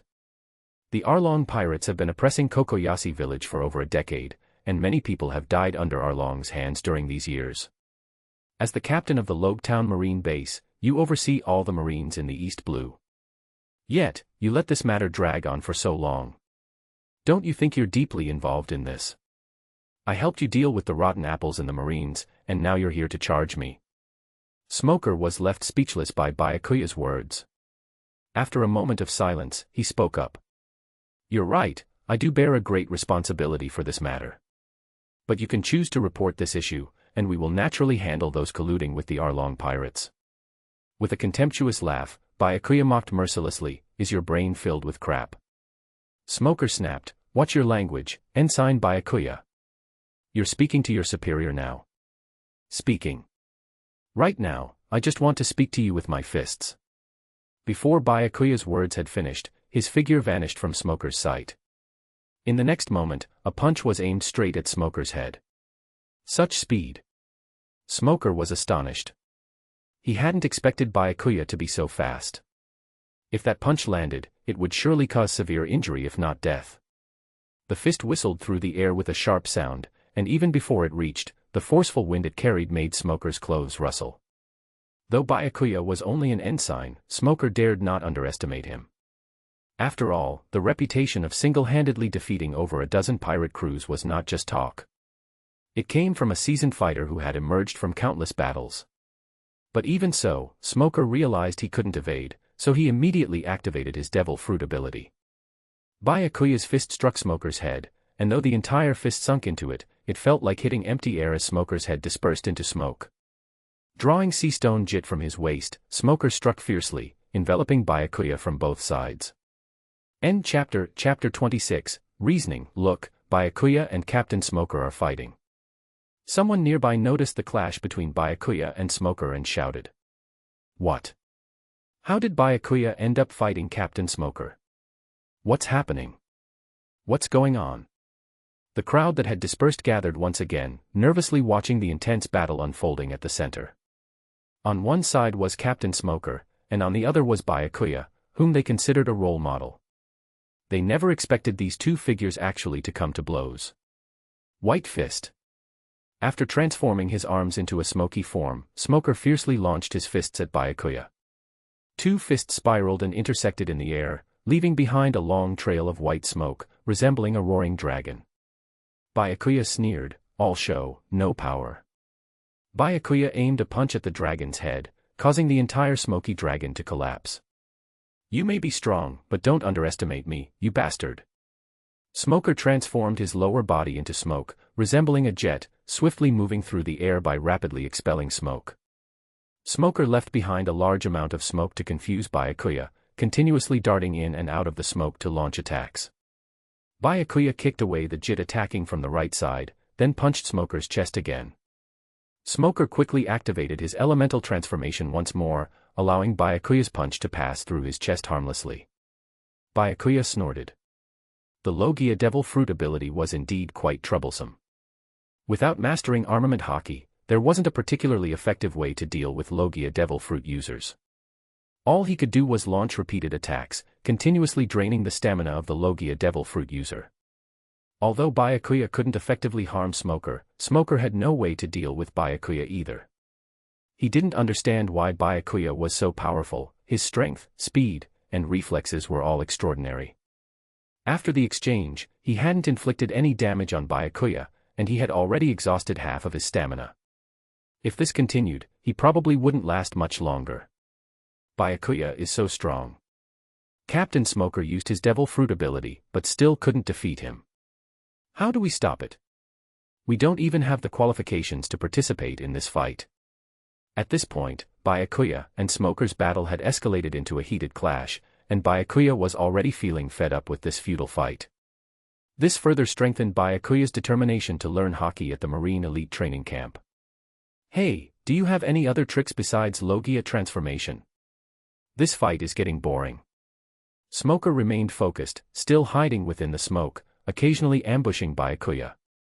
"Still at it?" Byakuya impatiently said. "Do you think your Logia transformation makes you untouchable?" Sensing Smoker's timing as he prepared to strike from behind with his jit, Byakuya didn't dodge but instead moved to intercept. "Go down." With a low grunt, Byakuya forcefully snatched the jit from Smoker's hand. Then, he charged into the smoke, sensing Smoker's position and swinging the stolen jit down fiercely. Bang! A deafening clash of steel echoed within the smoke, and Smoker's jit was sent flying several meters away. Byakuya swung the jit, sweeping it across Smoker's abdomen, forcefully knocking Smoker out of his Logia state. Byakuya controlled his strength to a minimum, but still leaving a vivid red mark on Smoker's abdomen. Smoker felt intense pain radiating from his abdomen as if his body had been split in half with just one blow, making even the slightest movement seem torturous. Byakuya pressed the jit against Smoker's chest, preventing Smoker from using his Logia transformation again. The battle was decided. The onlooking soldiers were shocked. Captain Smoker lost. They couldn't believe what they were seeing. Captain Smoker is a Logia Devil Fruit user, after all. Moreover, Captain Smoker was at the top of the 25th Marine Elite Training Camp. He lost to Byakuya, who isn't even considered a rookie. At this moment, a question arose in everyone's minds: just how strong is Byakuya? Smoker lay on the ground, struggling to sit up, looking at Byakuya with a calm expression. He couldn't help but feel a strong sense of defeat. As a Logia Devil Fruit user, losing to someone who doesn't even know hockey was a major blow to his pride. The main reason for his failure was his reliance on the sea stone weapons he carried. This blow was too heavy for Smoker, who had always held himself in high regard. Unconsciously, he remembered what Zephyr Sensei had told him during the elite training camp. "Smoker, don't think that just because you're a Logia user, you can rely solely on your Devil Fruit power and neglect training in other areas. If you maintain that mindset, you will suffer in the future." At that time, Smoker didn't take Zephyr's words seriously. In his view, the three admirals of the Marine, Akainu, Kizaru, and Akiji, were all Logia devil fruit users who had mastered their abilities to the fullest. They had become the top figures on the high seas. As he was also a Logia devil fruit user, Smoker believed that if he could develop his devil fruit abilities well, he could become a powerhouse like the three admirals. But now it seemed he was wrong, very wrong. Byakuya looked at the disheartened Smoker lying on the ground, and couldn't help but furrow his brow. I didn't hit him on the head, did I? Did I knock some sense out of him? Hey, is lying on the ground comfortable? Hearing Byakuya's voice, Smoker snapped out of his daze and struggled to get up from the ground. Byakuya asked, when I attacked you just now, what was your first thought? Smoker pondered for a moment. You've betrayed the Marine, I have to arrest you. And what if I don't cooperate? Then I'll find a way to kill you. Byakuya clapped his hands. That settles it. Smoker finally understood why Byakuya suddenly attacked him. It was all because of his previous mistake. This left Smoker feeling a bit bewildered. Couldn't things be resolved through conversation? Did it have to end in a beatdown? But precisely because of this beating, Smoker realized his shortcomings and found his direction. Taking a deep breath, Smoker said, "Thank you." Byakuya looked at Smoker with some astonishment. Wow, did I knock some sense into him? End chapter. Chapter 27, Opinion. Those participating in the Marines' elite training camp need to undergo a brief training period in Logue Town. Within a week, personnel from the Marine headquarters will come to assist them. Naturally, Byakuya can skip such relatively basic training. The intensity of such training is of no use to him, it's just a waste of time. For Byakuya's special treatment, other soldiers feel it's only natural. After all, it's because of his strength. Those soldiers who hadn't witnessed the scene before might have some complaints in their hearts. But any soldier who witnessed Byakuya's battle with Smoker didn't think Byakuya not participating in training was just showing off. To dispel any potential discontent among a few people, Captain Smoker even said that if anyone could defeat him as Byakuya did, they wouldn't have to attend training either. Defeat Smoker? They could only daydream about it, as no one dared to challenge him. Not everyone is a monster like Byakuya. As a result, Byakuya becomes the most leisurely Marine in Logue Town. Compared to the arduous time spent searching for pirates at sea the previous month, the current life of strolls and good food is simply heavenly. One day, just as Byakuya was preparing to go out again, Smoker suddenly showed up too. Want to go out for a stroll? I don't have anything to do today, so I'll accompany you. I can even be your guide. Since Byakuya defeated Smoker, Smoker's attitude towards Byakuya has changed from the superior subordinate to one of equals. The two now interact as peers. For most people, being defeated by a subordinate in front of their subordinates without seeking revenge is already showing great magnanimity. But Smoker not only didn't seek revenge but also treated Byakuya as a friend. Such a thing probably could only be done by someone like Smoker, who is somewhat of an oddity within the Marine.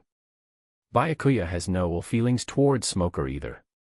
Whether from the original story or their interactions over the past few days, Smoker has proven himself worthy of the word justice even though he is just a stubborn little bastard. Under Smoker's guidance, Byakuya even visited all the famous taverns in Logue Town.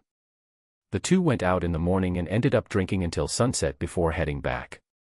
The once bustling square of Logue Town is now deserted, with only a towering execution platform casting a long shadow under the moonlight, facing towards the direction of the Marine base. Smoker, with drunken eyes, stares at the execution platform and murmurs, "Byakuya, what do you think Roger was thinking about before he died?" Byakuya scoffs, who knows what Roger was thinking? I'm not his conscience. 20 years ago, I witnessed firsthand the execution of the infamous Pirate King Gold Roger here, and heard him speak about the One Piece moments before his death. Everyone who heard the news went crazy, rushing to set sail one after another, eager to find Roger's treasure. It was from this moment on that the number of pirates on the sea skyrocketed, with heinous incidents occurring one after another, showing me the ugly side of humanity when unrestrained. At the same time, I began to entertain the idea of joining the Marines to protect civilians, but after joining, I realized that the justice of the Marines was not exactly what I had expected as a child. There is also unspeakable ugliness within the Marines, and even some who wear the Marines' uniform do things more disgusting than pirates, but I can't stop them. So I was lost.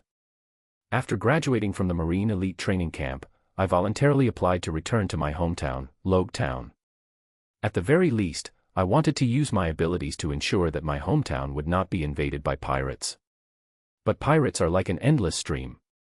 Today you kill a batch, tomorrow another batch, and the day after tomorrow, another batch will come. I'm tired of killing.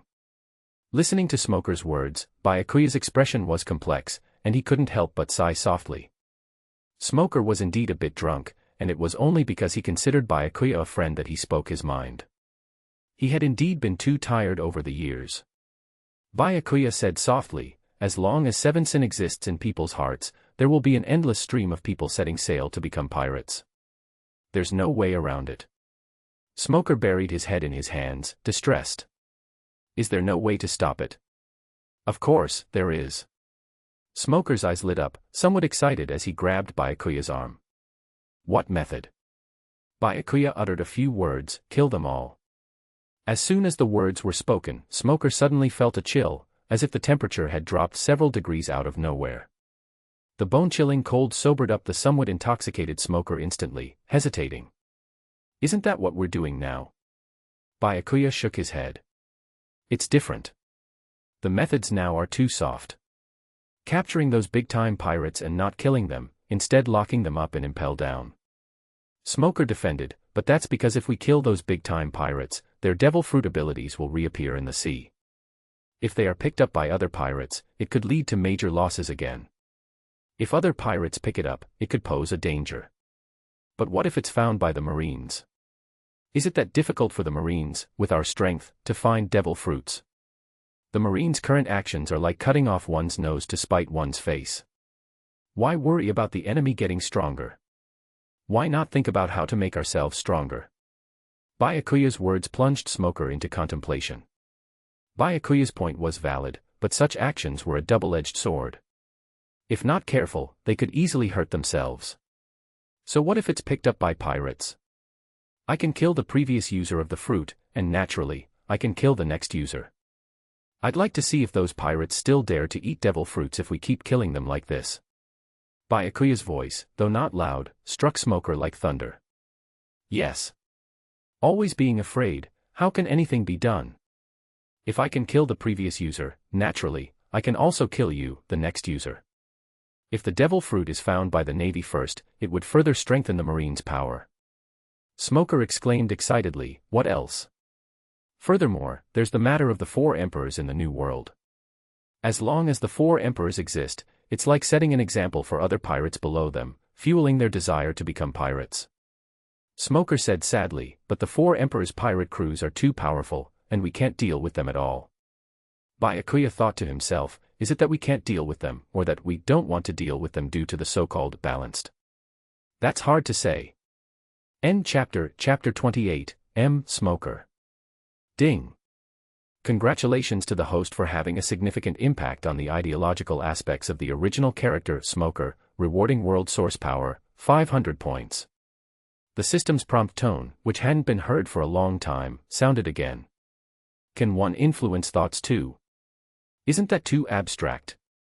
Or is it because Smoker is a relatively important character in the original work, so influencing thoughts alone can earn world source power? Byakuya thought so, and it wasn't without reason. If you follow the template of Garp and Roger, Smoker and Luffy are perfect replicas. Smoker gave up his hometown to chase Luffy, going directly from the East Blue to the New World. He rose in rank from a branch captain to a vice admiral. Meanwhile, Luffy's bounty rose from 30 million to 3 billion, earning him the title of the 4th Emperor of the New World. If he could earn world source power by adopting such methods, Byakuya could consider improving his oratory skills. Then he could engage in debates, indoctrinating a group of people spiritually. Wouldn't that be a big win? The next morning, Byakuya woke up and opened the data panel. Host, Byakuya. Template, One Punch Man, Saitama. Fusion degree, 10%. World source power, 515. Special skill, Emperor's Engine.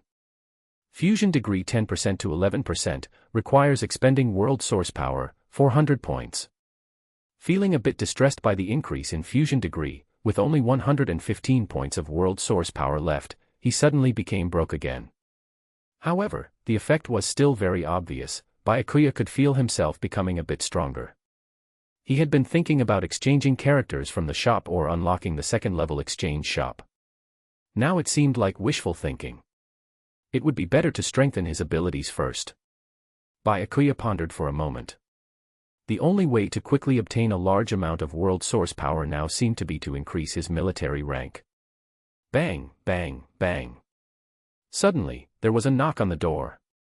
Outside, Smoker's voice sounded, "Byakuya, are you awake? If you are, let's have another fight." Perhaps Byakuya's words last night successfully spurred Smoker on, making him aware of his shortcomings. Byakuya opened the door and saw the excited Smoker, feeling somewhat helpless. "I don't want to fight with someone like you, it's a waste of time and energy." Byakuya still doesn't know hockey, nor does he have a sea stone weapon. Fighting Smoker would only be a physical endurance test. He might as well catch up on some sleep with that time and effort.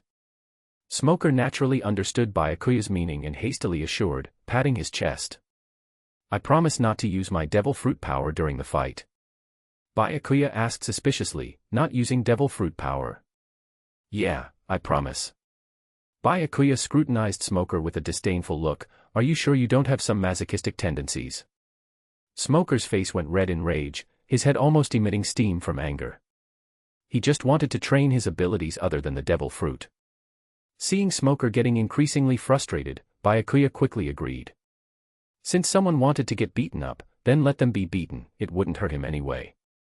At the training ground, the soldiers who were supposed to be training were all gathered together, chatting away. "I heard Captain Smoker is going to fight Byakuya again." "What's wrong with Captain Smoker? He can't win, why bother fighting? Is he masochist?" "Yeah, last time he got beaten so badly by Byakuya. Because of that mark on his abdomen, Captain Smoker hasn't undone the buttons on his shirt for 3 days. I've been following Captain Smoker for 3 years, and it was the first time I saw him button up his shirt. I almost died laughing." The soldier spoke, growing happier with each word, his face brimming with indescribable joy. Suddenly, the others noticed Smoker standing behind the soldier who was speaking, his killing intent practically written on his face. They all immediately lowered their heads, afraid of being caught by Smoker's gaze, but the soldier who was talking remained unaware of the impending danger. Seeing that no one laughed, he was somewhat surprised. "What's wrong? Don't you think it's funny? Anyway, I found it pretty amusing.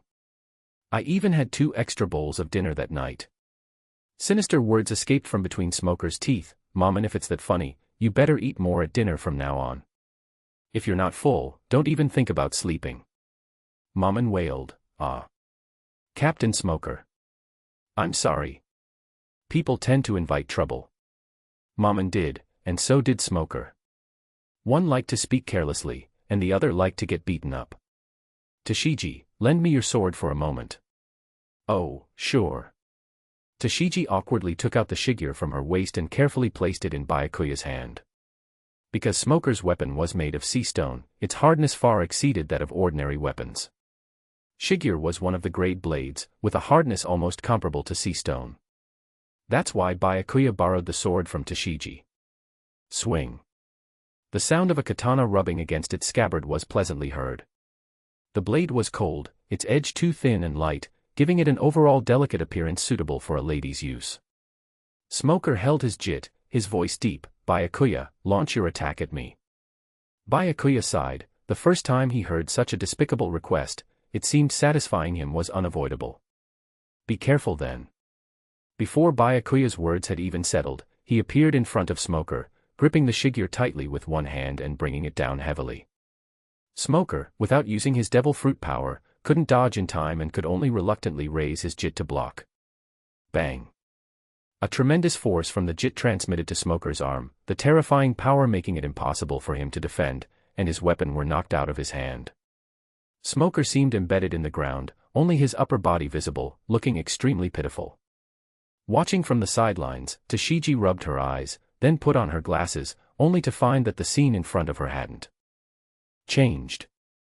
Captain Smoker, without using his devil fruit power, couldn't even handle a single blow from Byakuya. Wasn't it this bad last time? Smoker's head felt heavy, unable to believe it. This guy's strength seems to have increased again. And his speed seems faster too. How is that possible? It's only been a few days. The image of getting beaten up last time is still vivid. Can the difference between people be this great?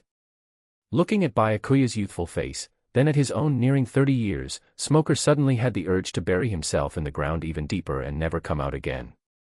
End chapter. Chapter 29. Hot gaze. Byakuya squatted down, smiling as he asked, "Are we still fighting?" Smoker replied decisively, "Yes, we are."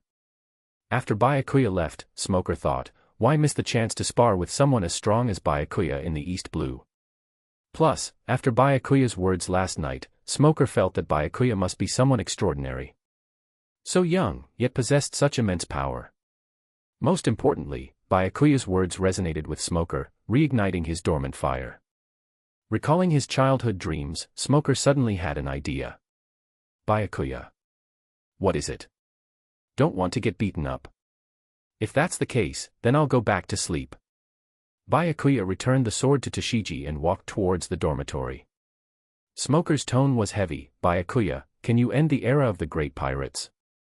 Can he end the era of the great pirates? What would be considered ending it? Killing all the pirates. Even if the pirates are gone, aren't there still celestial dragons? I can't predict the future. How would I know? All I know is that I need to get stronger now, and at least I won't die at someone else's hands. Byakuya curiously observed the disheveled Smoker and, with years of experience reading online novels, roughly guessed Smoker's thoughts. Do you want to follow me? Smoker nodded. That was indeed his thought. Stop joking. You're a captain, I'm an ensign. There's a 6-level difference between us. But for you, isn't that just a matter of 1 or 2 years? Byakuya sighed. You're clearer about when I can become a captain than I am. Byakuya counted on his fingers. There are still many problems between us. For example, you're 32 years old, and I'm only 18 this year, just coming of age, practically still a child. Smoker and Toshiji beside him were at a loss for words. If they could, they would want to kill Byakuya. It's so infuriating. Having teased them enough, Byakuya didn't continue to provoke them and agreed to Smoker's request. This agreement didn't cost him anything, but if Byakuya felt unhappy in the Marines in the future, treated unfairly, he could lead a rebellion with a bunch of Marines, and counterattack the Marine fort. That scene would surely be magnificent. Ding! Congratulations, host, for gaining the following of the original character Smoker. Reward, 1,500 world source points. Hearing the sudden system prompt in his mind, Byakuya felt like his eyes were on fire as he looked at Smoker. 1,500 points. Since activating the system until now, he has never received such a huge reward. Although it had only been a short month since Byakuya activated the system, for him now, it was an unimaginable fortune. If Smoker were a beautiful woman, Byakuya would want to go up and give him a few kisses. Under Byakuya's gaze, Smoker felt a chill in the lower half of his body buried in the ground. Could he be planning something while I can't move? For self-preservation, Smoker awkwardly said, could you pull me out first? I can't move. Byakuya looked at Smoker as if he were an idiot. Aren't you the smoke fruit user? Can't you just turn into smoke and come out yourself? Oh, right, I almost forgot. I thought I couldn't use my devil fruit ability. Seeing Smoker turn into smoke and come out with a happy expression, Byakuya sighed and rubbed his forehead. He suddenly felt a headache coming on. He suddenly felt that these 1,500 world source points were the system's payment for babysitting Smoker, who seemed to have a bit of a problem with his brain. Thinking about it, Byakuya's gaze shifted to Toshiji beside him. Taking care of Smoker, the system gives me 1,500 world source points. Although Toshiji's role in the original story was not extensive, just based on her resemblance to Zoro's childhood friend, she should be quite important. So, taking care of Toshiji, the system should also give me a lot of world source points, right? Even if it's less, Byakuya doesn't mind. Who wouldn't want to take care of a beautiful girl? Taking care of a sister is everyone's responsibility, and love doesn't care about how many world source points there are. That's how enlightened Byakuya is. Jithi. Under Byakuya's hot gaze, Toshiji felt stiff all over, and for a moment, she even imagined various embarrassing scenarios in her mind, her face turning red. The atmosphere became somewhat ambiguous. Smoker noticed the two's expressions and felt like a glaring light bulb, very intrusive. After a while, Smoker couldn't help but speak up, maybe I should leave first, you guys take your time. Under Byakuya's gaze, Tashiji's face turned red to the roots of her ears, and her chin couldn't sink any lower. There was no choice, her strength didn't allow her to sink any lower. Tashiji remained shy and silent, while Byakuya pondered why the system didn't prompt Tashiji's follow-up. Logically, as Smoker's adjutant, if Smoker follows him, shouldn't Tashiji be included? Do I need to do something else? Gee. Byakuya's gaze towards Tashiji became even more intense. Seeing that neither of them paid attention to him, Smoker was afraid of disturbing the harmonious atmosphere between Byakuya and Tashiji. At a loss, Smoker suddenly remembered Byakuya's previous words. Yeah. I'm a smoke fruit user, I can use my devil fruit ability. Smoker silently activated elementalization, completely transforming into smoke, and quietly left the training ground, drifting away with the breeze. When Byakuya came back to his senses and looked around, Smoker had long since disappeared without a trace. Where's Smoker? Ah. Suddenly hearing Byakuya's voice, Tashiji blushed so hard it seemed like blood would drip out, letting out a scream and scrambling to run outside. In her panic, Tashiji accidentally knocked off her glasses. As someone with severe nearsightedness, Tashiji could only see a blur in front of her, but she was embarrassed to turn back to pick up her glasses, relying on memory to run towards the door. Hey, Tashiji, you dropped your glasses. Byakuya picked up the glasses and shouted, Hey! Why are you running? Come back. Hearing Byakuya's words, Tashiji ran even faster, as if a hungry wolf were chasing her from behind, ignoring everything and running forward. Byakuya kindly reminded, there's a wall ahead. Unfortunately, the reminder came a bit too late. Bang. Tashiji's head hit the wall, and she immediately passed out. Looking at the 3 dents on the wall, Byakuya shook his head and sighed, Tisk tsk, poor wall, unjustly harmed. He didn't understand why the girl was running so fast. End chapter 30, Improvement in Logtown. A week quickly passed. Early this morning, Smoker had already informed Byakuya that the Marine headquarters ships would arrive around noon to pick them up. Through Smoker, Byakuya learned that the elite training camp was generally held once every 3 years, with around 500 participants per session. The Marine headquarters itself occupied about 300 slots, while the remaining 200 slots were allocated by the Marines from the 4 blues. On average, each blue allocated 50 slots. The soldiers selected from the East Blue Marines to participate in the elite training camp didn't even add up to 40. Not even reaching the average, it was evident that the strength of the East Blue Marines was generally lacking. But there was nothing to be done about it. With weak East Blue pirates, Marine soldiers couldn't undergo relatively good development. Now, with Byakuya stirring up trouble in the East Blue, well, until Luffy sets sail, the East Blue Marines will probably be twiddling their thumbs in idleness. At noon, Smoker led everyone participating in the elite training camp to the port to wait. Byakuya whispered, Smoker, while I'm away, you must train diligently.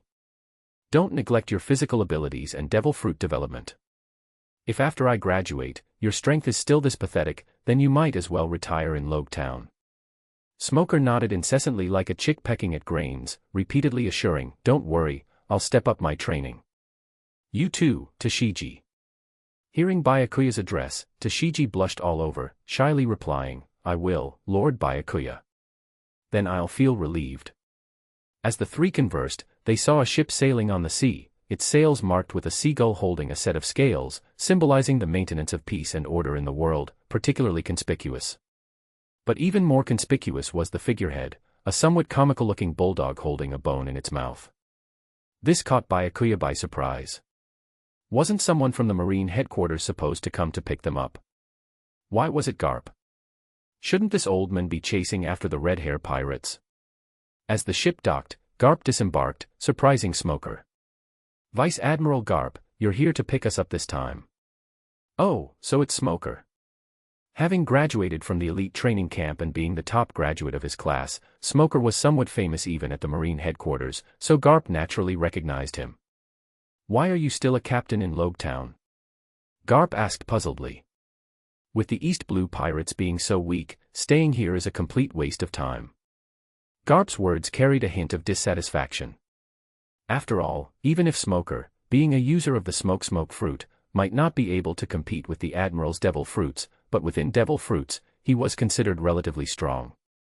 To stay as a mere captain in the East Blue instead of shining in the New World. "No, after this trip back, I'll have Sangoku transfer you to the Grand Line." Faced with Garp's words, Smoker could only smile bitterly and nod. Garp's few words completely changed Smoker's future path. No one would question the authenticity of Garp's words. As a Marine hero, Garp's authority in the Marines was even greater than that of the Admirals. He just usually couldn't be bothered with administrative matters. "Are these the Marines selected from the East Blue?" Garp looked over each one, and almost every soldier who was looked at by Garp felt a sense of honor, adjusting to their best mental state. This was a living legend. Whether it was chasing after Pirate King Roger or joining forces with Sangoku to imprison the Golden Lion Shiki and impel down, any of these feats would shock the entire sea. Such a legendary figure personally coming to pick them up, how could they not be excited?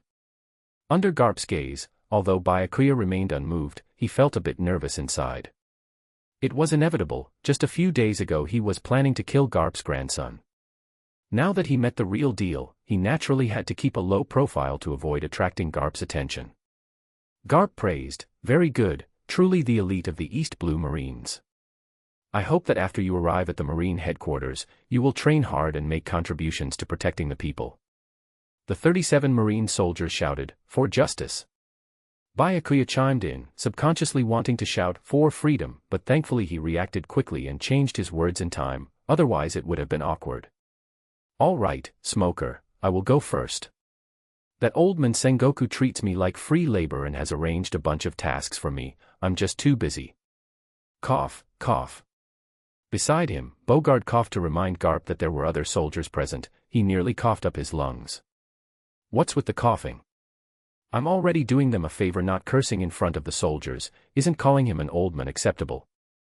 Bogard could only smile helplessly. "You can do whatever you want, as long as you're happy." The surrounding soldiers were shocked to hear Garp's words. "You called Fleet Admiral Sangoku an old man, and that's not considered cursing. Then what would be considered cursing?" Smoker and Tashigi stood on the shore, watching Garp's warship gradually sail away. They exchanged a glance and both sighed in relief. They finally got rid of that guy. Thinking back on the torture of these days, both Smoker and Tashigi regretted meeting Byakuya. Smoker gritted his teeth. He even said, "I have a masochistic tendency, but I think he's the one with a sadistic tendency." "Captain Smoker, when Lord Byakuya graduates, are we going to find him?" Smoker hesitated for a long time, painfully saying, "Yes, we have to. He will come looking for us, and we have no choice now. Damn, thinking about it, I may regret it." On the ship, Byakuya already missed Smoker and Tashigi. With them gone, there would be 2 fewer people to collect world source energy, which was heartbreaking. While still in Logue Town, Byakuya successfully conquered Tashigi, earning a reward of 1,400 points of world source energy. Compared to Smoker, it was a bit less, but it was still enough. Byakuya also figured out how to meet the conditions for followership. Simply put, it involved brainwashing first, making others agree with your views and think you're right. Secondly, it required leveraging your charisma to make others feel that only by following you could they achieve their ideals. Achieving these 2 points was considered to meet the requirements for followership. Additionally, over these past few days, Byakuya discovered another way to obtain world source energy. When the followers' strength increased, he also received a small amount of world source energy as a reward. So, during these days, he didn't skimp on training Smoker and Tashigi. Even though the rewards were small, just 2 or 3 points, every little bit counts. Byakuya opened his current attribute panel, feeling quite satisfied. Host, Byakuya. Template, One Punch Man, Saitama. Fusion degree, 17%. World source energy, 3. Special skill, King Engine. End chapter, Chapter 31, Elite Training Camp. Throughout the journey, Byakuya witnessed Garp's brutality. He always had 2 crates of cannonballs ready, and whenever he spotted a pirate ship while sailing, it was met with a meteoric punch. The bombs he manually threw were more powerful than those fired by warships' main cannons. Given the level of pirates in the first half of the Grand Line, hardly anyone could withstand even a single blow from Garp. Seeing the pirate crews destroyed along the way, Byakuya felt heartbroken. That was all world source energy. He wished he could pick up the bombs next to Garp and throw a few himself. Unfortunately, Byakuya couldn't reveal his full strength now. Despite Garp's casual appearance, he knew better than anyone what was going on. Otherwise, how could he thrive in the Marine with a son who was a leader of the Revolutionary Army? If Garp were to suspect Byakuya's connection to the powerful individuals he faced a few days ago, explaining it would be troublesome. Upon entering the Marine headquarters at Marineford, Byakuya truly understood Garp's prestige in the Marine. Even in such a tightly guarded place, where even Vice Admiral's ships were stopped for inspection, not a single soldier mentioned inspecting Garp's ship. They all gave him a clear path without any hindrance. Every Marine personnel who saw Garp, even Vice Admirals, had to salute and respectfully address him as Vice Admiral Garp. Garp, in turn, greeted everyone with a smile, appearing friendly and approachable. Finally reaching their destination, the Marine headquarters rear area, the elite training camp. "We're finally here, this is where you'll need to stay for the next 3 years." Garp led Byakuya and his group to a place similar to a Marine branch base. At the entrance to the courtyard, hundreds of soldiers were already waiting. Here gathered all the young elite soldiers from the 4 Blues Marines. Garp shouted at the entrance, "Zephyr! Your students, I've brought them here." A man with purple hair and a stature similar to Garp's walked out from the crowd. "Why did you bring them?" "Don't ask, it's all the mess Sangoku arranged for me, I still have things to deal with." Zephyr and Garp were from the same Marine class, and their relationship was excellent, so they exchanged pleasantries. Zephyr glanced around and asked, "Are these your soldiers from the East Blue?" "These are all the ones selected." Garp looked embarrassed. Garp himself came from the East Blue, and he felt some affection for the soldiers from there. Now, being questioned by Zephyr, he felt somewhat ashamed. But then Garp had an idea and whispered to Zephyr. "Although our numbers in the East Blue are few, there's one exceptional talent among them, named Byakuya. They say Byakuya single-handedly defeated over a dozen pirate crews in the East Blue, he's worth nurturing." Garp had heard some rumors during his time in the East Blue. During these days of observation, Garp didn't notice anything unusual about Byakuya. He thought it might be just hearsay, so he should have paid more attention to it. In his view, with those pirates in the East Blue, he could easily crush a shipful of them with just one finger. What's so impressive about defeating East Blue pirates?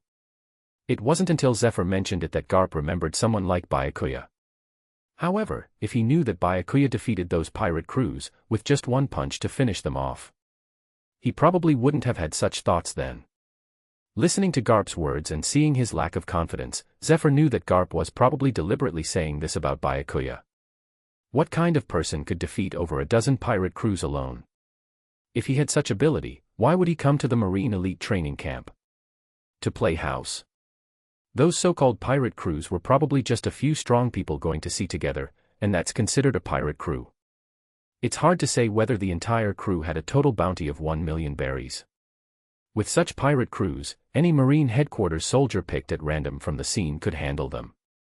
What's there for Byakuya to brag about? But Zephyr also understood that Garp was saying this to save face. As his good friend, he didn't expose Garp but just smiled and nodded. After seeing Garp off, Zephyr's smile disappeared. All soldiers line up according to the seas they come from. With the 4 Blues plus the Marine headquarters, there were a total of 5 groups. At a glance, Byakuya could tell the difference between the East Blue and the other seas. It goes without saying about the Marine headquarters, with over 300 people, it was densely packed from top to bottom. Even the second weakest, the South Blue, had over 50 people. But on the East Blue side, there were only a pitiful 37 people, making their line much shorter than the others. The soldiers from the East Blue knew about Byakuya's strength, so naturally, they let him stand at the front of the line. Zephyr instructed the instructors beside him, "Since everyone is here, let's conduct their tests first." Then he thought for a moment and added, "Let the soldiers from the East Blue go last in the tests, so they can see how big the gap between them and the other soldiers is." Based on the test results of East Blue soldiers in previous years, the instructors could imagine that after seeing the results of the other soldiers, the East Blue soldiers would feel ashamed and embarrassed. Probably, during the tests, they wouldn't be able to perform at their normal strength. After hesitating for a while, one instructor couldn't bear it and said, "Isn't this too cruel?" Zephyr replied, "This is just to make them realize early on, so they won't think that the pirates on the Grand Line are as weak as those in the East Blue. If we don't treat them harshly now after they graduate, do you expect the pirates to show mercy to them? Losing face now is nothing compared to losing lives later." Since his wife and child were killed by pirates, Admiral Zephyr's attitude toward not killing has completely changed. Nearly 600 people followed the instructors to the training hall, which was extremely spacious, with a height of over 10 meters, enough to accommodate all the soldiers. On one side of the hall were 5 testing machines, similar to punch strength testers. The targets were made of special metal, and connected to a liquid crystal display screen. It is said that these were developed by the scientist Vegapunk. Each of you will take turns to punch the target with all your strength, and then the screen will display the force of your punch. We'll start with the soldiers from the Marine headquarters. Some people from East Blue started whispering to each other, asking about their previous test results. "Byakuya, what was your test score?" "Test? What test? Why haven't I heard about any test? Didn't you go through the test? Then how did you get selected?" "I killed many pirates with a total bounty of 150 million, and then I got chosen." End chapter. Chapter 32, Punching Test, Tates, 330 kgf, next. Harris, 364 kgf, next. A/N, kgf, kilogram of force. Suddenly, there was a burst of exclamations in the crowd. Quake, 532 kgf. Not bad. That's 40 kilograms more than before. The instructor looked at the robust soldier in front of him and nodded with a smile. "Wow, 532 kgf, that's too impressive. My 2 punches combined don't even match his single punch." Indeed, soldiers selected from the Marine headquarters are strong. Soldiers from other seas exclaimed. Because there were 5 punch strength testing machines, the testing speed was very fast. In no time, the soldiers from the Marine headquarters were all tested. Next, it was the turn of the strongest soldiers from the 4 Blues, starting with those from the North Sea.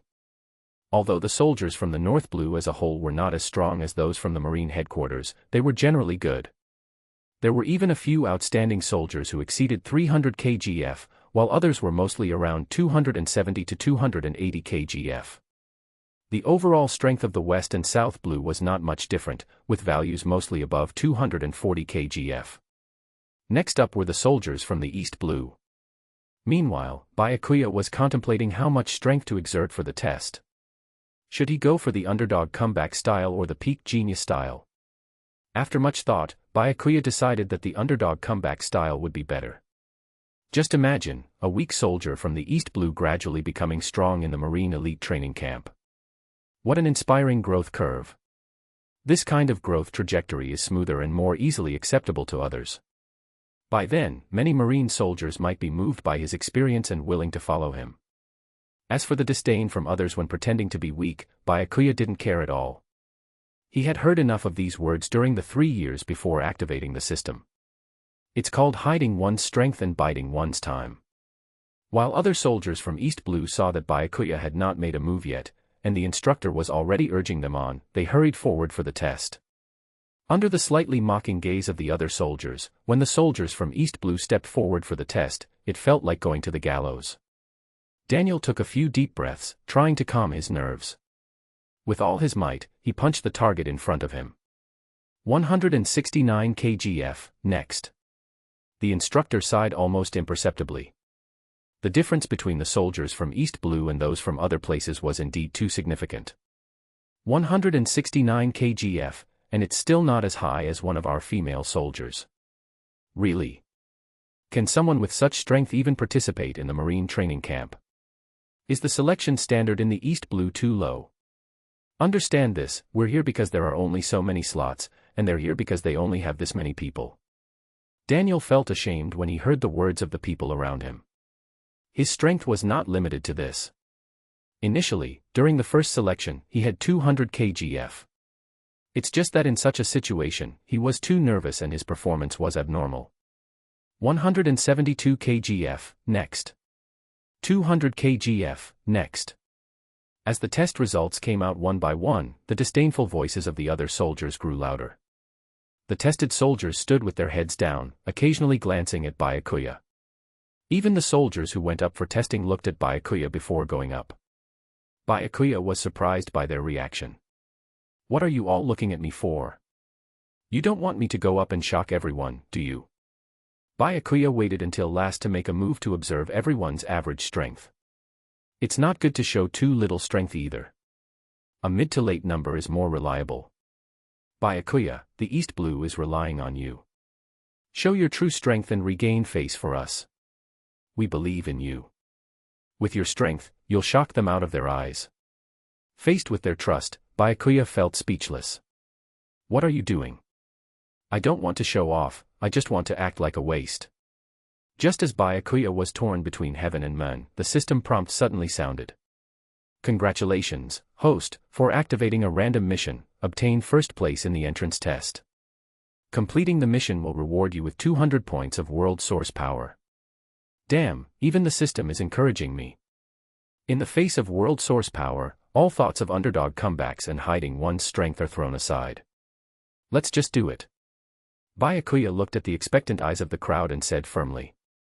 Rest assured, upholding the glory of the East Blue is an obligation for me. The soldiers watching on the sidelines also noticed the actions of the East Blue soldiers looking at Byakuya frequently and couldn't help but speculate. What's going on with the East Blue side? Why do they keep looking at the person in front? Could it be because he's handsome? A female soldier swooned, he's indeed very handsome. A burly man beside them, jealous, said, what's the use of being handsome? Being handsome doesn't fill your belly. Look at his physique, it's a struggle even to fight someone weighing 150 kgf. Soon it was Byakuya's turn to take the stage, and as Byakuya took the stage, it was obvious that the momentum of the soldiers from the East Blue had completely changed. No longer as despondent as before, everyone seemed to be expecting something to happen. Even the instructor was a bit puzzled by the contrast between the East Blue soldiers before and after.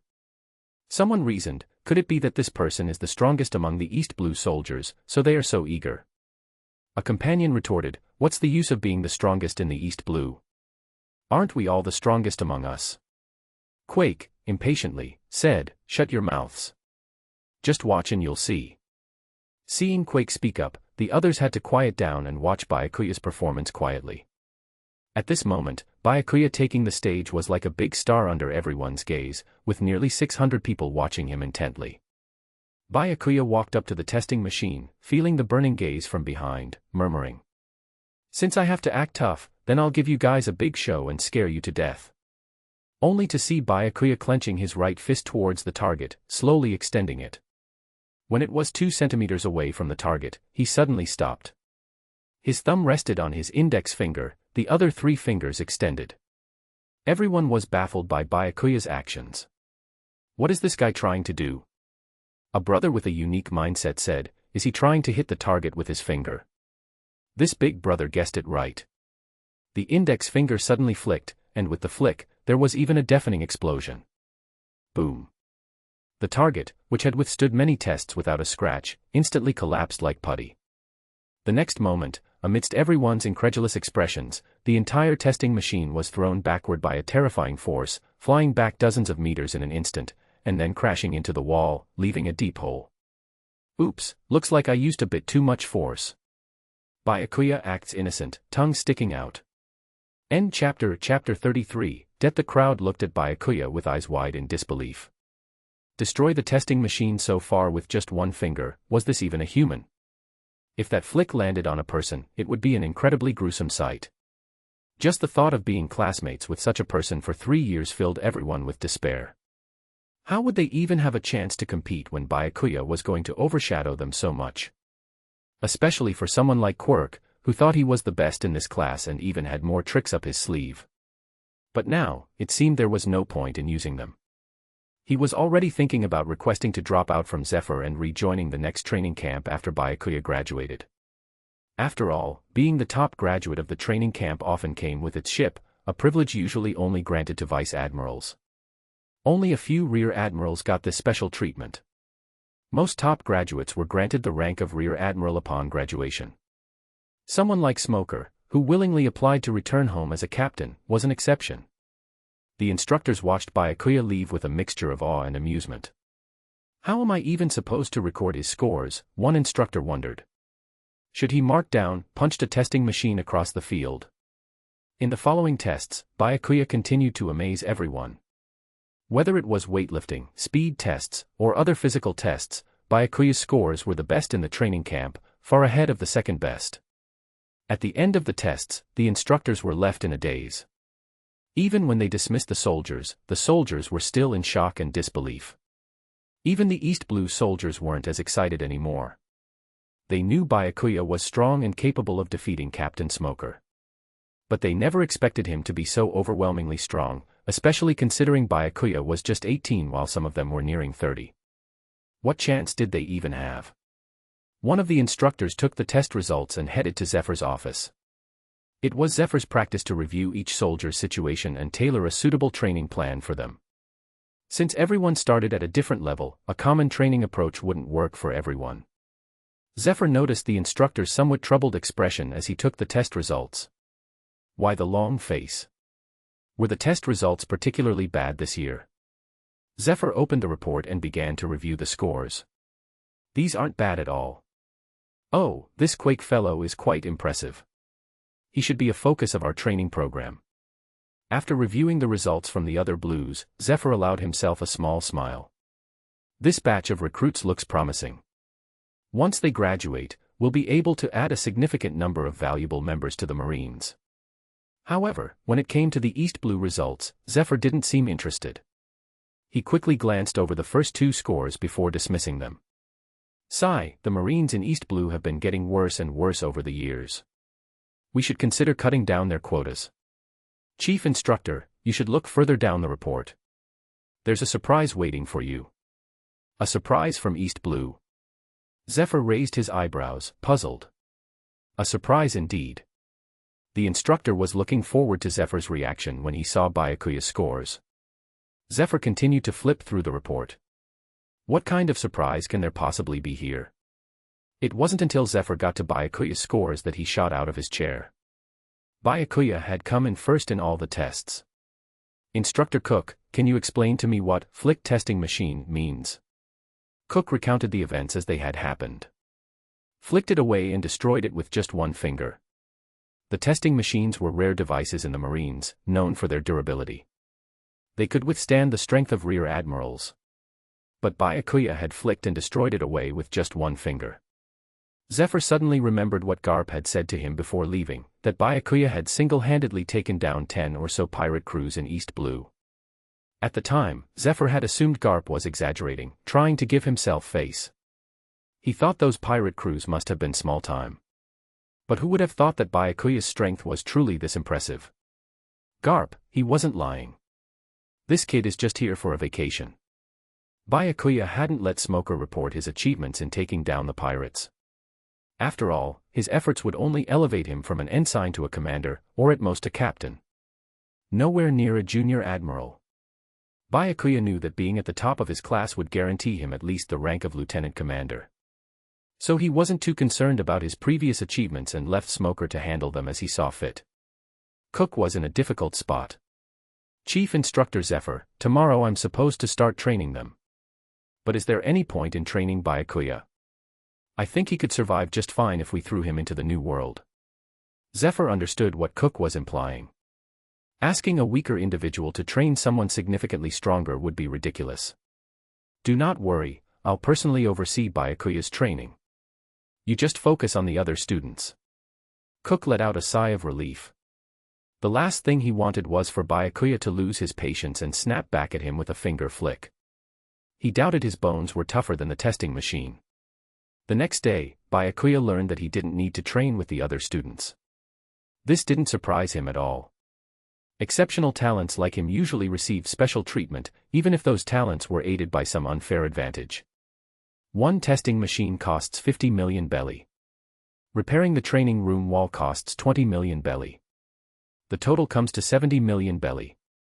I hope you can pay this back soon, were the first words Byakuya heard from Zephyr upon meeting him. That alone made Byakuya want to drop out. What kind of training camp was this? It was nothing short of a scam. There had been no mention of this when he was asked to test his strength. Byakuya tried to argue, "Instructor Zephyr, this doesn't seem fair. Who knew that that machine was so easy to destroy?" Zephyr, looking at the young Byakuya, offered a slight smile. "In this camp, my word is law. Fine, you're the boss. I'll pay the fee. But when I've learned what I need to, there will come a time when you'll regret this, old man." End chapter. Chapter 34, Moon Step. In the entire Marine organization, Zephyr's level of teaching ranks in the top 3. If you don't count the Fleet Admiral and current Supreme Commander of the 3 military branches, Kong, then Zephyr is number 1. No one would argue with this. 3 military branch, CPs, Marines, and 7 warlords. After all, Zephyr trained the current 3 admirals of the Marine, and at least 1/3 of the Marine high-ranking officers have been under Zephyr's guidance. However, in the story arcs, Zephyr is a tragic character. He devoted his life to the Marine only to be betrayed and, eventually, die at the hands of his former student Kizaru. Byakuya's decision to join the Marine elite training camp was influenced in part by Zephyr's teaching capabilities. He aimed to learn the 6 forms of the Marine and the 2 forms of Haki from Zephyr. In the world of One Piece, the strength of characters is tied to their physical abilities, regardless of whether they possess devil fruit powers. No powerful character has a strong devil fruit ability but a weak body. The 4 emperors, Yonko, of the sea have monstrous physical strength. Byakuya's regular integration of the template keeps strengthening his body, essentially laying a strong foundation. However, he still needs methods to maximize his potential. Saitama doesn't need specialized abilities like martial arts because his power far exceeds any enemy he faces with his punch. Based on his understanding of Saitama templates, at first, he thought that each percentage he improved showed how strong he was with Saitama. But the truth for these templates is just to unlock Saitama's ability, which is a limit breaker. Why it's not shown in the shop instead? Why other superpowers can appear in the shop/gift and be integrated 100%? He doesn't know why, even the system did not explain it. But he guesses a reason for it. Unlike Saitama's limit breaker, any superpower is constrained by the limits of that world-verse law. For limit breaker, Saitama can get stronger to an absurd level that he just needs one punch to kill his opponent. However, Saitama also can stop getting stronger if he does not face any challenges, like when faces Cosmic Garu. He gets beaten by Cosmic Garu, but immediately he can power up quickly to the point where just sneezing can destroy Jupiter. Based on Byakuya's personality, he might eventually face off against the emperors. To continue enjoying his carefree life in the new world, Byakuya must squeeze everything out of Zephyr, so that he can unlock his limit breaker, and not be constrained by his limit on how he can get stronger. "Zephyr Sensei, what will I learn today?" Byakuya asked. "Let's start with the most basic Marine 6 styles. Today, I will teach you the Moon Step," Zephyr answered, observing Byakuya with undisguised approval. As a master who doesn't rely on devil fruit abilities, Zephyr appreciated students like Byakuya, who has incredible physical prowess without a fruit ability. The Marine 6 styles are not commonly known. Generally, only Marines with the rank of Rear Admiral and above can perform the 6 styles, but not everyone can master them. Zephyr explained, the Moon Step involves using powerful footwork to step on air, creating strong upward thrust and allowing you to climb stairs in the sky, though it can't keep you in the air for long. But that's for regular individuals. If your stamina is sufficient, you can stay in the sky for as long as you want. Of course, this is just a saying since no one has infinite stamina. Zephyr then demonstrated the Moon Step himself so that Byakuya could learn by observing. Zephyr extended his foot and tapped on the air as if stepping on a solid surface, instantly propelling himself into the air. He moved freely in the sky with remarkable agility. Pay attention to how you exert force with your steps. It shouldn't be too much or too little, it should be just enough to propel you into the air effectively, Zephyr instructed. He demonstrated the Moon Step a few more times before asking Byakuya to give it a try. Following Zephyr's demonstration, Byakuya attempted to use the Moon Step. He pushed down on the air with his foot, and his entire body shot up like a rocket, leaving a clear footprint on the ground.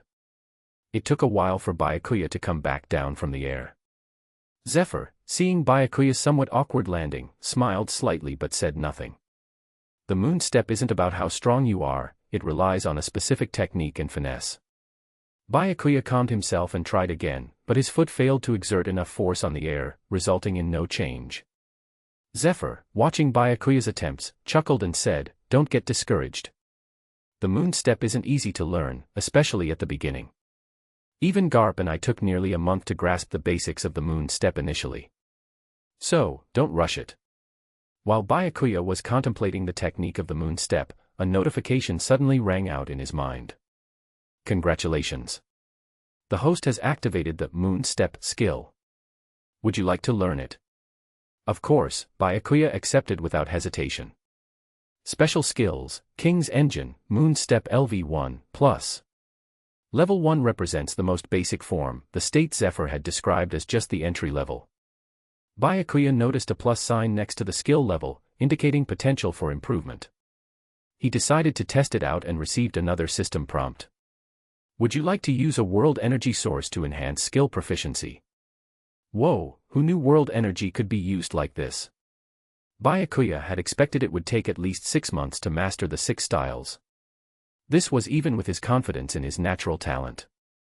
With the system offering an instant boost, even skill proficiency could be improved in no time. The system's thoughtfulness was commendable. Byakuya decided to spend a bit of his world power. Moon Step skill proficiency increased by 10%, current level, LV1-10%. Suddenly, a few more details about the moon step technique appeared in Byakuya's mind. Though not much, for a novice like Byakuya, they provided significant guidance. Byakuya couldn't help but be overjoyed because the moon step would be quite useful for him. Since he wasn't a Logia-type devil fruit user and couldn't fly for long periods, the moon step offered increased mobility and agility. Looking at the likes of Big Mom, one of the 4 emperors of the sea, who faced issues with her inability to fly and the loss of Prometheus, repeatedly being thrown down waterfalls without sustaining injuries but losing face, Byakuya recognized the importance of mastering the moon step. Byakuya tried leveling up the moon step skill to level 2 and found it would require 2 points of world energy. He experimented with increasing the skill level and spent a total of 150 points of world energy to elevate the moon step skill to level 4. He felt his mastery over the moon step was now exceptional, even compared to Zephyr, and on par with top-tier marine vice-admirals. "Zephyr Sensei, could you observe my execution of the moon step and let me know where I could improve?" Byakuya asked. Zephyr smiled and said, "Of course, feel free to demonstrate, and I'll point out any mistakes." Byakuya lightly tapped the air with his toe, soaring upwards like a launched arrow. Zephyr watched as Byakuya vanished into the sky, initially smiling, thinking, young people are always, Zephyr sensed something was wrong and turned around, only to find Byakuya standing in midair as if walking on solid ground, smiling back at him. Zephyr nearly popped his eyes out of their sockets. How is this even possible? T/N, I hope that's explained to you readers, why 1% he not one punch yet. I know it's a disappointment, but if MC is overpowered earlier in this story, the story might be bland so fast. Though he is still overpowered with his current strength, that's why I still put the tag, overpowered. End chapter, chapter 35, Zephyr Sensei. Zephyr tentatively asked, "Have you mastered Moon Step?" In truth, there was no need to ask, as anyone with eyes could see that Byakuya had not just mastered Moon Step but had surpassed expectations. However, Zephyr still couldn't believe what he was seeing. Just 5 minutes earlier, he had been reassuring Byakuya not to be discouraged and had used himself and Garp as examples to encourage Byakuya. He mentioned that they had taken a month to grasp the basics of Moon Step.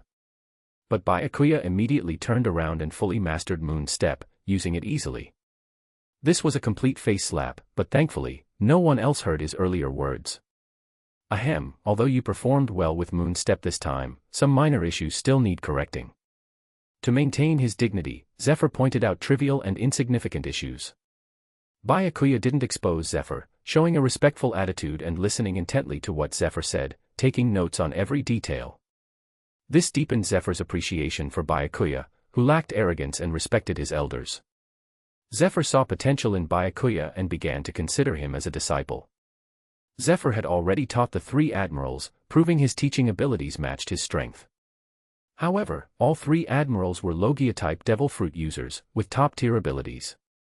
This led some to question Zephyr's role, as they believed these admirals would have become great without his guidance. Moreover, Zephyr regretted not training a student who relied solely on physical strength. Byakuya seemed the perfect choice to fill this regret and continue Zephyr's legacy. Zephyr openly expressed his praise, saying, "I never expected you to have such talent. I want to be your teacher and pass on everything I've learned in my life. What do you think?" Zephyr's offer caught Byakuya off guard. Although Zephyr had been teaching Byakuya as an instructor, their relationship was merely that of teacher and student. In 3 years, when Byakuya graduated, their relationship would naturally fade. However, becoming Zephyr's disciple would solidify their bond. Byakuya knew he would carry Zephyr's mark if he accepted the offer, and any wrongdoing could tarnish Zephyr's reputation.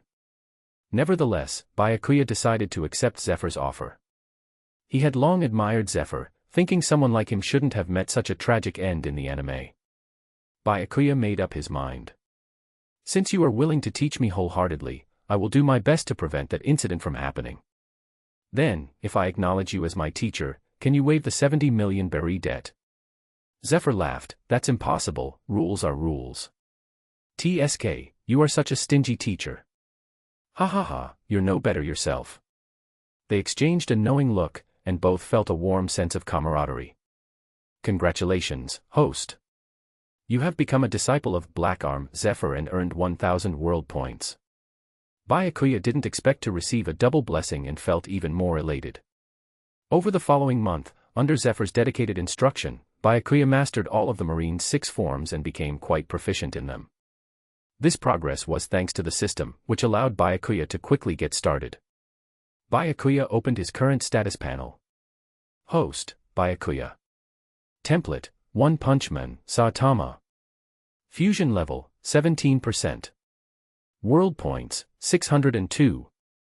Fusion level 17% to 18%, requires 800 world points. Special skills, King's Engine, Moonstep LV, 5, Max, Paper Drawing LV, 4, plus, Iron Body LV, 4, plus, Finger Pistol LV, 4, plus, Tempest Kick LV, 3, plus, Shave LV, 5, Max. Byakuya used world points to improve Moonstep and Shave, while he trained diligently to raise his proficiency in the other 4 forms. Having a Marine Admiral as a sparring partner who can constantly point out his weaknesses and share his years of battle experience is like having an excellent guide. Byakuya could finally appreciate the advantages of being Zephyr's disciple. Although his fusion level didn't progress, his physical capabilities saw an improvement. Yet, Byakuya felt confident that he could defeat his former self with the skills and experience he had gained. Zephyr was very pleased with Byakuya's progress over the month, even publicly declaring, "My disciple Byakuya has the potential to become a Marine Admiral." He repeatedly thanked Garp for sending Byakuya to the elite training camp, making Garp feel annoyed about it for days. As a result, Garp asked Sangoku to leave again, saying he needed to go home to educate his grandson, Luffy, to strive to become a Marine Admiral. As for his methods, well, they were bound to be quite harsh, likely leaving Luffy with a head full of bumps for the foreseeable future. An uninhabited island not far from Marine headquarters echoed with thunderous booms. In the sky, 2 figures clashed repeatedly, occasionally launching slashes of several meters in length. The surrounding trees fell like harvested wheat under the intense battle. Wild animals fled the forest in a frenzy as if something was terrifying within. A youthful voice echoed from deep within the forest, "Zephyr Sensei, your punches aren't as strong as they were a month ago. That's because your body has gotten thicker and more resilient to hits." Byakuya and Zephyr stood hundreds of meters apart, yet in the next moment, they were right in front of each other, launching powerful punches. Boom. An invisible shockwave spread from their fists, lifting the fallen trees in its wake and lowering the island's ground level by a meter. The island's animals were on the verge of tears. If only they could build boats, they'd take off. Ever since these 2 monsters arrived on the island a month ago, the island's landscape changed dramatically with their battles. The lush forest was shaved down, and the island's area shrunk by 1/10. At this rate, the island would be swallowed by the sea before long. This was Zephyr's chosen method to teach Byakuya how to harness his haki more effectively. Nothing accelerates improvement like real combat. End chapter. Chapter 36, Monthly Assessment. Have you grasped how to train armament haki? I have some insight, But I haven't mastered it yet. Byakuya recalled the recent battles and the feeling during the match with Zephyr. Byakuya was just beginning his training in hockey and could only understand it through practice. Seeing Byakuya deep in thought, Zephyr smiled. Don't pressure yourself too much. You've already surpassed my expectations by mastering the Marine's 6 styles in just 1 month. However, as someone who's been through it all, I suggest you focus on mastering Iron Body and Paper Art first. Iron Body is a weaker version of armament hockey. When activated, it provides similar defensive properties but you can't move while using it. Paper Art is akin to a weaker version of observation hockey. You can sense incoming attacks and your body instinctively reacts to them. The drawback is its limited range. If you can master these 2 skills, you may soon grasp armament and observation hockey. It's clear why an experienced person is invaluable. Without direct experience, no one would know these 2 techniques can help in mastering hockey. Byakuya felt a sense of urgency about hockey, but he wasn't overly anxious. He had only been at the Marine training camp for about a month, and there was still plenty of time. Even Luffy took 2 years to master hockey. So Byakuya was taking it easy. Once he understands the system's existence, as long as he has enough world energy, nothing will be a problem. Byakuya smiled. Don't worry, Sensei, I know that training like this can't be rushed. Zephyr nodded. That's good to hear. By the way, today is the monthly assessment for recruits. Do you want to take a look? Zephyr suggested this to give Byakuya a day off since he had been training day and night for the past month. Byakuya was puzzled. Monthly assessment. Why didn't I receive any notice about this? Why would we notify you? Zephyr responded in frustration. With your strength, you'd just end up bullying the newcomers. What's the point? Hey, I'm a newcomer too. You hardly count as a newcomer, wait, Zephyr paused, realizing that Byakuya technically was a newcomer and one of the younger ones in the camp. Others in his age group excelled mainly due to having devil fruit abilities, many of which were quite powerful, enabling them to dominate their peers. Physical strength generally peaks in middle age because their bodies aren't as strong as when they were young. Even Zephyr and Garp at the age of 18 only showed slightly greater strength than their peers. It was only later that they entered a period of rapid growth. But Byakuya, this kid, is this strong at 18, making Zephyr want to dissect him and research how someone at 18 could be this strong. Alright, I won't go, no. I must go. Byakuya initially thought he wouldn't go. He knew his strength would only lead to a massacre, which wouldn't be much fun. But halfway through his sentence, Byakuya heard the system prompt in his mind. Congratulations, host. You've triggered the task. Each monthly assessment achieved the first place for reward 200 points of world energy. Here we go again. Byakuya couldn't help but complain about the system prompt. You might as well rename yourself Overachiever System, making me always take first place, excel in all areas, and aim to be the top student, the one with the most badges. But despite his grumbling, Byakuya was happy with the system's task. With his abilities, the 200 points of world energy seemed like a gift. Moreover, Byakuya noted that the system's phrasing was, each assessment, meaning Byakuya could potentially earn 2,400 points of world energy every year. That's a stable income, with a 3-year tenure. He almost had a drool on his face before he snapped out of it. Byakuya walked up to Zephyr and said, Teacher, I must participate in this month's assessment. Give me a good reason why you must participate. Let's see if you can convince me. Zephyr remarked, unimpressed. To Zephyr, it seemed that Byakuya simply wanted to showcase his immense strength to his peers, much like a child showing off their favorite toy. But looking at Byakuya's still somewhat youthful face, Zephyr couldn't help but think to himself that the little monster before him was indeed just a kid.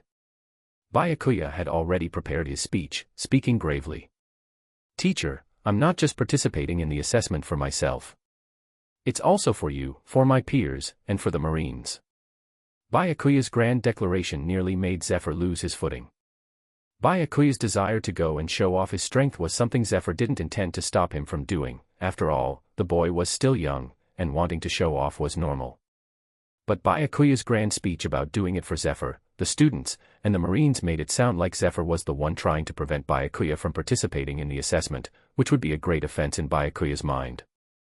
Zephyr responded gruffly, Tell me your reasons. Byakuya took on a serious expression and began, "First, for you, teacher. When I first joined the training camp, you took me under your wing, constantly teaching me. I remember this kindness, and I want to showcase my growth in front of them to prove your exceptional teaching skills."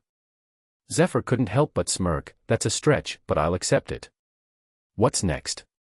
"Second, for my peers. By showing them the gap between our abilities, I want to give them a clear target to strive for, motivating them to improve themselves." Zephyr's smile faded slightly as he listened, but he encouraged Byakuya to go on. "Third, for the Marines. Those chosen for the elite training camp are among the best in the Marines, and each loss represents a significant blow. By displaying my strength, I hope to instill in them a clear understanding of the power of the strong, fostering a healthy respect for it.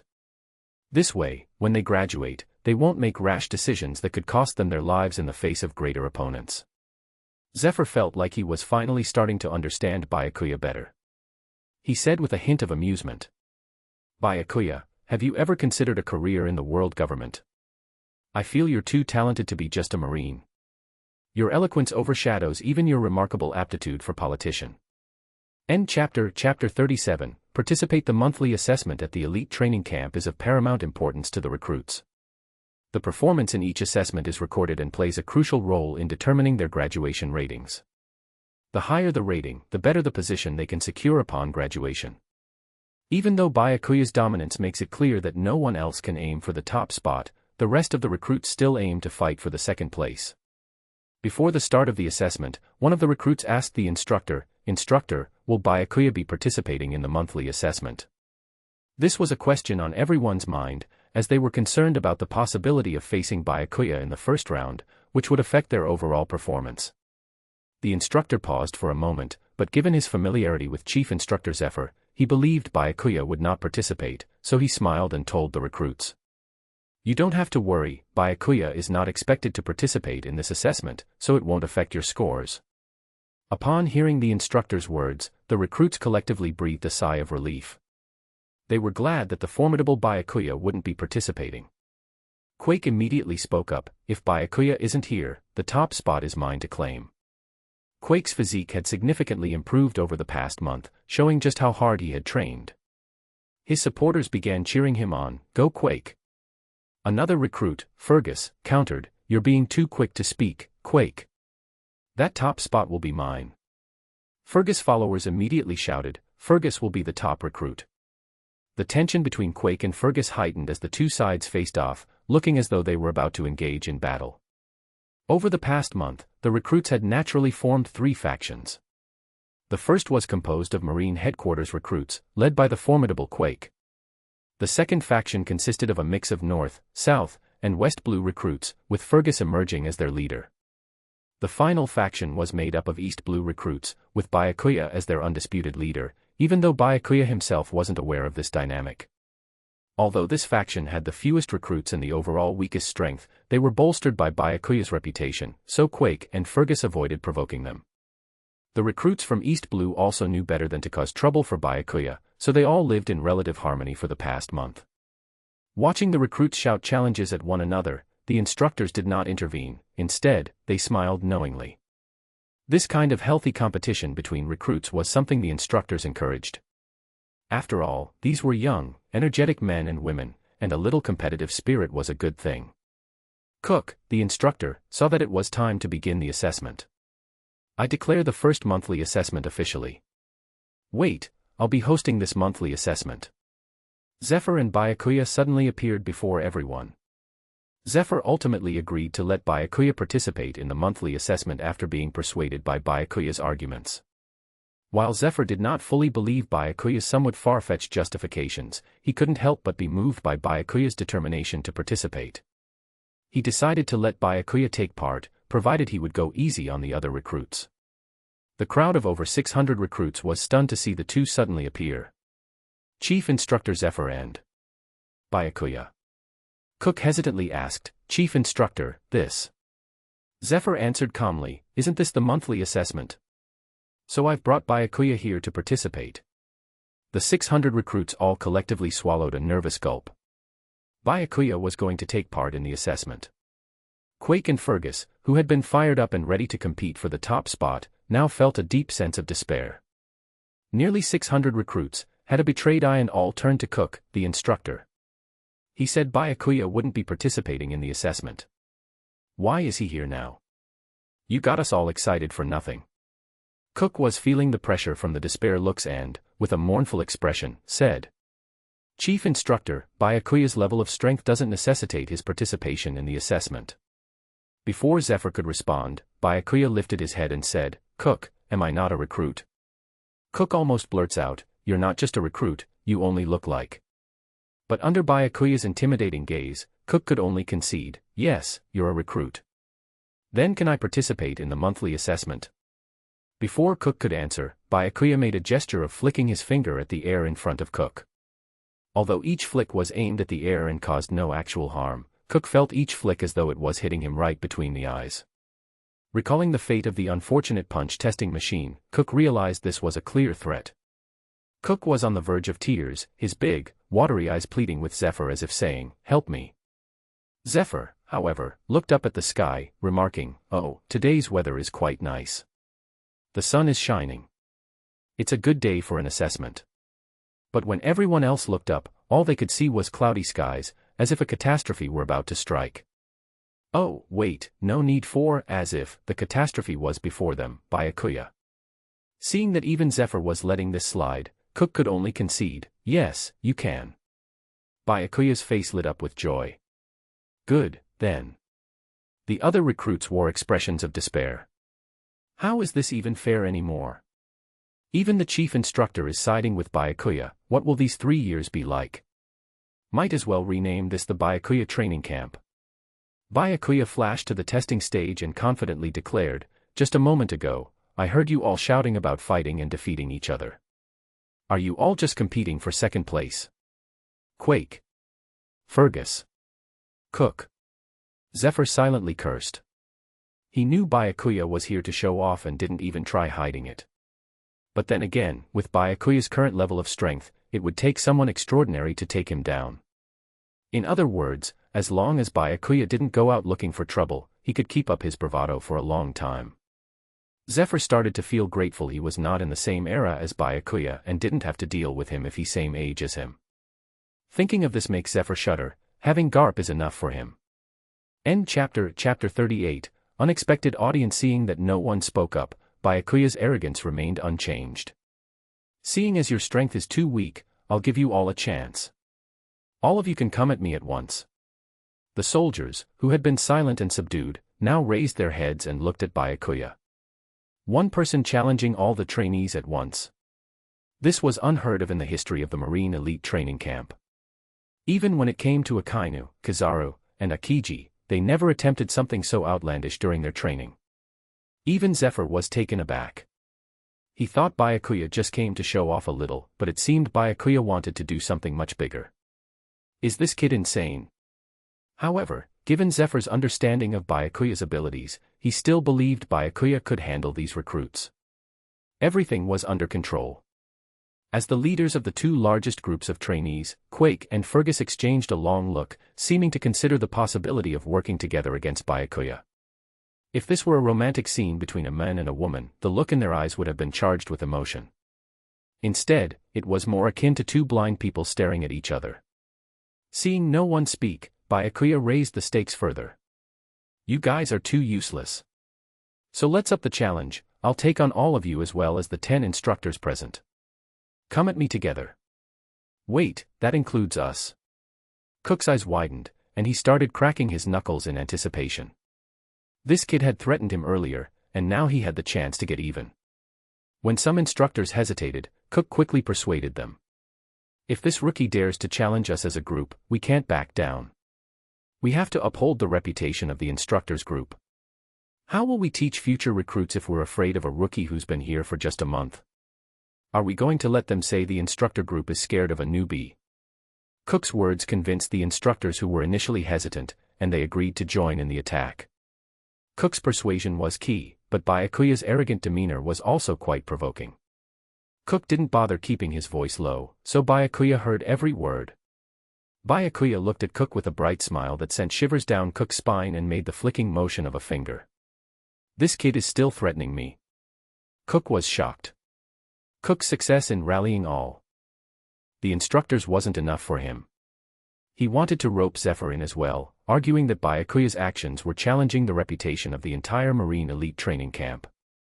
If Zephyr didn't take action, it would be hard to justify. Zephyr didn't doubt that if Cook kept speaking, he would end up suggesting that they recall the 3 admirals who had graduated from the training camp to take on Byakuya. Cough. I won't get involved in this. I'll just oversee this assessment. Zephyr hesitated for a while and finally declined. In truth, Zephyr was extremely tempted, very tempted in fact, to join in on ganging up on Byakuya. Just the thought of it was thrilling. Watching Byakuya's arrogant demeanor infuriated Zephyr. Back when he became an admiral, he was never this arrogant. Yet, here was this rookie acting all high and mighty. How could this go unpunished? But Zephyr was also afraid. Byakuya was the most promising student he had encountered in his over 30 years of teaching. He had never seen someone more outstanding than Byakuya. If he joined in and scared Byakuya away, he wouldn't know where to cry. So he chose to observe from the sidelines and would not interfere. Seeing he couldn't persuade Zephyr, Cook said nothing further. He figured their combined forces should be enough. The group of instructors consisted of 10 teachers, 3 vice admirals, and 7 rear admirals. This kind of lineup was enough to handle notorious pirates with bounties exceeding 1 billion. In addition, the elite Marines from various branches brought in skilled individuals with ranks between lieutenant and captain. The combined strength totaled 590 people. Some were as strong as the Marine HQ captains, while the weakest among them were akin to lieutenants. All in all, Byakuya was challenging a group of 600 people. When Byakuya declared his intention to challenge all the recruits and the instructors, the news spread like wildfire across the entire Marine headquarters. Although the people didn't know Byakuya personally, they had heard his name. Rumor had it that Zephyr had personally taken him as a disciple and had declared, "My disciple Byakuya has the potential to become an admiral." Many thought that becoming an admiral was not easy, the title denoted being the pinnacle of Marine power. Moreover, since Byakuya wasn't a devil fruit user, they believed Zephyr's words were just for show. However, within just a month, Byakuya was now challenging all the recruits and the instructors. All around, people could be seen hastening toward the training camp. Vice Admiral Bastille, what's going on? There's an exciting event happening at the training camp. You have to hurry, or you might miss it. Rear Admiral Mori, are you also going to watch the event at the training camp? Of course. I want to get a good spot to watch. Inside the office of the Fleet Admiral, Sangoku had just finished his tasks and was about to treat himself to a donut when he noticed the streets bustling with Vice Admirals and Rear Admirals, all using Soru and Jeppo to rush in the same direction. Sangoku was puzzled. Had he not heard any signs of combat, he would have thought pirates were attacking Marine headquarters. He quickly asked a soldier outside, who informed him of Byakuya's intentions. Sangoku was intrigued and immediately headed to the training camp. Meanwhile, at the docks, Garp disembarked from his ship with a gloomy expression. He had just run into Akiji, who had just returned from a mission. Garp was Akiji's former superior. Before becoming an admiral, Akiji had been by Garp's side, almost like his apprentice. Although Akiji was now an admiral and Garp a vice admiral, Akiji still treated Garp with great respect. Garp-san, was your vacation not satisfactory? Ugh, let's not talk about that. Garp waved his hand irritably, his frustration evident. He had admired Zephyr for taking such an excellent disciple. That's why he took a vacation to Windmill Village to teach his grandson, Luffy, how to become an outstanding Marine. But over the past month, Luffy refused to become a Marine, insisting on becoming a pirate and leaving to set sail. Garp had nearly tried to hammer some sense into his grandson's head, yet Luffy remained steadfast in his resolve, leaving Garp utterly worn out. Moreover, his vacation time was up, so he could only return, dejected. Thinking about these things, Garp couldn't help but curse the red-haired Shanks for luring his unsuspecting grandson. If it weren't for Shanks' influence, Luffy would have already become an excellent Marine, saving Garp a lot of trouble. Achoo. What's going on? Am I catching a cold? Shanks examined himself, thinking he must have just had an itchy nose. Garp and Akiji prepared to report back to Marine headquarters, only to discover many people rushing toward the training camp. After asking around, they found out Byakuya was planning to challenge all the recruits and instructors. The news left them astounded, while Garp was also frustrated. After all, he was the one who introduced Byakuya to Zephyr, and he never expected Byakuya's potential to be so high. Therefore, they also hurried to the training camp. Regardless of whether Byakuya would win or lose, his name would undoubtedly echo throughout Marine headquarters. Inside the training camp, as Zephyr was about to announce the start of the assessment, he saw former students of the training camp, now officers wearing captain-level uniforms, sitting in the same seats they used before. "Zephyr, your disciple is stirring up quite the commotion. Sangoku, you came too." "I just wrapped up some work, so I came to see what's going on." Sangoku looked at the people gathering inside. The high-ranking officers didn't even attend the recent meeting this promptly. Sangoku settled down at a high spot, and just as he did, Garp and Akiji arrived beside him. "Garp, Akiji, weren't you on vacation and out on a mission?"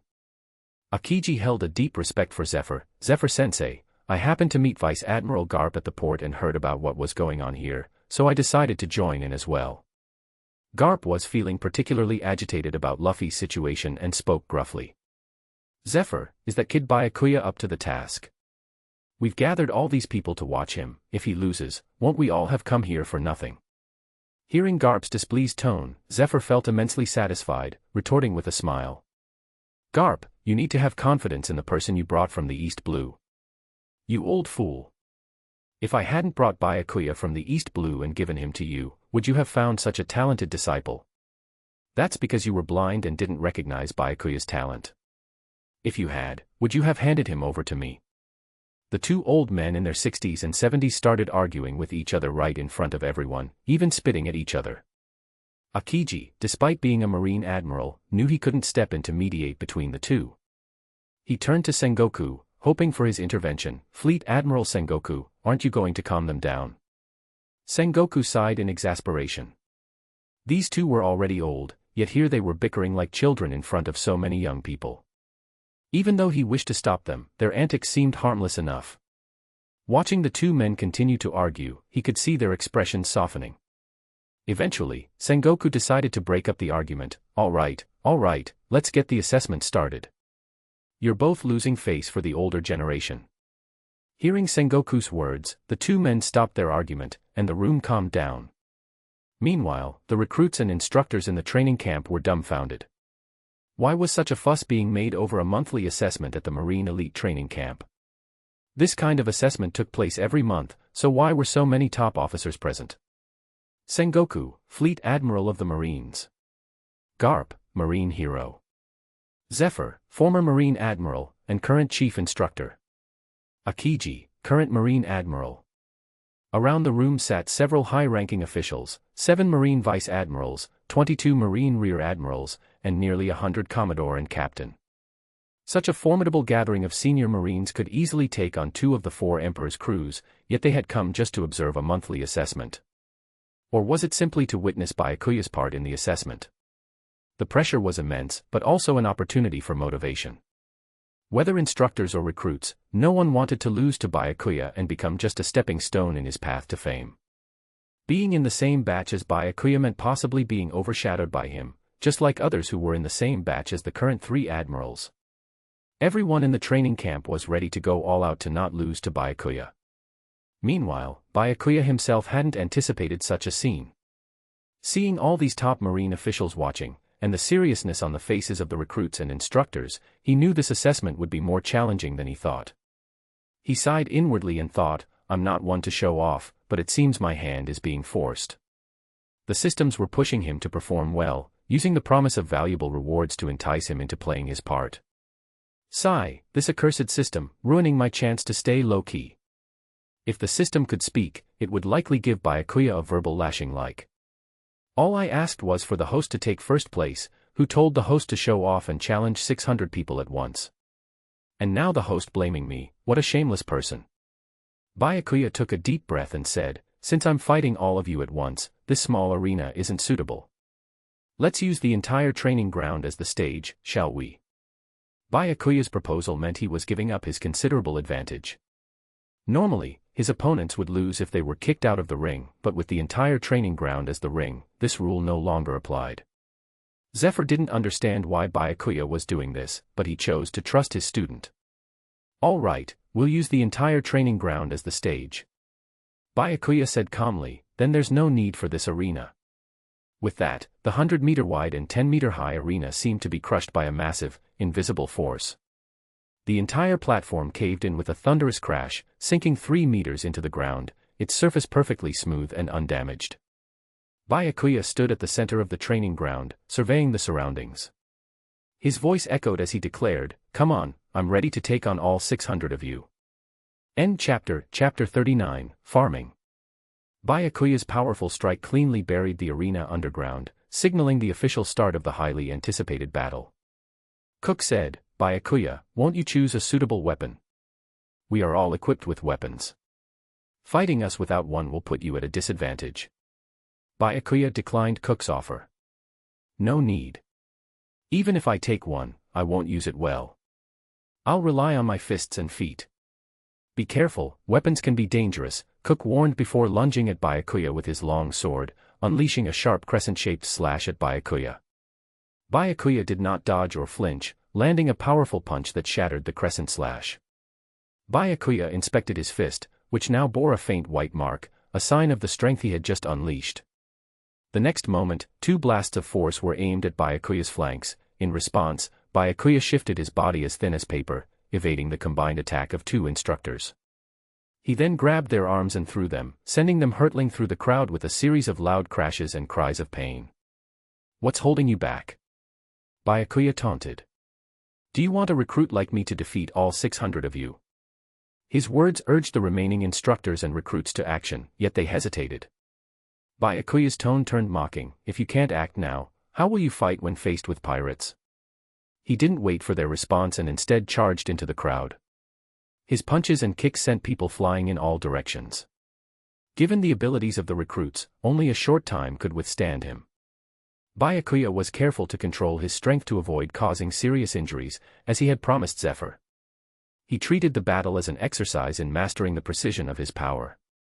As Byakuya rampaged through the crowd, the high-ranking officers in the stands watched in astonishment. They had already anticipated Byakuya to be strong, given his bold claim of challenging 600 people, but none had expected such a one-sided battle. Byakuya seemed unstoppable, as though he could take on another 600 with ease.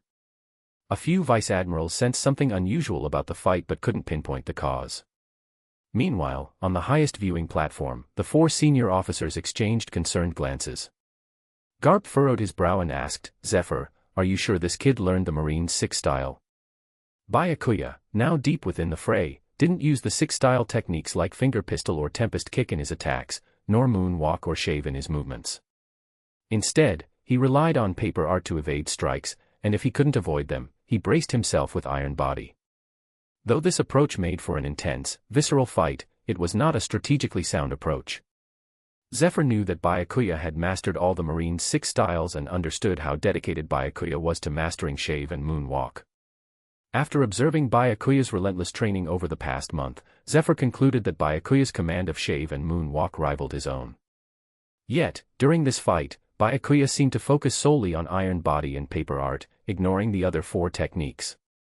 When Zephyr saw Byakuya's determined expression, he was struck by a bold thought: perhaps Byakuya was deliberately challenging himself. Zephyr couldn't help but laugh out loud. "Garp, just watch. My student will win and become a Marine Admiral in no time."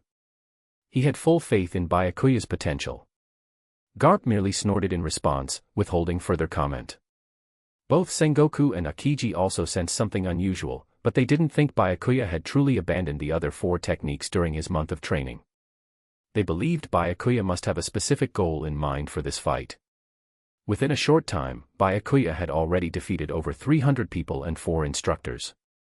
Since Byakuya had held back and avoided serious injury, most of those he defeated would only need a brief rest before they could fight again.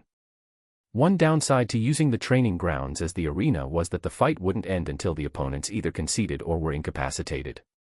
Byakuya soon found himself in a cleared area, as the instructors had directed the fallen participants to the sidelines to prevent a stampede. Taking advantage of the momentary respite, Byakuya took a deep breath to steady himself. He checked his system interface, focusing on his paper art and iron body skills. Paper art LV5, 10% plus, iron body LV5, 6% plus. The progress in these two skills demonstrated how much Byakuya had endured in his training, dodging attacks and enduring blows. As Zephyr suspected, Byakuya was using this challenge to advance his skills in paper art and iron body more quickly. While Byakuya could use world source points to achieve his goals, they were a limited resource, so he preferred to be frugal and use the people in the training camp to help him polish his skills. Almost there. Just a few more to go, and it should be enough, Byakuya thought to himself.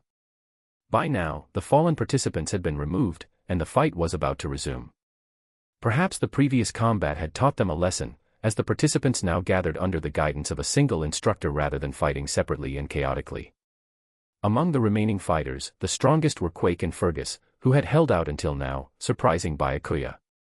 Although Byakuya hadn't targeted anyone specifically, focusing on the nearest opponents instead, he remembered punching Quake twice and striking Fergus once.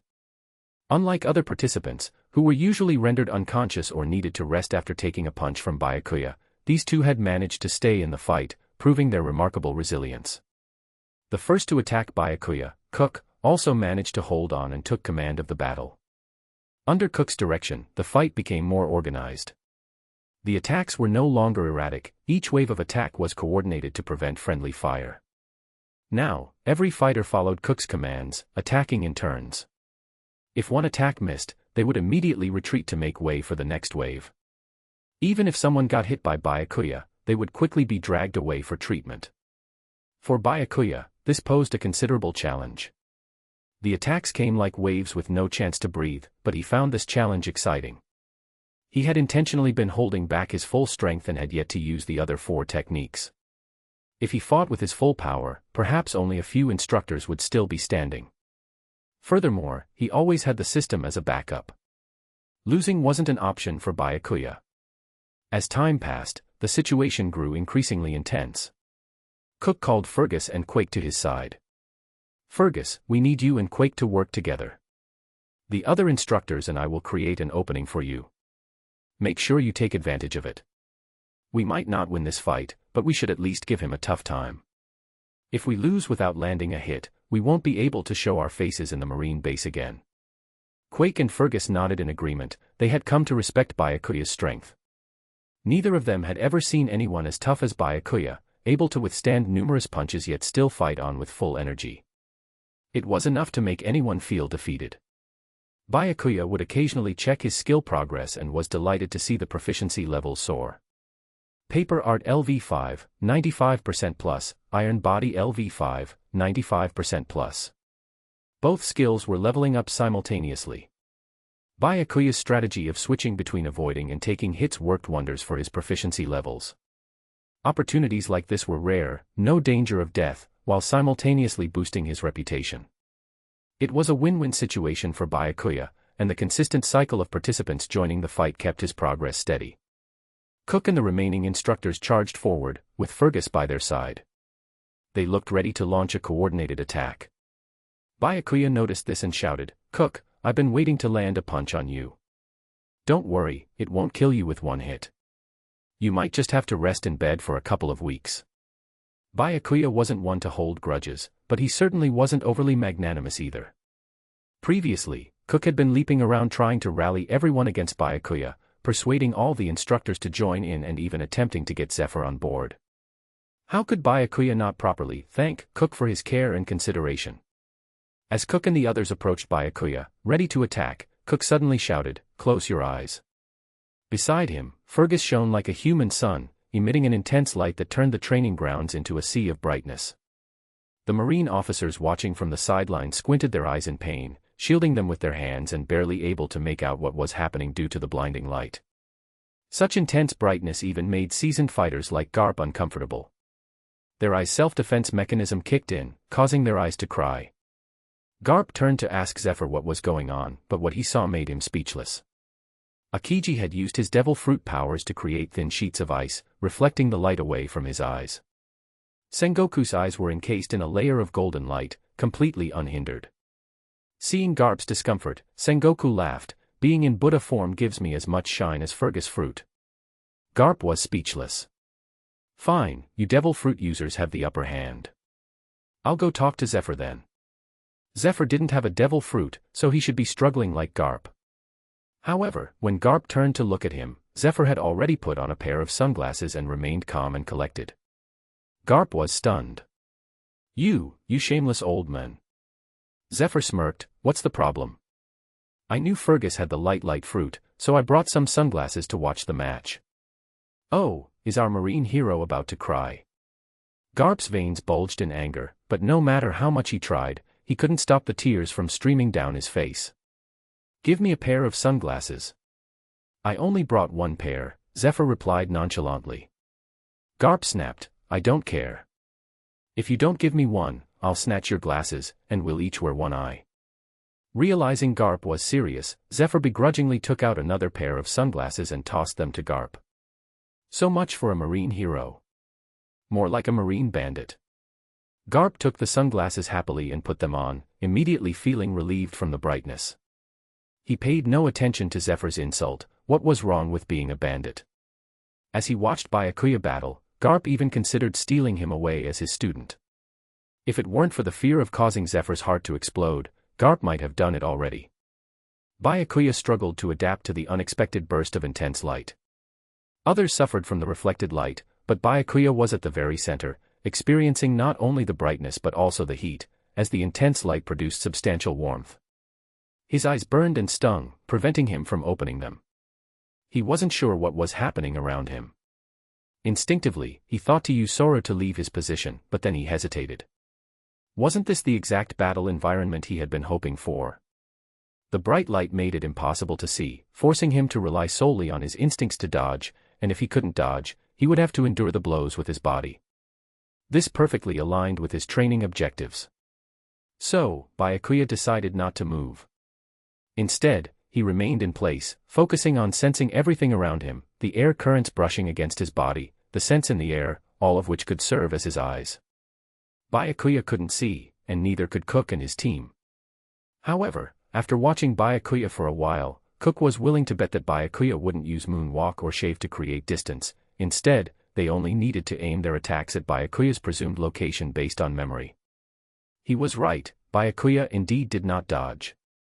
The four attackers struck together.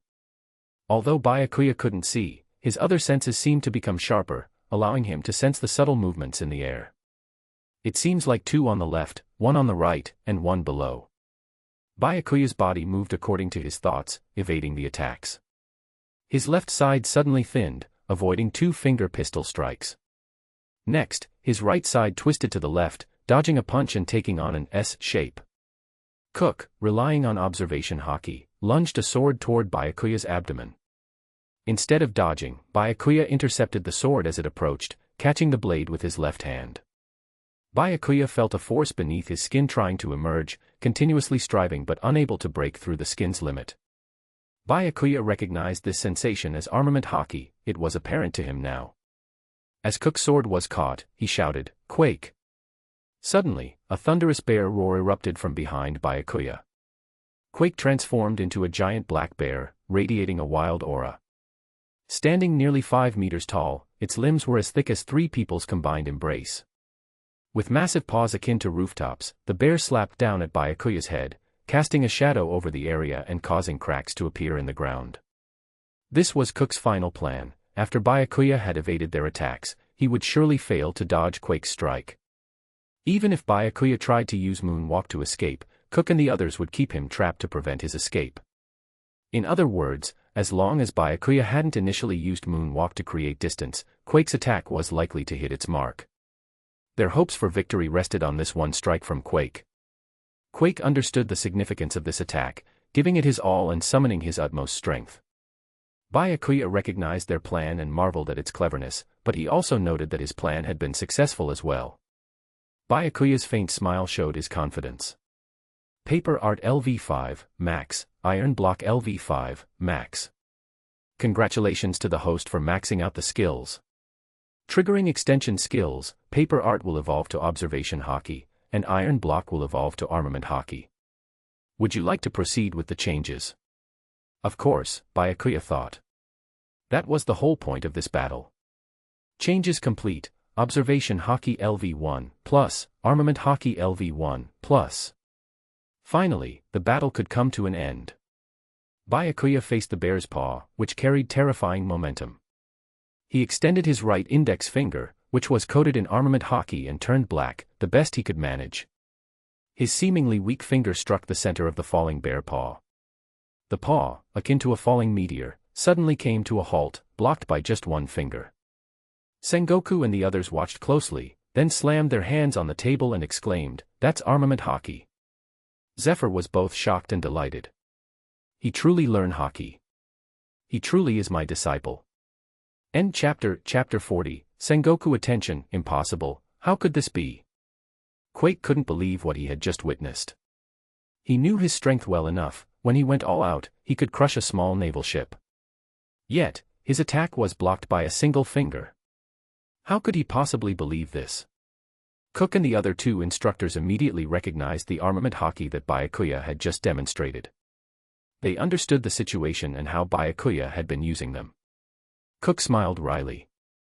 This kid is using us 600 people as his training dummies. Youngsters today are getting crazier and crazier. We're getting old, the instructors found themselves reflecting on their own younger days. Quake was still a bit defiant. He swung his left paw with all his might, the force of his massive paw creating a wind so strong it knocked down nearby soldiers. Byakuya laughed, coming at me again. Now I won't go easy on you. Before, Byakuya had let himself be hit to train in both hockey. Now that his goal had been achieved, he no longer needed to hold back. Byakuya vanished from sight and appeared above Quake's head. Big as you are, you may look intimidating, but you can't scare me. Byakuya gave Quake's head a light tap. Quake instantly lost consciousness, falling out of his transformed state. As Quake plummeted from the air, Byakuya was about to intervene when Fergus jumped up to catch him. It seemed that the battle had mended whatever rift had existed between the two. There was no better way for men to bond than to fight side by side. Byakuya thought to himself, look at that, I managed to do a good deed by accident. Floating above them, Byakuya playfully raised an eyebrow at the group below. Cook, still want to continue? Cook knew exactly what Byakuya was hinting at. If they continued to fight, Byakuya might unleash his full strength. Cook sighed, he'd already gotten a few good punches in. But he couldn't dwell on it too much. After all, the battle had only served Byakuya's growth in hockey. They hadn't made a dent in him, and the whole situation had made them look foolish in front of the top brass of the Navy. The more he thought about it, the angrier he got. Cook announced, "We give up. We surrender." As their commander, Cook's decision naturally represents their opinion. Upon hearing this, Byakuya turned to Zephyr and shouted, "Teacher Zephyr, make the announcement." Zephyr paused, confused, announcement. They already surrendered, didn't they? Byakuya explained, "Announce that I'm the top performer in this month's training camp assessment." Byakuya had no choice, the system was rigid and only recognized the top performer in the assessment. Even though his opponents had surrendered, Zephyr had to officially announce Byakuya as the top performer for the task to be completed. Otherwise, even if Byakuya fought every person present, he wouldn't complete the task. Of course, he couldn't take on everyone, especially the four observing from the grandstand, any one of them would be a major challenge. Zephyr was taken aback. Byakuya had already made them surrender, so he was the top performer, right? Did he need to announce it explicitly? Couldn't Byakuya be a bit more modest? Sangoku chuckled, "Ha ha ha, this kid values his reputation." Akiji also shook his head with a smile, thinking that his junior seemed to care a lot about appearances. Garp, on the other hand, appeared deep in thought, pondering something. Zephyr then awkwardly announced, the top performer in this month's training camp assessment is Byakuya." The high-ranking officers around the grandstand saw Zephyr's awkward expression and burst into laughter. Byakuya, however, was unfazed by this. As soon as Zephyr made the announcement, the system's voice rang out in his mind. "Congratulations to the host for completing the task. You have been awarded 200 points of World Source. Alright, the plan is perfectly executed." Up on the grandstand, Garp looked serious as he asked Sangoku for another leave of absence. Sangoku immediately became agitated. "You old rascal, you just got back from leave. Why are you asking for more time off?" The situation at sea might seem calm, but in reality, it was turbulent. Sangoku had just received news that the Beast Pirates, one of the 4 Emperor's crews, had been interacting frequently with one of the 7 warlords, Heavenly Yaksha Doflamingo. Sangoku had planned to ask Garp to investigate the matter now that he was back. But to his surprise, Garp was already asking for more leave. Garp watched Sangoku fuming and yelling but remained unfazed. After seeing Byakuya's performance, he felt particularly conflicted. He decided to take his next leave of absence in the East Blue, vowing not to return until he had turned Luffy into a respectable marine. Sangoku saw Garp's unbothered expression as he made his request, and could only shake his head helplessly. "You have a maximum of 1 month, and that's all the leave you have for the year," he said. Garp was thrilled by Sangoku's permission and smiled. 1 month is more than enough. If Shanks heard Garp's plan, he'd likely burst out laughing, changing Luffy's mind in just 1 month. Sangoku pondered the available people at Marine headquarters suitable for the task. Akiji was an excellent option, but he had just returned from a mission and might not be up for another, given his laid-back nature. As for the remaining vice admirals, their presence was required at Marine headquarters to maintain readiness. Sending a rear admiral for such a task might lack the necessary authority to handle the situation effectively. Doflamingo wasn't an easy opponent, and mishandling the situation could lead to conflict. Sangoku considered who might have the right combination of skill, availability, and decisiveness to handle the task.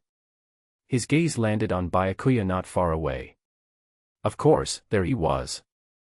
Byakuya's strength rivaled that of a vice admiral and his current duties were limited to training at the camp. Sangoku reviewed Byakuya's file and saw that Byakuya was known for his decisiveness and ruthless methods, which could be useful against pirates. While Byakuya met Sengoku's requirements for a suitable leader for this mission, there was one challenge remaining. How to request Byakuya's involvement from Zephyr, especially since the mission carried some risks. After all, Byakuya was still a new recruit who had only been training for a month.